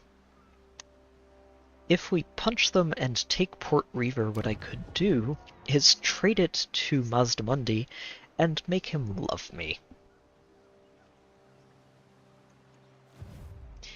Giving a settlement to another faction tends to get you a lot of good points in their in your diplomatic relations, which could be really useful. But I don't know if I can punch this army, the garrison, and the army behind it. So what I'm going to do is set up an ambush. Hopefully this one works. In harmony with the road. Our last ambush didn't work out so well, but Tell the soldiers. This ambush might. And ambush battles are lots of fun for the person ambushing. So hopefully we get to do one of those. Does require it. Yep, Cathay needs. these vampires need to die. Go away. will bring order. We don't need to fight that. Go away. Oh, hey, we got a forbidden rod. Nice. This is one of those items that's really quite strong, especially if you have a way to heal whoever is using the rod at all. If you do, this is basically giving you a lot of extra winds of magic to play with for your spellcasters, and is going directly over to Yuan Bo's army. Yep, take the XP. Must be excised. Because you're about to not really have much to do. Not until these rats decide that they want me dead. Which they're probably going to do at some point. Oh, yeah, okay. This could be a problem for Miao Ying. She's got a lot of chaos coming through these gates now. The gates are falling, and chaos is flooding through. Let us stumble through diplomacy together. We'll leech as much money as we can out of these guys. They'll probably start getting desperate in the not-so-distant future. I don't know if I'm going to want to confederate them. Probably not. It would be a very awkward area to try and hold. Even if getting Wage In would be fantastic, I don't think I'm going to be able to do that. Village looks like he's on his way to crush that already. And if Village wasn't, Snitch is right down here to pincer it from the other side. I am starting to see why Cathay collapses so often in the playthroughs where I'm not here. So be it.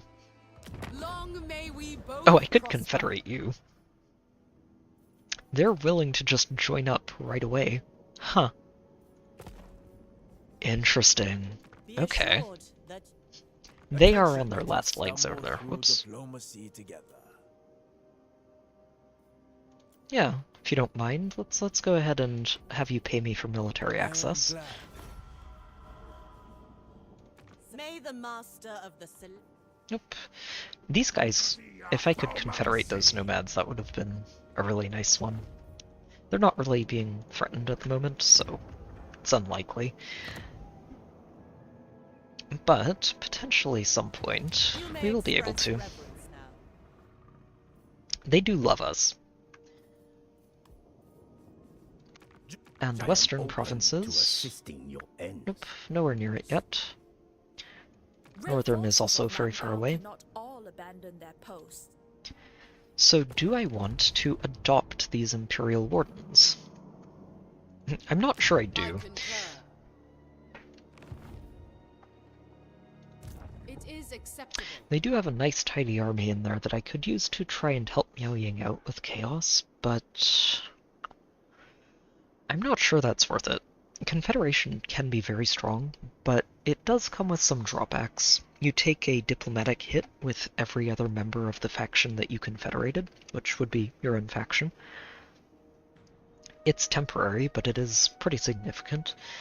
And more importantly, you suffer a faction-wide control penalty, which can lead to rebellions in places that you really don't want to see them. I don't think I'm worried about anything rebelling if I take them. It is acceptable. And I mean, they are already at war here. Harmony is I don't think consensus. confederating you guys really has any value. I will let you fight it out, and build up a province to reinforce you with from down here. From where it's safe. Master of Feng Shui. What I'm thinking here is that you are going to dismiss all of your peasants, because I shouldn't need them, Does the spirit dragon and approve? dismissing them gives me a pretty nice uptick in my turn income. And if I do end up needing them before I can just recruit the Jade versions instead, I can recruit them fairly quickly. Peasants are very easy to recruit. So you, where else do I want you to go? This is fine. I think I just start giving you your own wizardry. Tool worthy Should of help. the dragon. And in the meantime, Redouble your speed. we'll head up here. So Snitch is not at war with... Oh, he's only at war with Miao Ying right now. Okay. And the Dead Flag Fleet, which I haven't seen yet. They're around somewhere. So he's currently threatening these guys, but not at war with them. Threatening these guys, but not at war with them either. He is at war with Miao Ying, who is looking like she's doing alright. She's got solid 2 armies and change there. So she should be able to do okay. I'm a bit worried because she's facing down a lot here. Yeah, we'll see. We may end up confederating her sooner than later. Okay, anything else we want to do this turn? I think we're okay. Wonder how we get more of these. Oh, okay.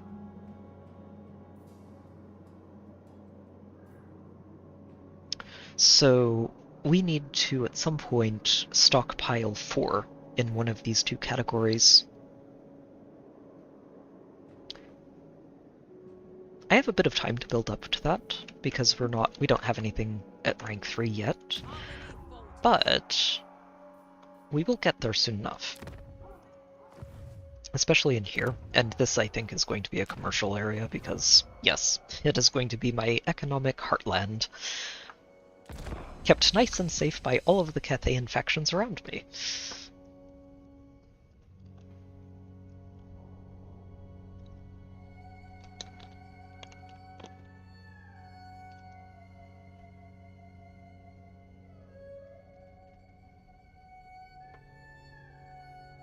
Death by my blade is reserved only for the most honorable.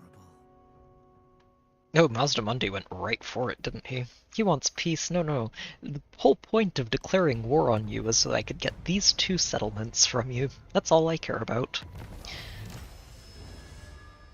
Oh, and we got another scrolls. Which reminds me... Oh. This should be okay. It is an ambush that we are on the receiving end of, and I don't like that. But these ogre ambushes usually aren't too horrible. The trick is mostly just to make sure that they're charging into the melee units instead of the archers, extract the archers,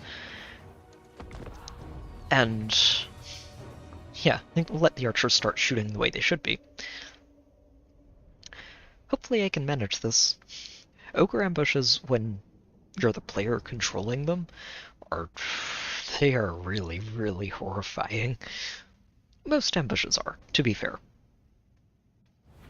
I still don't think any type of ambush I've seen quite matches... We face only fools! Selfish, cowardly fools!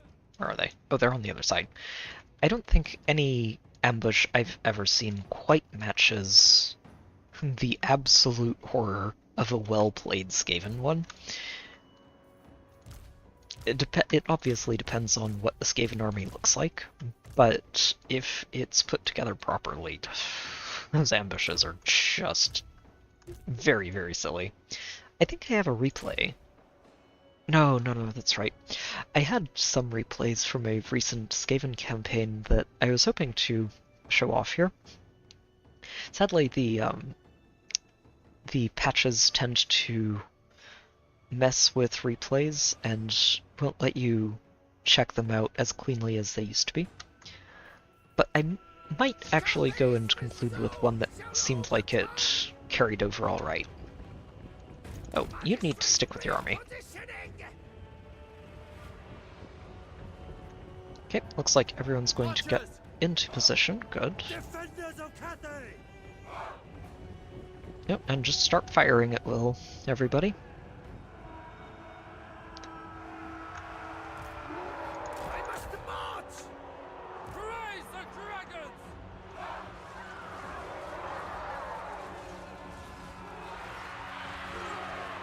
Yeah, these ogres. So the ogres are easy enough to hit, even when they're in the middle of a melee like this, just because they're so big. They're a lot bigger than any of our units, so you can still shoot them. It's not as easy as if they were out here, but you can still shoot them. Okay, this ambush was not a problem. Let's get you three turning around. And you two as well. Everyone over here is just bracing. Perfect. Oh wait, shoot. That was not what I meant to do. Okay. He charged into the ones that were bracing, which is good. It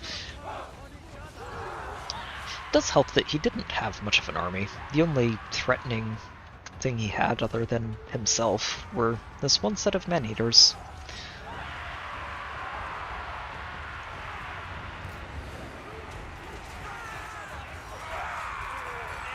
Yeah, and when we're this close range, it's very easy for the archers to just hit him.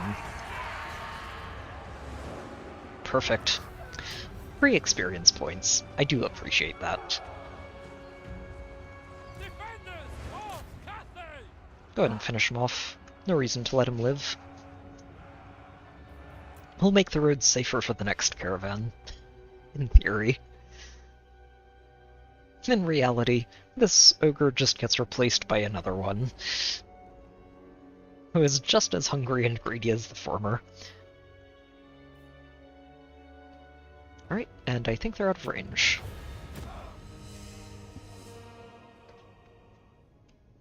Hmm, 14 losses lost in an ambush. I think that's pretty acceptable. Or, losses lost. 14 individual members of this army lost. Acceptable. Tragic that we lost anybody, but this is not a game where you will typically have 0 loss victories. There are armies that can get away with it, but for the most part, it's not something that happens. I think we go ahead and give you experience. You shouldn't need the replenishment. I think he's actually getting very close to arriving at his destination again. So the XP is very useful.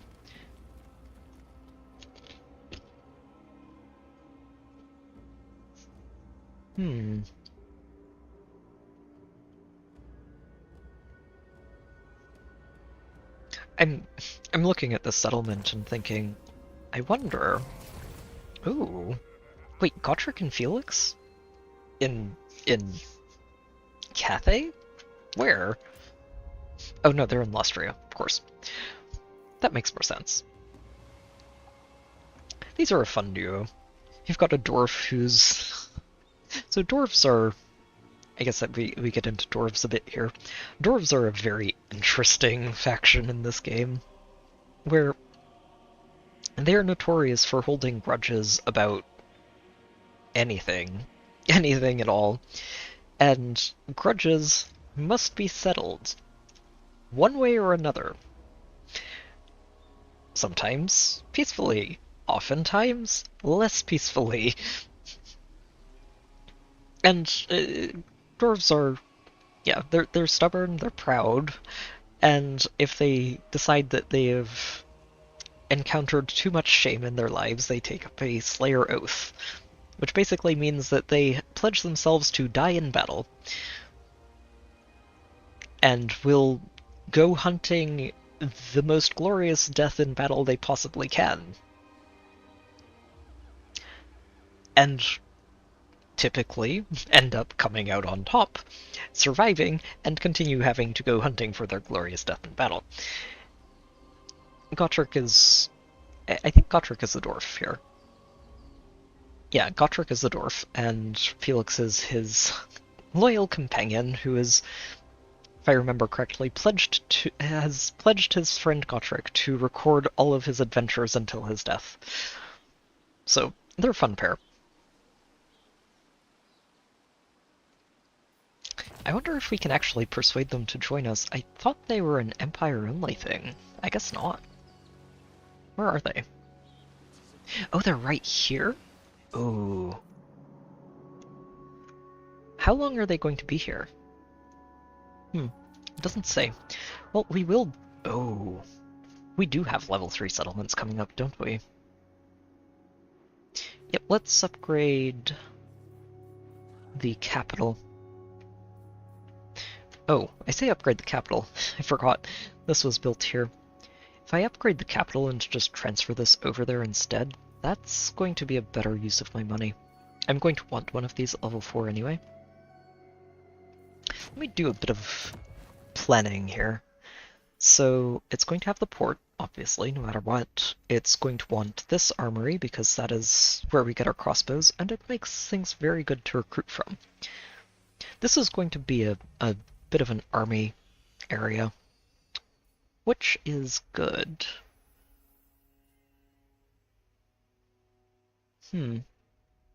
So ideally I build these two, I think. Gives us astromancers to play with. Gives us the celestial crossbows. Also unlocks these terracotta sentinels, which are a lot of fun. I don't know if I'm going to want the alchemists.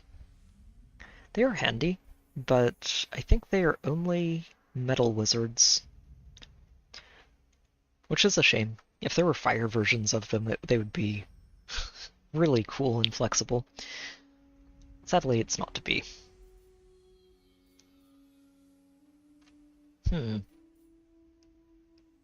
Definitely going to want to build this. Possibly want to build this. What I might do is just focus this purely on military and build all of this so that I have somewhere for all of these things to be recruited from. That is definitely an option. Probably wouldn't get there for a while. We still need to upgrade to rank 5, but we will get there. And in the meantime, I'll demolish that and replace it with something better. Those armies are gone, so you need to go marching down this way. Ooh, okay. I say marching. We're going to go sailing. It's going to be a lot faster, actually, since if we try to go through this forest, it'll take several turns to reach that monument.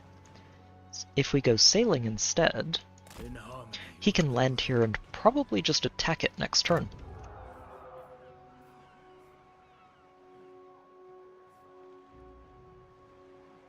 Let's see. I think I do upgrade this. Getting the pottery is good.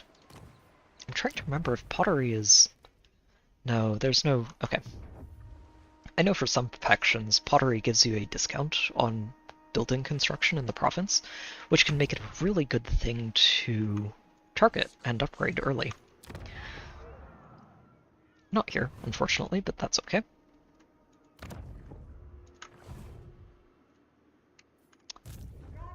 Kind of lucky that those elves haven't sailed up to punch me instead of going after Marcus, but that is why I got Marcus involved in that war in the first place. So let's upgrade this. We can get furs there. Upgrade you. Double that growth income. It suits my purposes. Good stuff all around. Wind shaper. And I'm going to keep her just marching in between these settlements. Fly the Emperor's flag. If you keep units in a certain stance long enough, they end up getting a trait that sort of fits with that. Marching over time can give them a trait that lets them just move further on the campaign map, so it's good to spend time in marching stance early on in the game, and to just have that available in the long run. Descended from celestial glory. What I might also want to do... Hang on. Yeah, we can't recruit heroes yet, but What I might also want to do is look for another lord to send north to help with this chaos incursion.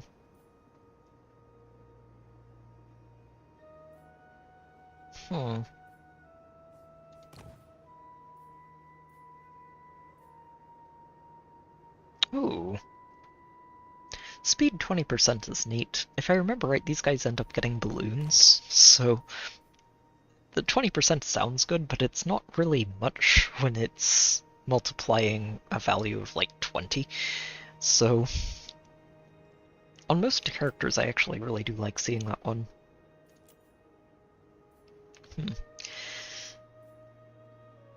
Bureaucrat is great, but we already have one, and hiring you is just going to increase her upkeep by like 470. So it's not worth getting her.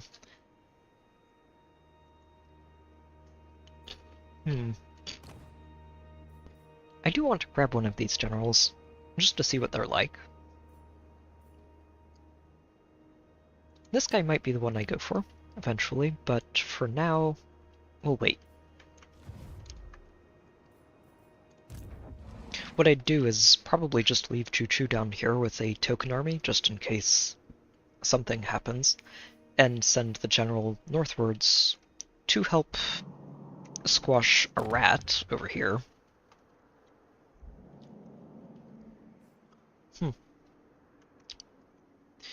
So, I say it's over here.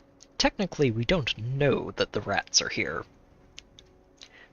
But if you see empty settlements, ruined minor settlements or major settlements, just ruins in general, and you happen to notice that there is a lot of Skaven corruption in that province, odds are there are rats there.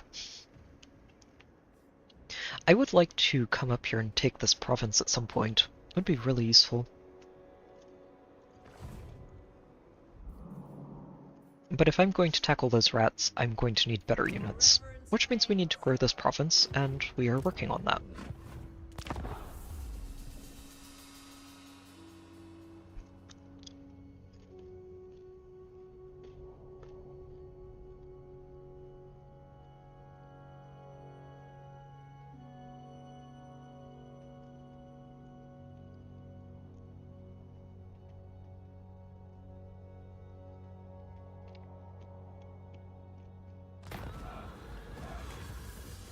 Oh no, we are always taking cargo. You don't need the replenishment, you're fine.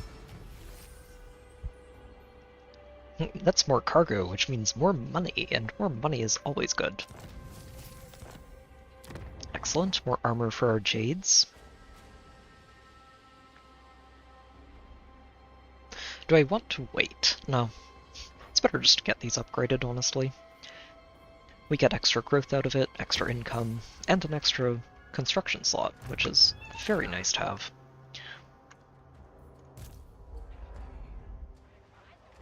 Oh, Mazdamundi had the same idea. Glad I came this way. So we're just going to take this and kick these humans off of Lustria. Yeah, I don't need to actually engage this directly. Should be a very easy battle. Eager for battle. Occupy that. Ooh, that's another Lion Whisperer. Very nice. Province secured. We have 3. More money. And the colonies have been obliterated. There's nothing left but the echoing laughter of gods. We're just eager for the bloodshed. Okay. I think I'm going to bank this point. So if, the idea here is if I don't spend this skill point until he levels up again, I can grab this skill and this skill at the same time, which would be very nice.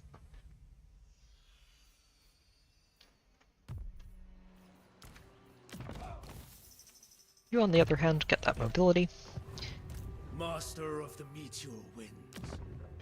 Master of the Meteor Winds. Indeed.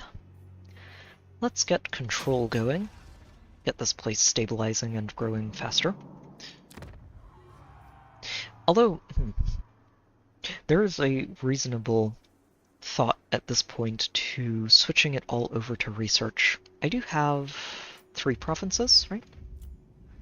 21% should accelerate the research a little bit.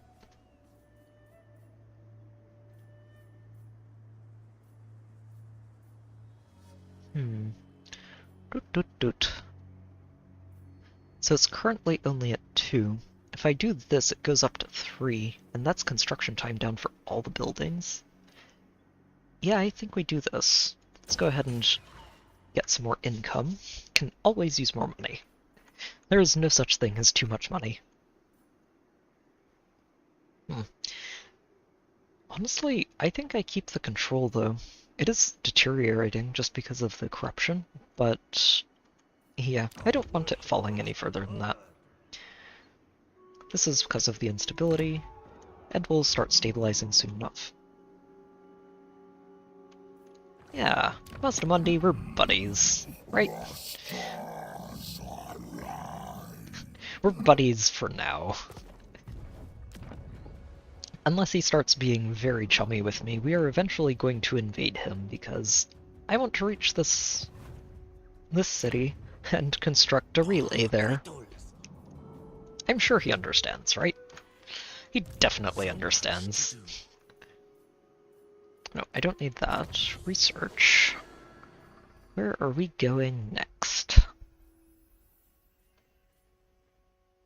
Probably down here. Getting that construction cost will be very useful.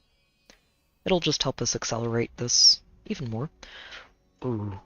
That's also really good though, isn't it? And it would let me upgrade the Jades some more. I really need to dig deeper into this. There's so much good stuff down here.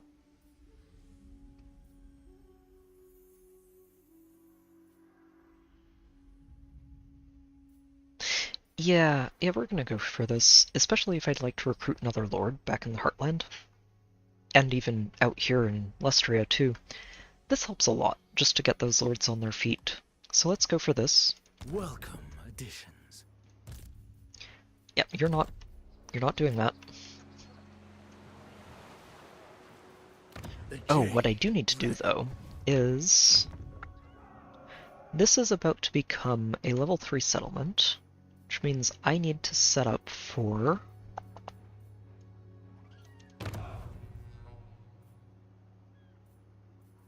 a fortress city. Improved effects from military and defense buildings. That does sound like a good thing. I don't know exactly what it does. I have never played this faction before, so... Improved settlement, improved effects from the settlement, and infrastructure and resource buildings. Huh.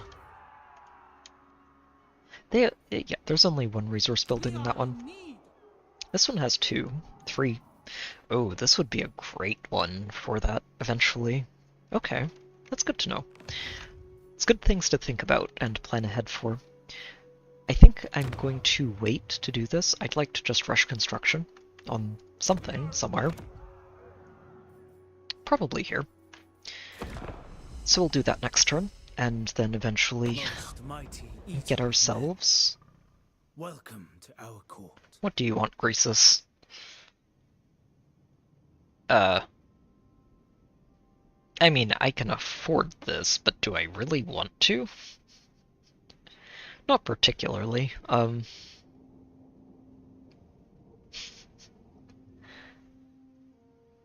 Do I really care about being at war with the ogres? Do I think they would risk running all the way through Zhao Ming's territory to reach me? Is the question. I don't like this.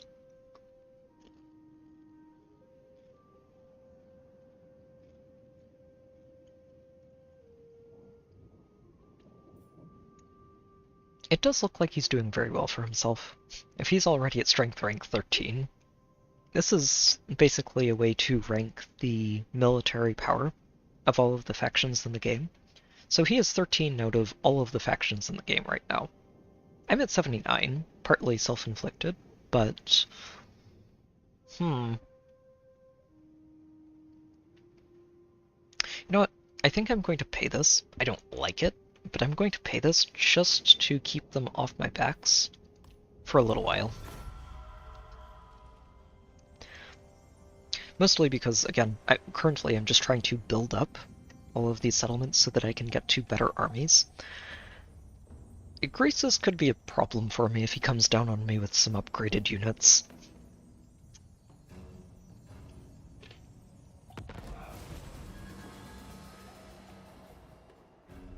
Ooh. Gain a substantial income, you say? Well, we're almost there. That's... I think... No, I think this ogre faction is over on the other continent. I recognize that name. Excellent. Caravan complete. The anchor chain. Oh, that is a nifty little trinket.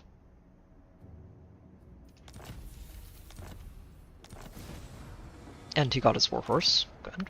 Good. Do we have... Oh, we do have another one. Yes, perfect. We are hiring you. And you are going to be sent out into the world to earn us money. So we've been to Karazakarak and Marienburg, which is currently being occupied by vampires. Lovely.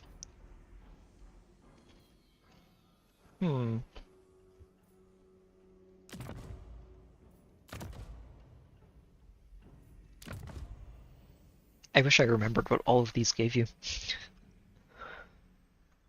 It's okay. I think we'll head down to Myrmidons next. Oh, Karazakarak is still really valuable. Let's see, that's 5 turns, 8 turns, or 6 turns.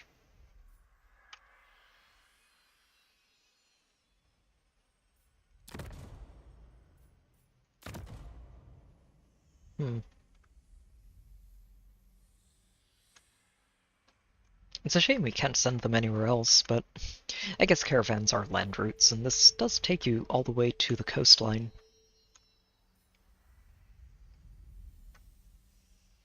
Seven turns. That one is 5.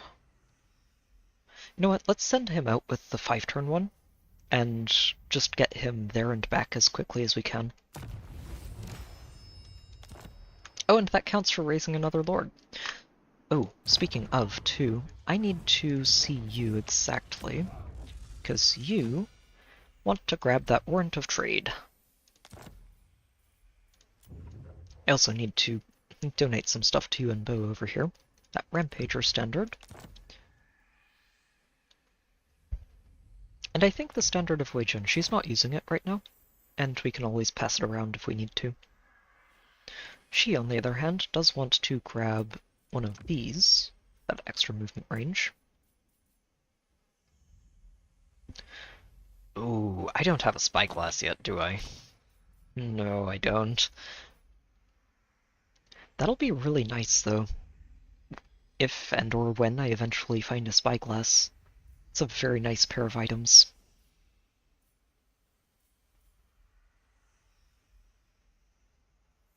Yep, we're gonna upgrade that for you. It's pretty useful. And I think your alchemist pet is going to grab that forbidden rod.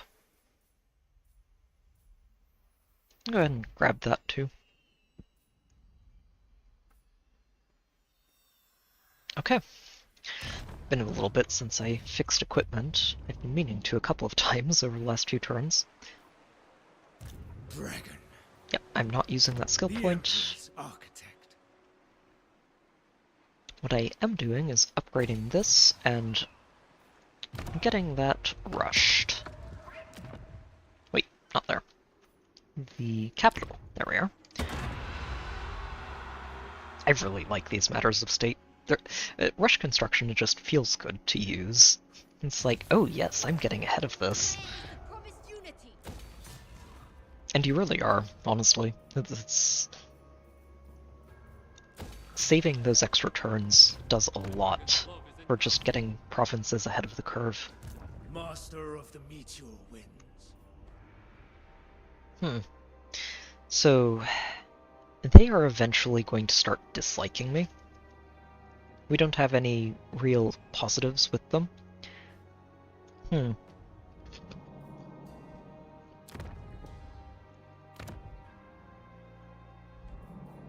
But I think that's far enough off that I'm just going to have Yuan go help punch these elves.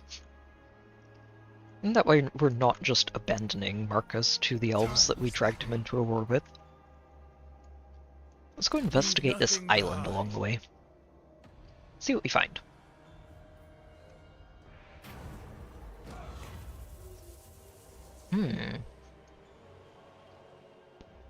So the prophecy scrolled into the map states, the power of rage or prescience. I think we go with campaign. We're about to get into some fights with dark elves. Let's go with rage.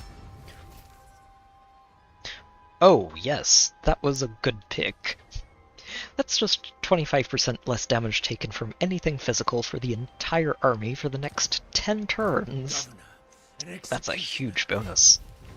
Glad I stopped by there. Do not rest on the waves.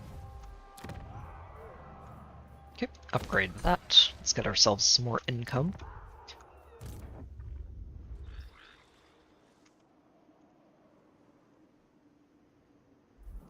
Yeah, and you're just going to keep marching back and forth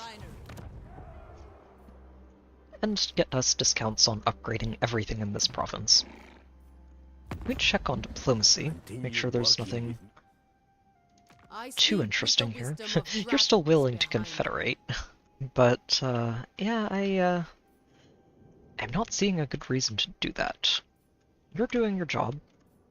I don't need to take over for you. As a dragon-blooded, You are willing to confederate, but a lot like the others, I don't see a good reason to do that. It's a minor Cathayan faction, and I don't really worry too much about confederating these, especially if they would potentially drag me into a war with Nakai, if I do. Let us stumble through diplomacy together. You're not at war with the rats. If they declared war on you, I would be dragged into it. But they do have a nice province that I would love to be able to grab from them if I can confederate them, and that's not too far away. So if we upgrade this, that should accelerate a little bit more. It is right.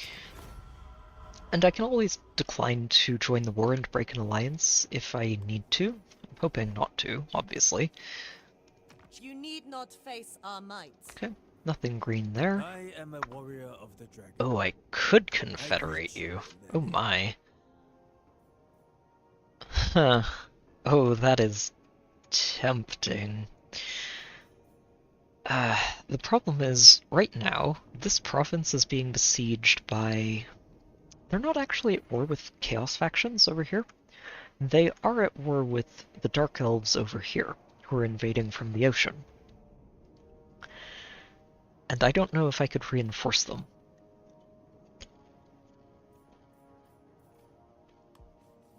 Do you seek the Storm Dragon's Ooh, wisdom or strength? yes please. Come on, Miao Ying. Very well. The Lord of the... So let me check with this. Honestly, nabbing Wei Jin would be a very nice pickup. And they do still have this entire province Ferocious. under control. General. They do have an army Instrument of the divine. who has a full army and could help protect it.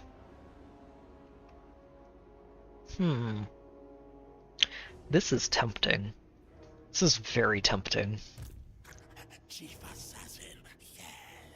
The only problem would be if Snyx decides to start stabbing me from the left side at the same time as the elves start trying to stab me from the right side. I don't have to confederate them, But it would be a really easy way to just nab an entire extra province. Never broken. Huh. It might need some tinkering to make it better, but...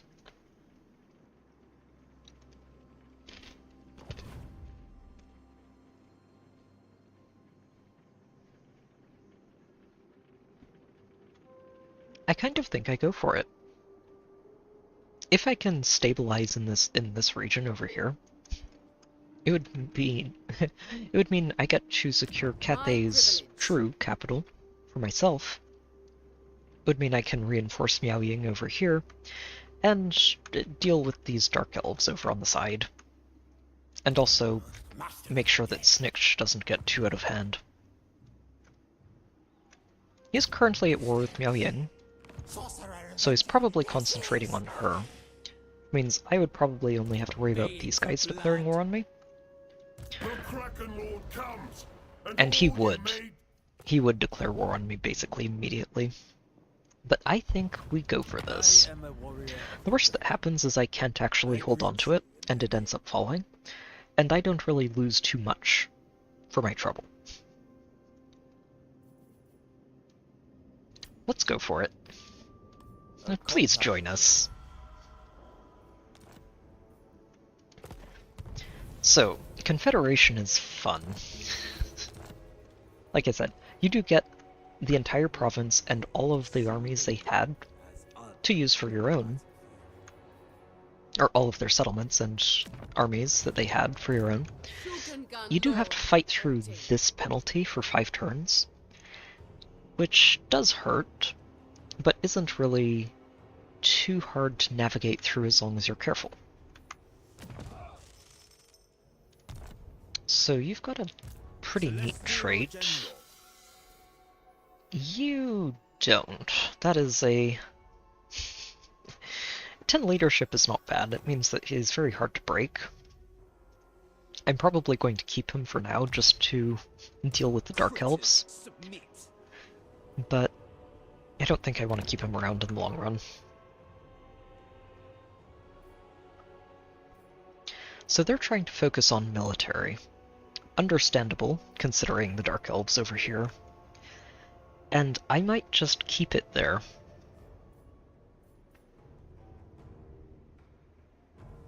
Which means we want to switch this over. I don't know why they built that there at all. Or, hold on. So they have access to peasant horses, which, not ideal. It's going to take a few turns for this to grow. And I think we're going with this. I fully expect these Dark Elves to declare war on me in the next couple of turns. And I'm going to need to be able to deal with that. This is a decent army. That is not bad at all. I like that. Nature's torment. Celestial General. So you go ahead and garrison here. I would like to switch some of these out. I think the crowmen are probably better at the job that the peasants have than the peasants are. And just getting you to start recruiting some crossbowmen of the Jade Warrior variety would be very good for you.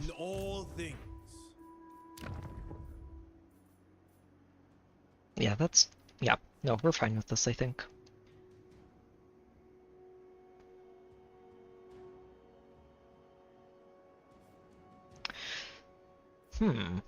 So if I do switch this over, this is currently at...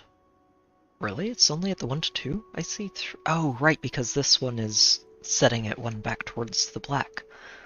So if we switch this over, this immediately dunks right into the 4. And that only takes a turn. Let's do that. I can dismantle this and build something better in its place. And I'm going to wait to have him start recruiting until next turn. We can dismiss you, which helps get our income back under control. And I think that's looking alright. Very good. Now Wei Jin is going to be fun because it is the grand capital of Cathay and has access to a lot of very fun unique buildings that we can build in this settlement that will frankly benefit the entire Empire a lot. And yeah, this one basically turns this into one of the best places in anywhere to recruit your Celestial Dragon Guard and crossbows. Which is good because you really like having those. They're great units. And this just helps you confederate the rest of Cathay. You do have to get to rank 5 settlement to get it, but it's worthwhile.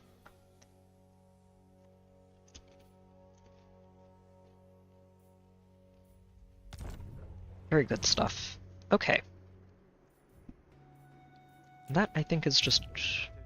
Oh, we have one for the Caravan Master, too. Nice. I think I just keep improving the archers for now. Yep. To my arsenal. For the Imperial Oh wait, was there another one? There was. Yeah, go ahead and take that Shuraim rank 3. From the dragons. We have an outpost available, right, because we signed a defensive alliance with the Custodians. So alliances are actually very cool in this game. They do involve some risks, obviously, if you don't want to be dragged into wars that you aren't ready for. But if you build an outpost in one of your allies' settlements, you can recruit from their recruitment pool. And I don't believe this recruitment costs gold, and I don't think it has an upkeep of gold either, so it's actually really, really helpful. Let's see.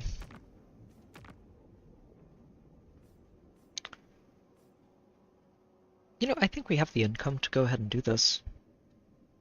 I don't think this is a bad thing at all. And having the ability to just pull some extra units out of them could be helpful.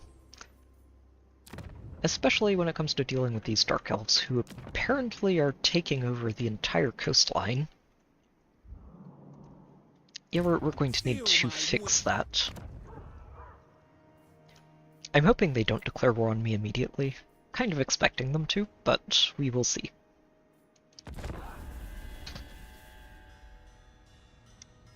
I am an immortal dragon, but even my patience is tried. Ugh. Why is everybody demanding money from me?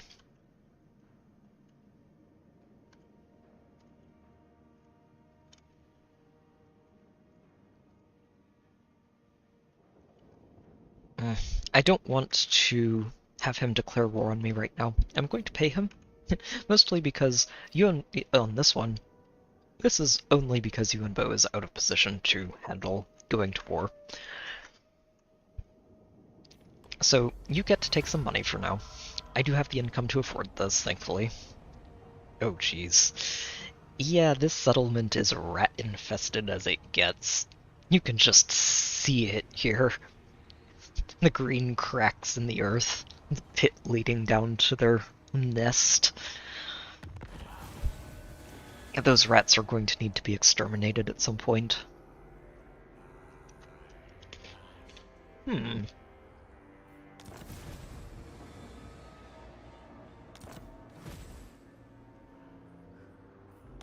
All these quests. We're going to get so much money. A lot of these are just for things I'm going to be doing over time, so... General of the Celestial Host. Yes, good. So we've gotten this all the way up to... I think this is 4, right? So we got an extra discount on recruitment. The recruits are better.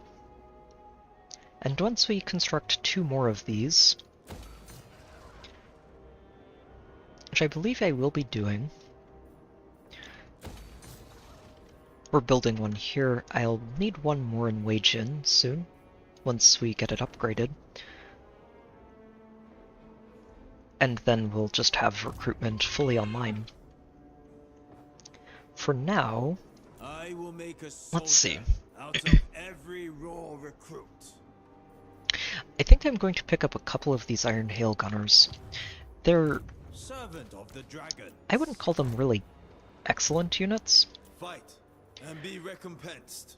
but they are very useful for just clearing out a flank. As long as you can micromanage them properly, they actually do a lot of damage for an early game unit.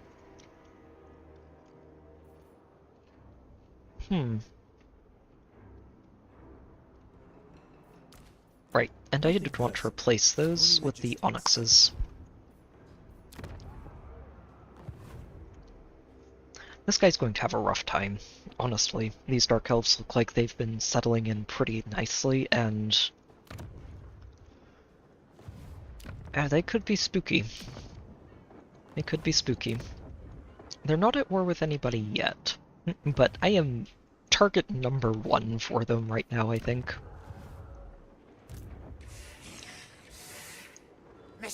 Oh wow, that is a lot of rat. That is a lot of rat right there. Oh, and he's already got Poison Wind Mortars. Having used these very recently, they are horrifying if your army is even remotely using infantry. Those are scary, scary things to fight against. Hilarious to use, but scary to fight.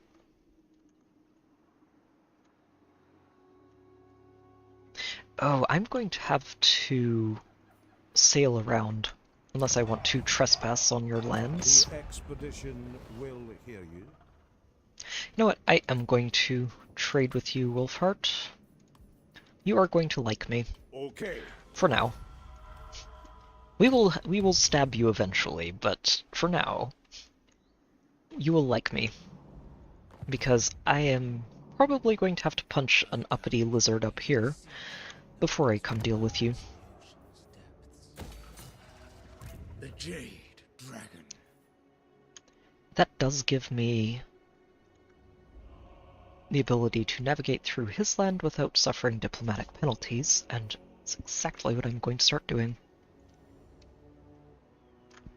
Yeah, so we can get down to Dark Elf territory in a couple of turns. Elements grant safe passage.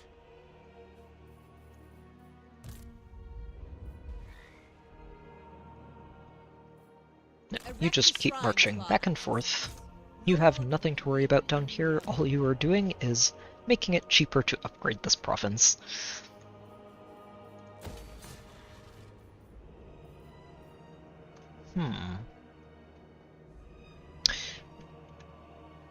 I think we just get very greedy in this province. I just want this to upgrade as quickly as humanly possible. And we should be able to do it too. In 2 turns, we're going to build the furs here first, obviously. It's not worth passing that up.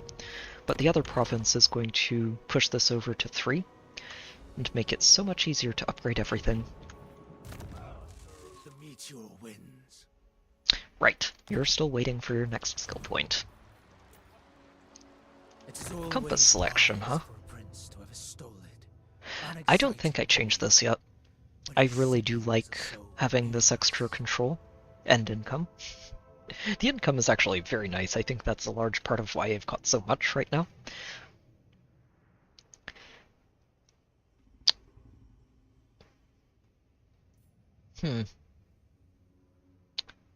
Yeah, we can't set it to that. Dragon Emperor's Wrath is probably unnecessary right now. Celestial Intervention is very fun, but I think if I want an army ability to use right now, it would be this one. So yeah, we're just going to leave the compass as is. I should be at the Celestial City. And move along. Ensuring the Empire as well. Not on the field. Yeah, okay. Moving along.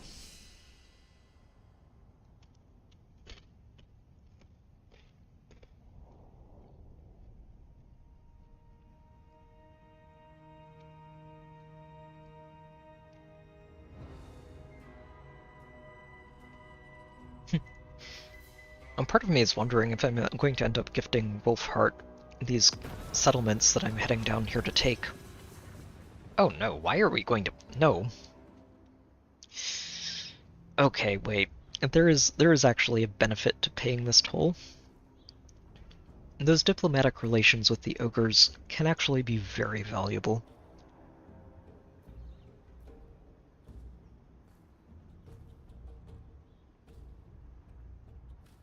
Huh. Mostly just because it helps point the ogres away from Cathay and into everything else out there that wants to invade Cathay. You know what? Sure. Pay up. Harmony threatens our order. High Sentinel first. We'd get to upgrade the dock, the mines, and add another level of yin to this settlement chain. Very good. Sorcery. Alright, Yuan continues marching south. March for your rations. And we have found our first Dark Elf spotting of, well, a while now. All right. Oh, you have been working on them. Nice. Well, that's okay. We are going to go secure this capital. Very well. Oh, it's only the one. The other two are habitable climates. Yeah, we're going to be punching Marcus eventually, aren't we? I might donate this to him, though. It's a capital that would be very expensive to build at the moment, and I don't need it. It's kind of out of the way. Ooh, hold on. I take it back. 1, 2... Yeah, we're going to build this temporarily and then switch it over after the next turn. And the reason I'm doing this switch is because this province is about to have enough of a population to increase this to level 3. And if I build this turn, that just shaves an entire turn off of that build time. Which I do like. You continue your march back and forth. Serve from the front. Okay, upgrade that, Attention. and let's continue adapting this army. The Jade Crossbowmen wouldn't be terrible, First among warriors. but if I can manage it, I'd like to hold out to get Wagen up to rank 3, and get the ones with shields instead. I don't think it's worth waiting. It's going to take a while before I get there, and I feel like I might be fighting Dark Elves before then. There's no shame in being a civilian. Well, good for you. Oh, actually, while I'm looking at this guy, I haven't looked at these skill trees for the general yet. Okay, so leadership. Wait, what? Oh, wow. That is quite the skill. So normally, when a unit has a shield and can block missile fire, they can only block from in front of themselves. This says I can block in any direction. And also gives him a shield that he doesn't normally have. Oh, wow. This is the offensive version of the same. She's splash attack power 50, so he gets splash attacks, 60% weapon strength, 60%, oh my, jeez, that's a lot.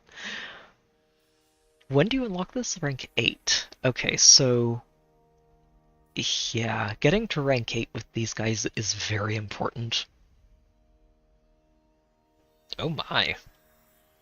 Devastating flanker too. You know, this is really good for when you get that Jade Longma for him, because then he can fly around the battlefield with 30% more speed, and doesn't care about fighting in forests, and gets, what is this, double charge bonus when attacking from behind? Yeah. That's pretty good. That's pretty good. Rattled, huh? Okay. Oh, and he just gets a combat ability, too. Is this a whirlwind? This is a whirlwind. I would call it a blade storm, but he's using a hammer, so it's more of a hammer storm.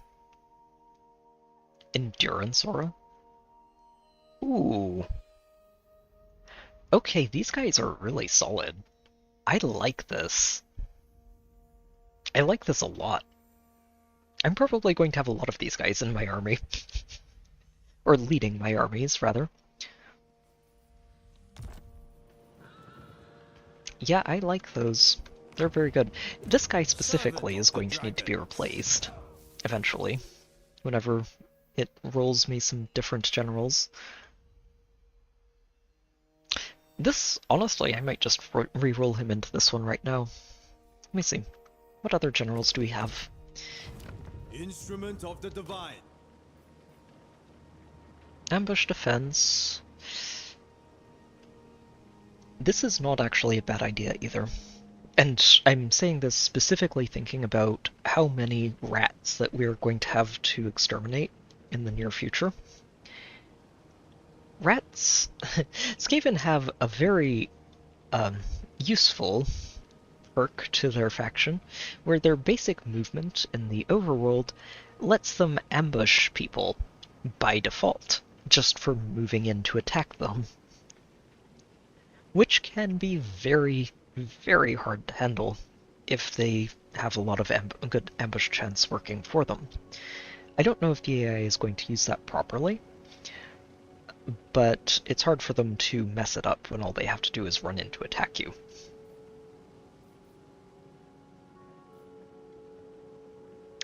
This would be really good too.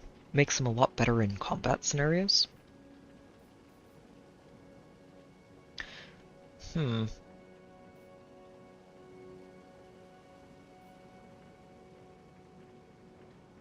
think I'm going to take the melee attack. Let me double check the skill tree, but I think he gets a lot of boosts to melee. Yeah. So he gets defense, charge bonus, armor, melee attack, health, the usual good stuff. This is a fairly, again, a lot of this stream has been for people new to the series, but this whole tree right here, this line of skills, is fairly standard stuff for a lot of warrior-type lords and heroes too. But this one's kind of the lord version, where you only get 2 ranks for a better effect. These guys are great. The fact that they aren't spellcasters either means that you can usually get everything you want out of this, out of the red tree, out of the yellow tree, and even get some out of the blue, potentially getting to the end of all 3. I like these guys. I'm going to replace you with the optimistic one. +6 melee attack is a lot, just to get for free. And while I am giving up 4 levels for this, I think it's worth it in the long run, just to get this guy getting experience sooner and faster. Alright. Right, Yuan, you're not using that skill point. Stop trying. And upgrade you. I must hurry. I need to skip that. I'm just worried that if I skip it, it's going to skip someone else who has a skill point that I would like to spend. Alright, on to the next turn. Let's see if we can track down these elves and knock them out.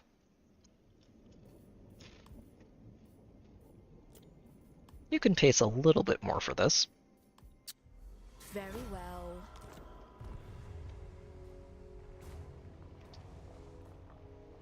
This defensive alliance is obviously going to antagonize the rats, but they were already being antagonized by, well, being rats. So, I'm not too worried about that. We were always going to have to fight them. Huh. Another one. And this one is an ogre. Yeah, no. That caravan's fine. We don't need any sketchy heroes joining us. Right clan's doing well. Carl doing his thing over there.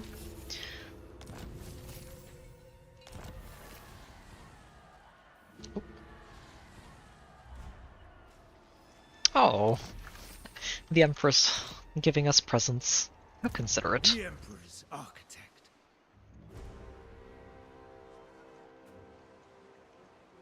Alright.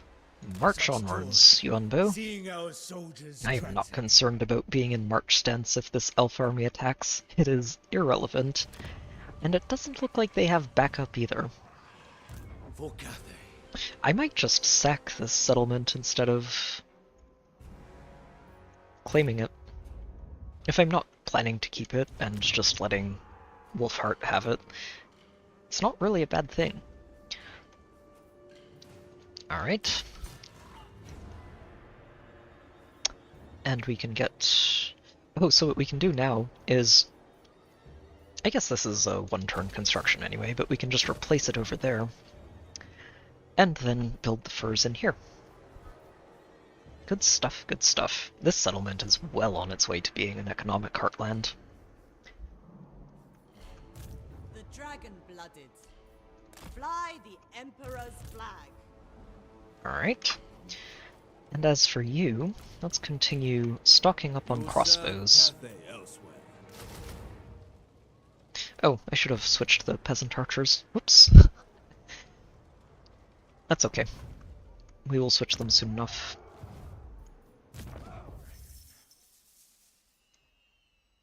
Let's see. Right. I'm like, wait, where did I want to put this point for you? Nowhere until next level. We should be able to get that level next turn, I think.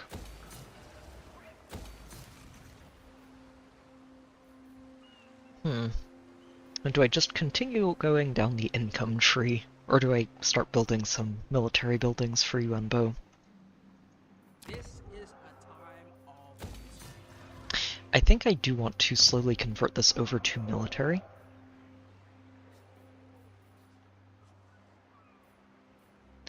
Ooh, this lets me recruit astromancers and both types of lions.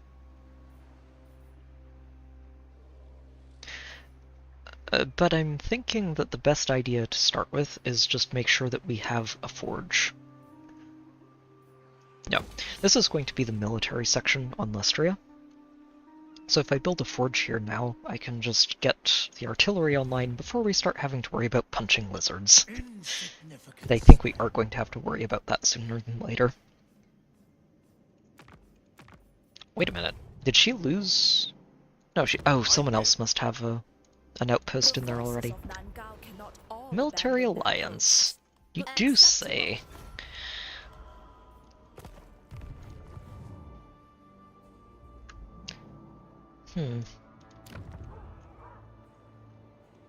Oh, she lost Pomei, huh? That's fair. There's been a lot of chaos coming through these gates, but it actually looks relatively clean at the moment. Well, other than the gates not being secured, which is a problem. There is wisdom in this. Yeah, sure, we'll build an outpost with you.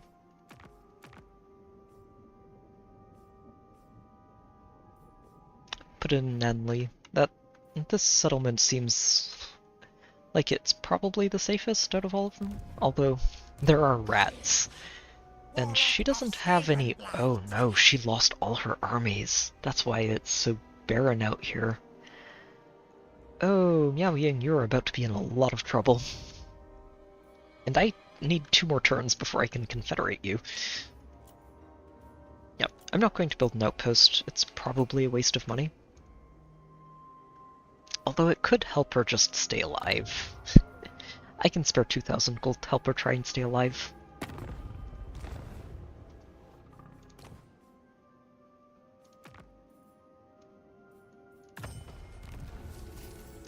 Outposts, that's something I forgot to mention, is that building an outpost also gives the settlement you built it in an extra boost to their garrison. It's not much of one, but every unit can count, so...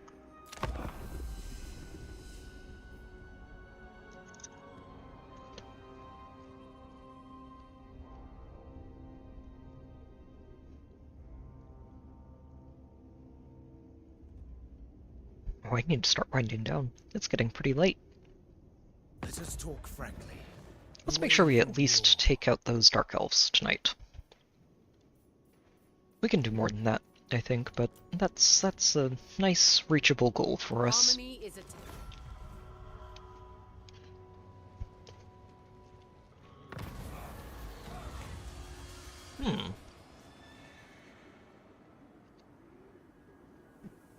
Oh, that smells like Zinch.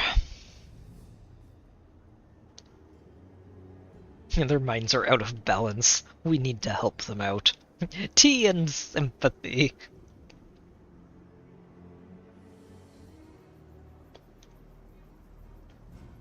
This will require the finest surgeons in all Cathay. So construction discount for Yang buildings. I think I am going to take this. I can afford it, and if I even build like 2 or 3 structures, it's already worth it. Tretch Craventail. Oh, must be a caravan that spotted him. I'm sitting here thinking, wait, how is Tretch even on our radar? They are one. You have traveled far, Katayan. Your business here must be important. Well, I mean, if you're not willing to trade. Nurgle down here. Yeah, nobody likes you. Everybody hates plagues. And therefore he just dies very, very quickly. I should check in on those ogres. Yeah, look at you. Let's trade. Have a non-aggression pact too, why don't you? Grace's wings. I don't want to worry about ogres. Not for a long time to come. And that should secure it for us. Onward! Greetings. What do you require of the Karazhan Corps? Well, you don't really like me, do you? Thorgrim is grumpy. To anyone who's not a dwarf. And if you are a dwarf, he could still be grumpy to you too. Alright. Should be good for diplomacy. Let's go purge some elves. Oh, they're just staying here? Well, yeah, that army's gone. They'll retreat, that's okay. We can catch them, finish them off. Oh, also, while I'm here, make sure we assign these to the correct units. I'm autoing this, we don't need to fight that in the field. Let's take some extra XP. Ooh, nice. Oh, is it because we're in a desert? Okay. Wait, how do we... Oh, we have to get out onto the ocean for this. Oh, that's fine. We will get there in another couple of turns. Another turn, I think. 1 turn and we should be able to reach it. I might end up keeping this. This is an annoying settlement to reach. Which is a good thing, because it means it's also annoying for enemies to reach it. Also means that I'd like to only have to get there once. Okay, up go the furs, build that up. Income, income, income. The Western Provinces. Okay. Right, you're still busy recruiting. Let's replace you two with some more crossbows. Only logistics. Nothing personal. Yeah, and that is 8 crossbows and 2 gunners, with a pretty decent wall of warriors, and 1 set of crewmen to just harass any artillery in the back line. At this stage of the game, that's mostly what I'm looking for them. Artillery pieces are usually very hard to move around, and vulnerable to just being attacked. Right. Nope, you're not spending a skill point until you level up again. I am trying to get you this level up, but you're having trouble finding battles.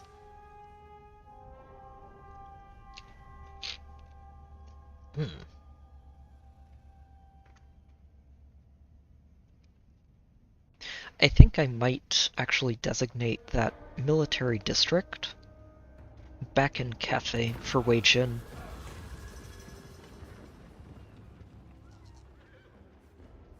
Sure. It gets him back into Cathay sooner and lets me send out another one sooner. Oh, excellent, and Choo-Choo is starting to really crank into this administrator role. Nice. Sorcery through me. Oh, I can't reach it this turn? Ah, fine. Ill considered. I can't reach them either. I would really rather not let them get in here. The celestial commands. But I don't want to march to get to them. Architect. Yeah, we can't actually get into the city from this side. Oh, that's so annoying.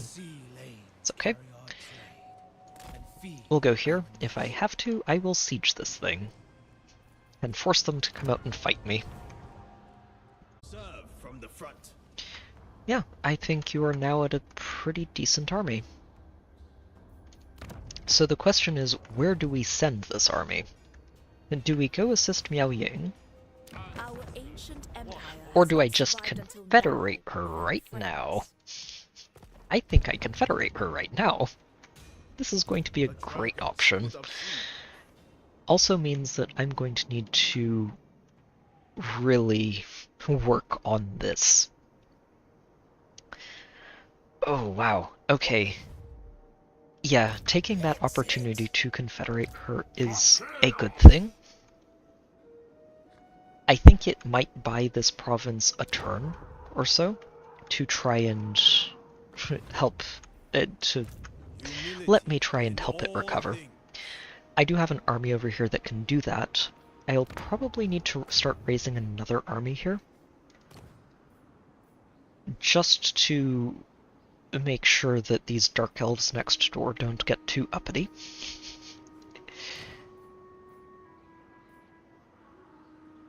I could, you know, we could probably grab a bureaucrat just to sort of ease the costs of upgrading Wei Jin. If I'm going to raise another army. Ah, wow, I wasn't expecting this. So if the nice thing about this is because I'm not at war with Snitch over here, if I confederate her, this siege instantly gets lifted. Also means that he's probably going to declare war on me almost immediately, but that's okay. Probably okay.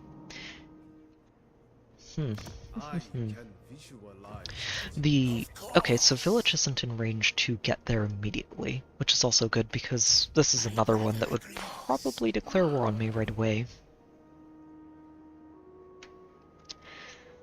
Oh, if I confederate Miao Ying, suddenly this wall becomes my responsibility. And she's just going to sit there like, yeah, good luck!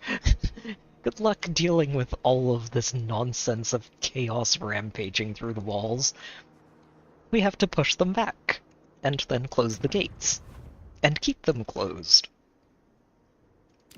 Honestly, once you get these gates online, they're fairly easy to hold. They have some of the scariest garrisons in the game, but you have to get them fully online to get there. How are you doing down here, Xiao Ming? Yeah, you're doing fine. Oh, you're doing very well. Good. So, oh, you're also at war with Snitch. That is really good, so Snitch may find another target. Okay, we'll go ahead and do this. Miao Ying, welcome to the party. Welcome back, rather. It's been so long since I had her on my team. I really...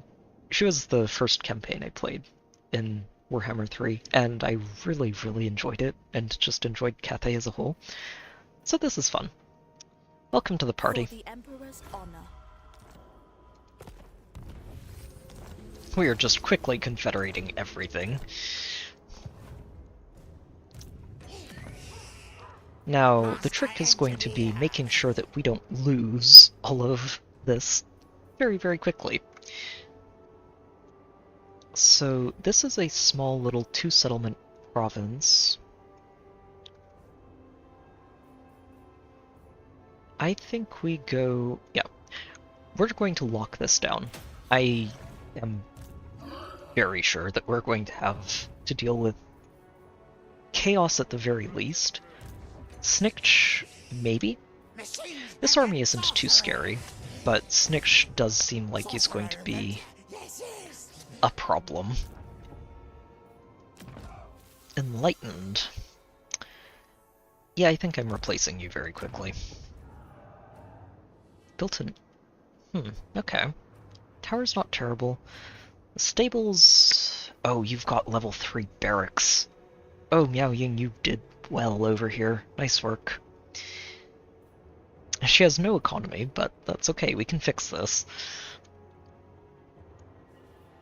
What does this landmark do again? Oh right, this is the the 9th wall. If you're defending, this is a good one to have. I kind of want to break this, and switch it over here, and just have you start recruiting some Jades to help with everything. Oh, and we got an Astromancer? Nice. Oh, a Bureaucrat Astromancer. This is... So this right here is where things start to get very silly with Cathay.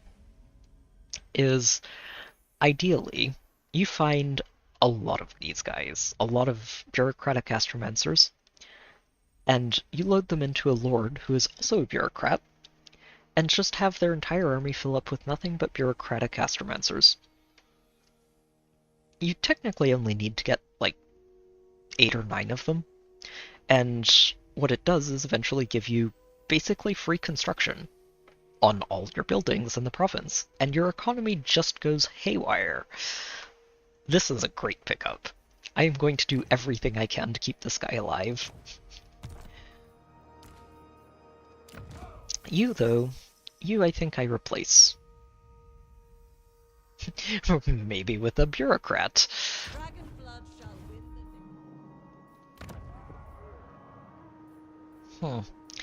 So, I'm thinking that this guy is going to need to move over here to deal with chaos. What is his quickest path there? Can I... Oh, I can send him over here to colonize Pomei. Yep, that's where you're going first. Wait, did I replace you? I think I did. Oops. Oh well. You know what? Sure. Inyard is good. It will be fine enough to go into combat with, and I can hire the other one later. The glory of Cathay is unparalleled. For now, you are just going to start recruiting. I need you to have a working army. So let's start working on some crossbows with shields. And leave the rest in here, and you're just going to recruit, recruit, recruit. Dragon-blooded Shogunga. Oh, I was not expecting to be able to confederate you already. Honestly, really excellent. I am going to go ahead and dismantle both of these. Start building... I wonder if I start building walls. It might help.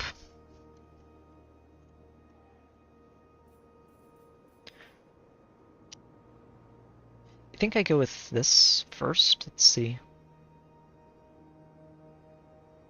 Yeah, I'd like to get the young online as soon as I can to help over here. Plus, it's super cheap for the next 2 turns to build these white buildings. This obviously wants to move over into Nanli eventually, but not until we've gotten some armies recruited. Nangao might end up building walls. I do not want this city to be lost to village. Oh wow. Things have escalated over in Cathay, haven't they? At first it was like, oh yes, we're just purging these silly vampires from the Heartland, and now suddenly we've confederated all of the north side of Cathay and are about to have to fend off chaos ourselves, so here's hoping it goes well. Yep, yeah, both of those are fine. Okay. I don't think I want to switch the compass. Control income. If I switch here... honestly, this might be a good idea. That income is so nice, but Ancestral Warriors is going to be very important. I think I wait and switch it when I get into a war over on Cathay. I shouldn't need it for Yuan Bo, who should be leveling up next turn, unless this ends up being a very scary fight. What do you want, Imric? Oh, see, you're polite. Thank you, Imric. I am happy to accept this. He's not demanding tribute. It's nice. It's a nice... Yeah, okay, here comes Snikch. Here comes Snikch. Snikch has had enough of me confederating his targets. Okay. This is alright. We can call in our Jade Custodian allies, and they're right on his doorstep. Zhao Ming is also right there, so we shouldn't actually have to worry about him too much. Outside of this one army up here. That's the hope.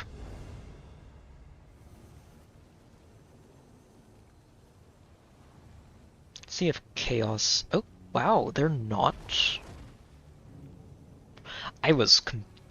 Village was the one I was expecting would declare war on me immediately. I was not expecting that one. Oh, and Miao Ying's back. Perfect.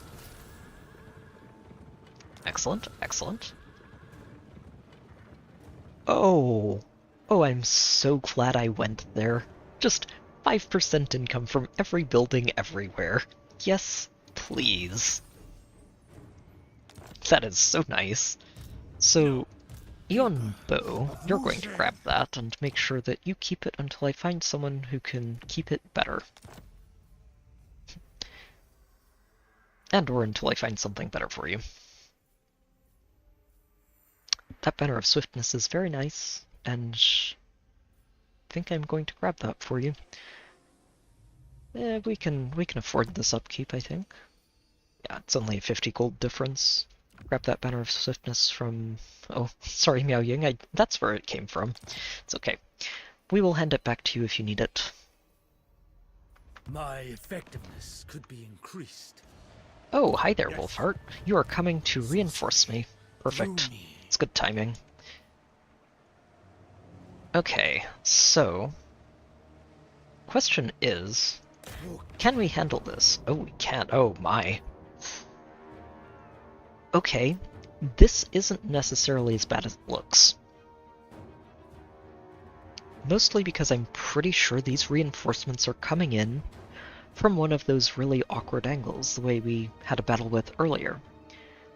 And if we can pin them down... if we can pin them down, Yuan Bo can do a lot of work with these meteors.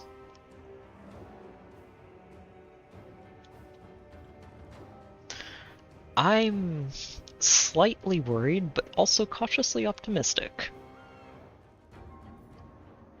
I think we can take this. Speed, let's see. Oh, let's give this to you. That just helps the lion navigate in and out of the fight. Probably... I'm thinking about giving it to Yuan Bo instead. It could help him a lot, actually, especially in dragon form. Let's go with that. We can give this to the lions and they'll be okay. Alright, so this is the thought, is we have an army of one that we ignore because we don't care about him, and we just corner this nonsense. Holy cow, they have a lot of archers. So many archers in this army.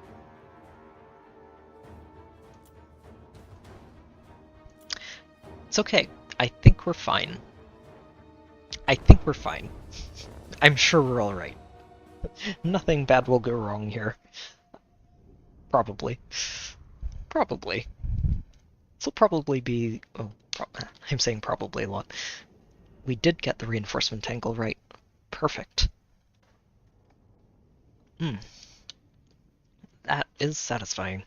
So this is likely going to be our last major battle of tonight. Yep, we are just setting up right here. Set up the murder box. I am going to need to deal with you. I need to figure out who to send to deal with you. Apparently these guys are alright. Wait, even the... what? Really? No way. He's a lord, there's no way you guys can handle that. They do have 40 melee attack, wow. I didn't... These guys are way more effective in melee combat than I thought they were. They don't have much charge bonus, that's why. You know, I might just let the Longmas and the Crowmen go after him.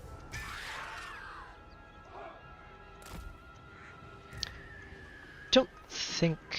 Yeah, Yuan Bo isn't going to want to do that. He's going to want to execute one of these lords, or the lord or hero over here. And this is where I start regretting not upgrading this execute to have more uses. It's okay. Although, there is a lot of merit to going to execute this guy instead. If we kill him early, everything over here gets a leadership penalty, and that helps a lot. Because I don't necessarily want to kill all of these armies, I just want to do a lot of damage to them and rout them off the battlefield. These peasants are also pretty expendable at this point, since we have access to the Jade Halberds. They'll want to be upgraded sooner than later. The same with these. I don't mind too much about losing a lot of units, I'd just rather not lose the entire army, the way that auto-resolve was giving me.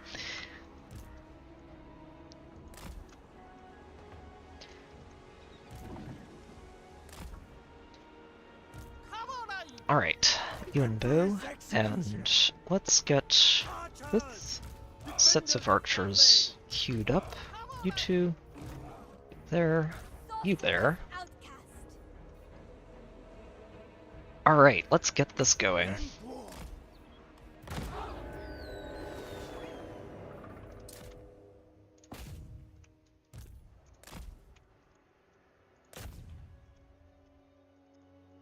Yeah, so ideally, Yuan Bo goes over there, we work down the Lord, execute him, and get immediately over here. I don't know if I'm going to be able to keep Yuan Bo over there if it takes too long to kill him, because I do need him over here to drop meteors on cooldown when we get there. Speaking of, this is going to be very helpful.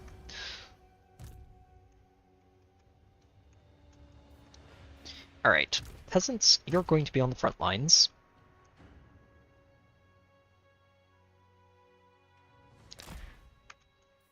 We are going to put a couple of Jades here to box them in.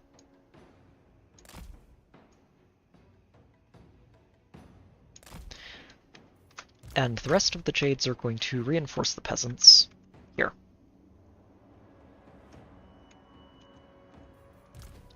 Ideally, honestly, we just really pinch them. I don't want to give them much room to work with at all. So let's do this instead.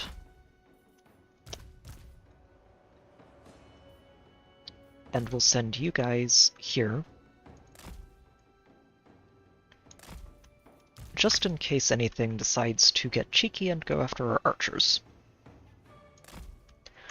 And I'm double stacking these. If we double stack them information like this, it's a lot harder for any charges to break through their lines. And that's important because we really don't want anything breaking through.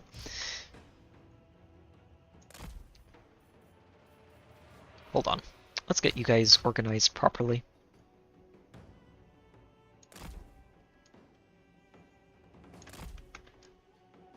You know, I should probably have archers firing on both ends. I like this. I like this a lot. Okay. Yep, and then you just sort of close that side of the box. You guys set up right here. And we have ourselves a very effective little murder box. Let's go.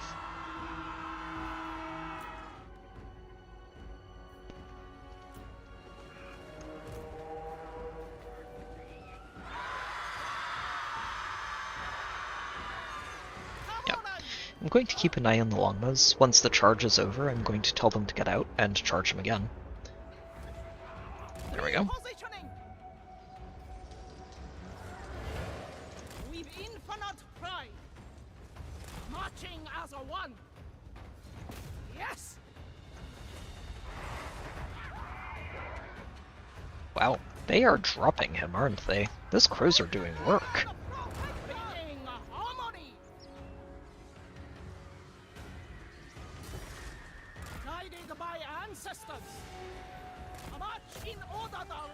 How long do we have? A minute. Yeah, Yuan is going to need to start heading over there. Positioning is all. Dragon moving. Shoot, he's not. He's stuck. Why is he stuck? He's stuck because of everybody else. Oh, hold on. Pause, pause, pause. Execute that. And we are going to wait for reinforcements. That lord is already dead. Oh my wamu.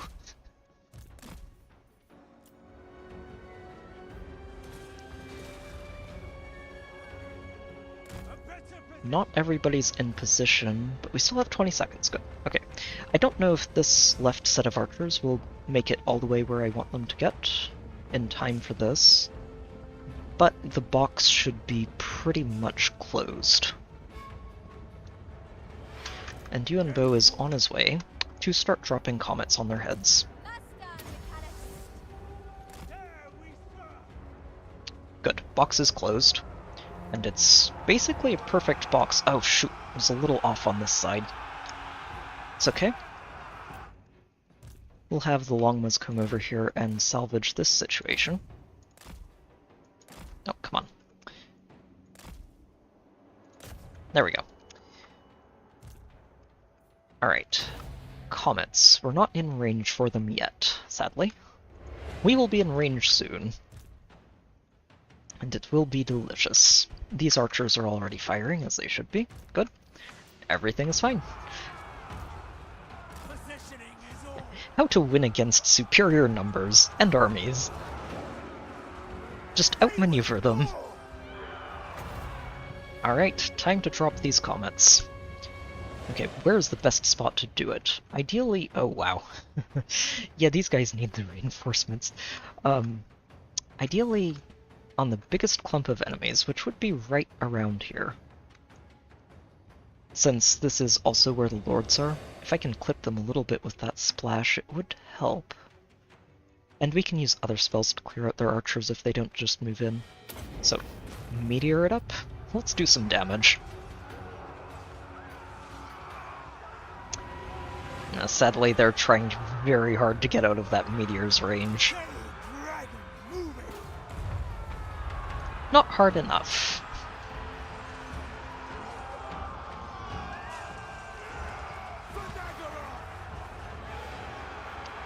Okay, let me find a good place for these guys to get in. Oh, perfect.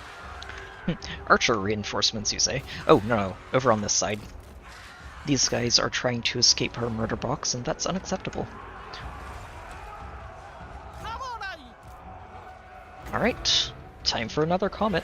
Oh, and look at this juicy ball of enemies. Right there, please.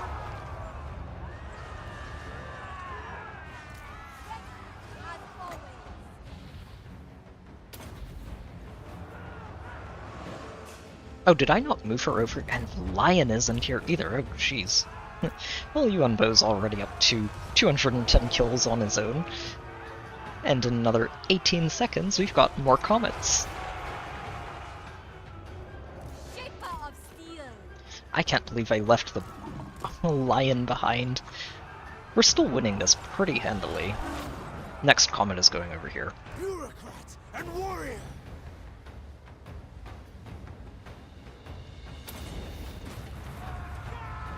Okay, I do like Yuan though. He doesn't even have his spell intensity going yet, and these comets are already just doing so much work. Oh, there was a little bit of friendly fire there. A little too close to our front line, but that's okay. Oh, and they're all gone. Let's see. Where is... Is there a hero in here somewhere still?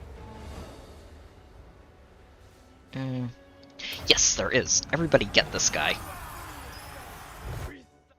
I want every archer we have to fire on that man. The Lord can get away. This is the one I want dead. Or as dead as we can get him. Spy master.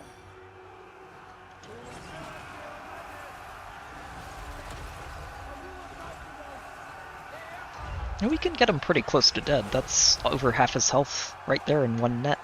Very nice. Oh, that was not a close victory. That was decisive. That was decisive. We set up such a glorious trap. It's satisfying to be able to navigate into that and pull it off. Especially when our army is, frankly, really low level.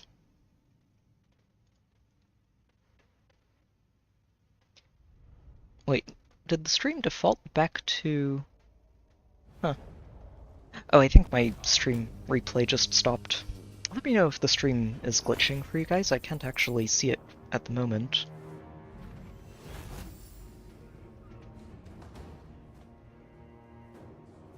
Okay, no, it looks like it's still going fine. Okay, good.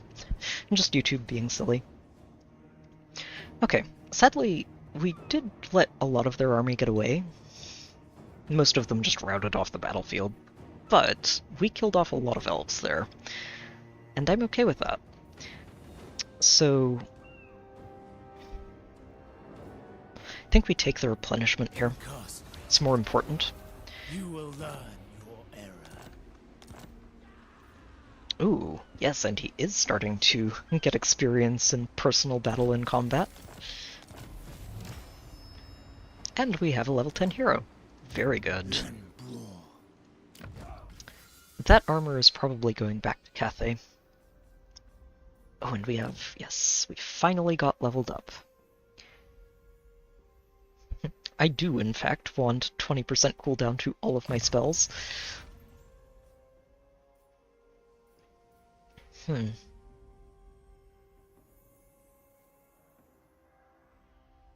Yeah, we take this. This is just such a nice discount across the entire empire. And this is also very tempting. Especially since it does boost those Onyx Crowmen, and I was very impressed by them just right in that battle when we had them drop in on that Lord. Huh.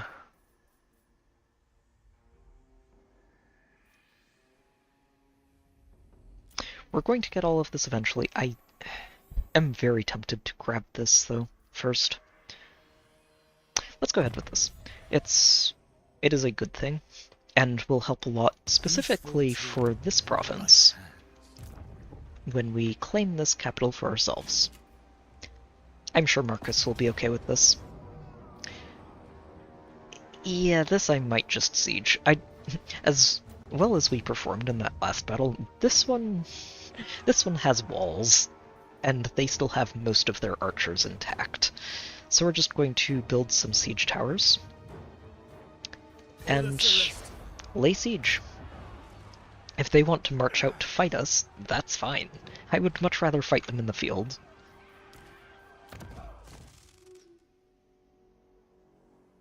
Okay, you grab that metal shifting, and let's check back in on Cathay.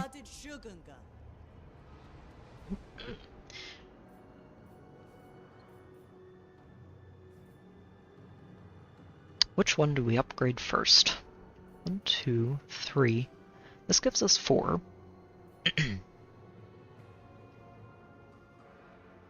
We'd have 5 here.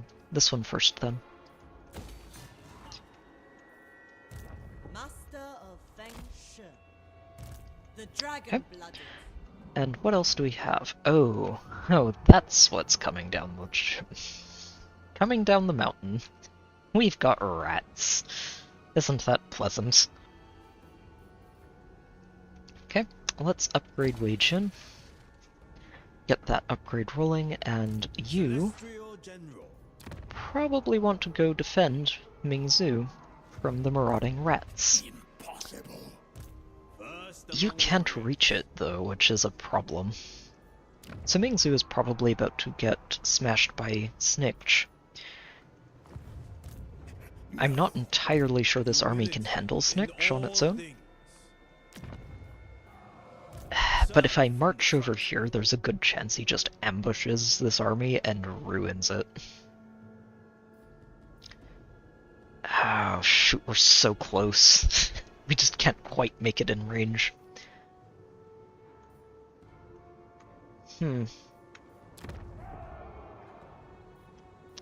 Okay, what I am going to do... Wait, why can't I switch the compass? Oh no, did I accidentally reset it in the same direction, and I must have done that. Oh shoot, which puts it on cooldown. I don't get the fun abilities to help tip the scales in our favor in these kinds of battles. General of the Celestial Host. So, this place does have a small garrison. Together with Zhang's army, they should be able to handle Snitch, unless he gets an ambush. I would not put it past him to get to ambush. And it makes me want to just advance slowly and pick up the pieces afterwards.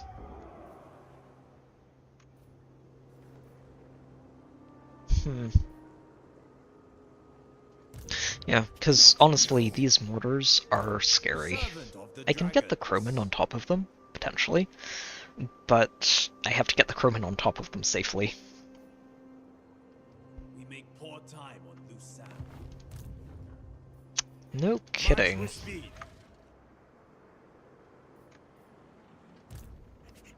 I think I'm going to gamble this. I feel like... Yeah, okay, so no, he can't actually get through this to attack the army on the other side, not in an ambush stance, so this should be fine. Okay, I didn't realize that this settlement actually just blocks the entire area between these spots, so you can't move past there, which means he can reinforce the settlement and potentially just flip that fight in our favor. Excellent. Whew. Okay, problem solved. One problem solved. We are going to have a lot of problems over here. As much as I want to be greedy, I can't over here. The rest of the Empire is going to have to support recruitment in these areas to make sure they stay safe.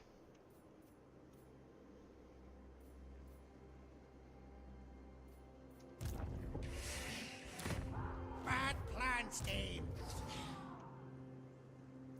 Erect a shrine to our ancestors. Yeah, you're just going to move slowly in this direction. This is sieging, and it's taking some time. So just keep recruiting. Got a couple of swords.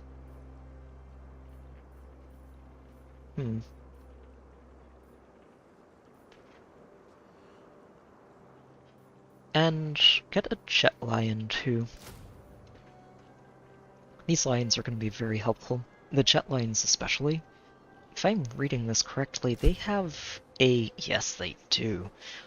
They have one of my favorite spells from the Cathay set, which just says no to enemy projectiles, which is going to be coming in very handy against things like these mortars. that would otherwise just ruin us.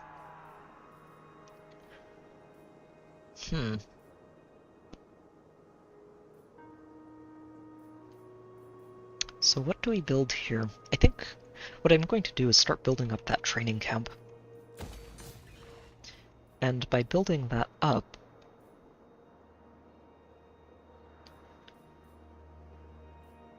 yeah, so we build up the training camp here, and once it's at rank 3, I can demolish this one and build something else in its place.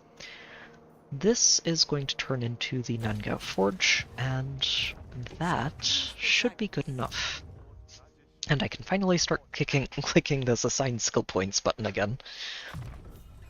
A worthy addition to my arsenal. Oh, look at all these upgrades. What do we upgrade first? I want to turn this into an economic area.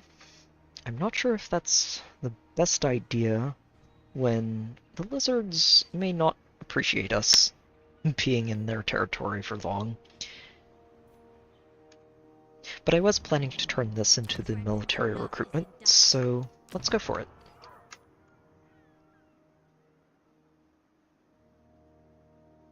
Let's go with Swamp Town. I say I'd like to turn this into an economic area. I'm probably going to build walls in Swamp Town instead of just going for greed. It's a little too close to the lizards for comfort, and they don't like me too much. To be honest, walls in all 3 of these settlements is probably the correct idea. Maybe I just upgrade this first. Gives me another target for these commandments, and I would like to get those going. Upgrade all of this.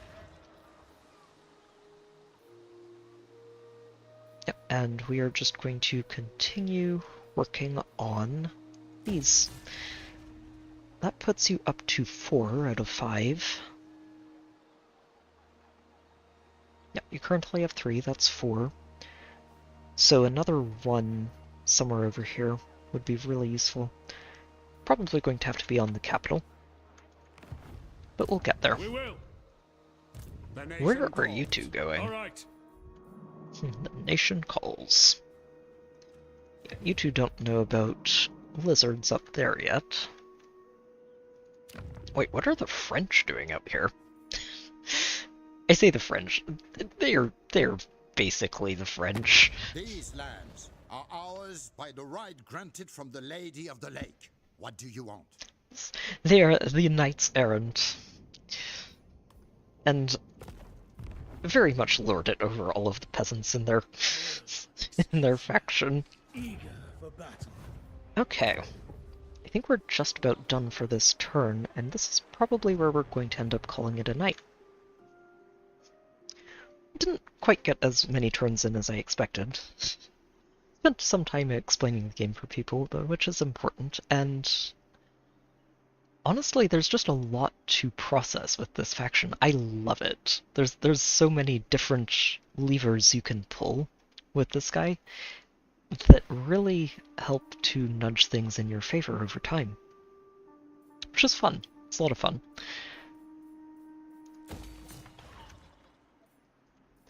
Let's make sure we dispatch another caravan. This is the good one. Huh.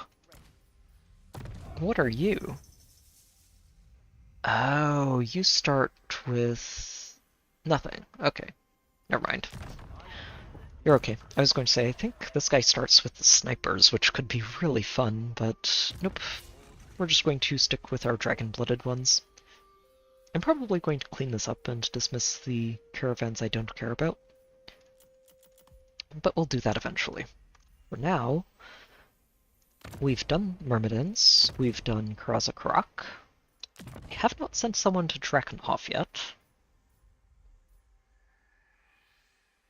Maybe I do that now. Ooh, looks like Karl's doing pretty well for himself if he's got both Reichland and Marienburg.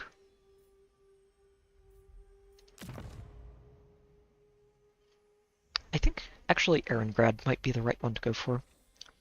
That one might have an economic item waiting for me as well. Alright. Very good stuff. Honestly, really happy with how this has gone, and the fact that I have, so far, made it through without any saves coming at all. Except for that one brief oopsie on turn 1 where I ended turn too early. But I'll forgive myself that one. That was a very silly slip-up. Going well so far, though, and yet things are going pretty well over in Lustria. It's relatively quiet. The lizards are probably going to try and change that soon enough. What I'm hoping is that we can get a slightly better army before they decide to declare war on me, and then just push in, claim Hexawaddle, and the rest of their territory. It may be, like, if they sue for peace, I might accept it after we claim this Isthmus of Lustria, and let them have this topside, and hopefully keep ourselves a small barrier between ourselves and whatever's going on in the north half of this continent. Don't want to deal with any of that silliness at the moment. There's plenty going on back in Cathay. It's a mess over here, and yeah, we've got rats who are making a mess, we've got dark elves who are probably going to make a mess sooner than later, and we've got chaos who are just waiting to make a mess themselves. It's a lot, but it's good stuff, good times. And I'm looking forward to coming back to this. I will be streaming this again tomorrow, starting around the same time as usual. I do want to apologize as well for not having this stream scheduled earlier in the week. I kind of had it posted almost at the last minute. So I'm sorry about that. I should have this one scheduled tonight, and should have everything scheduled properly going forwards. Part of the reason I didn't schedule it until last minute was up until like last night, this morning, I wasn't even sure I was going to stream this, considering the general mood around the game at the moment in the Warhammer online communities.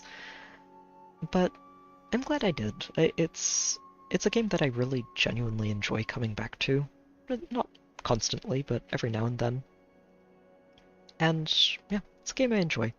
And I'm glad I have a chance to share with people who may not have seen the game before and can enjoy the many layered tactical nonsense going on here. So yeah, thank you to everybody who's tuned in tonight. It's been great to have you all. I hope you've enjoyed this, and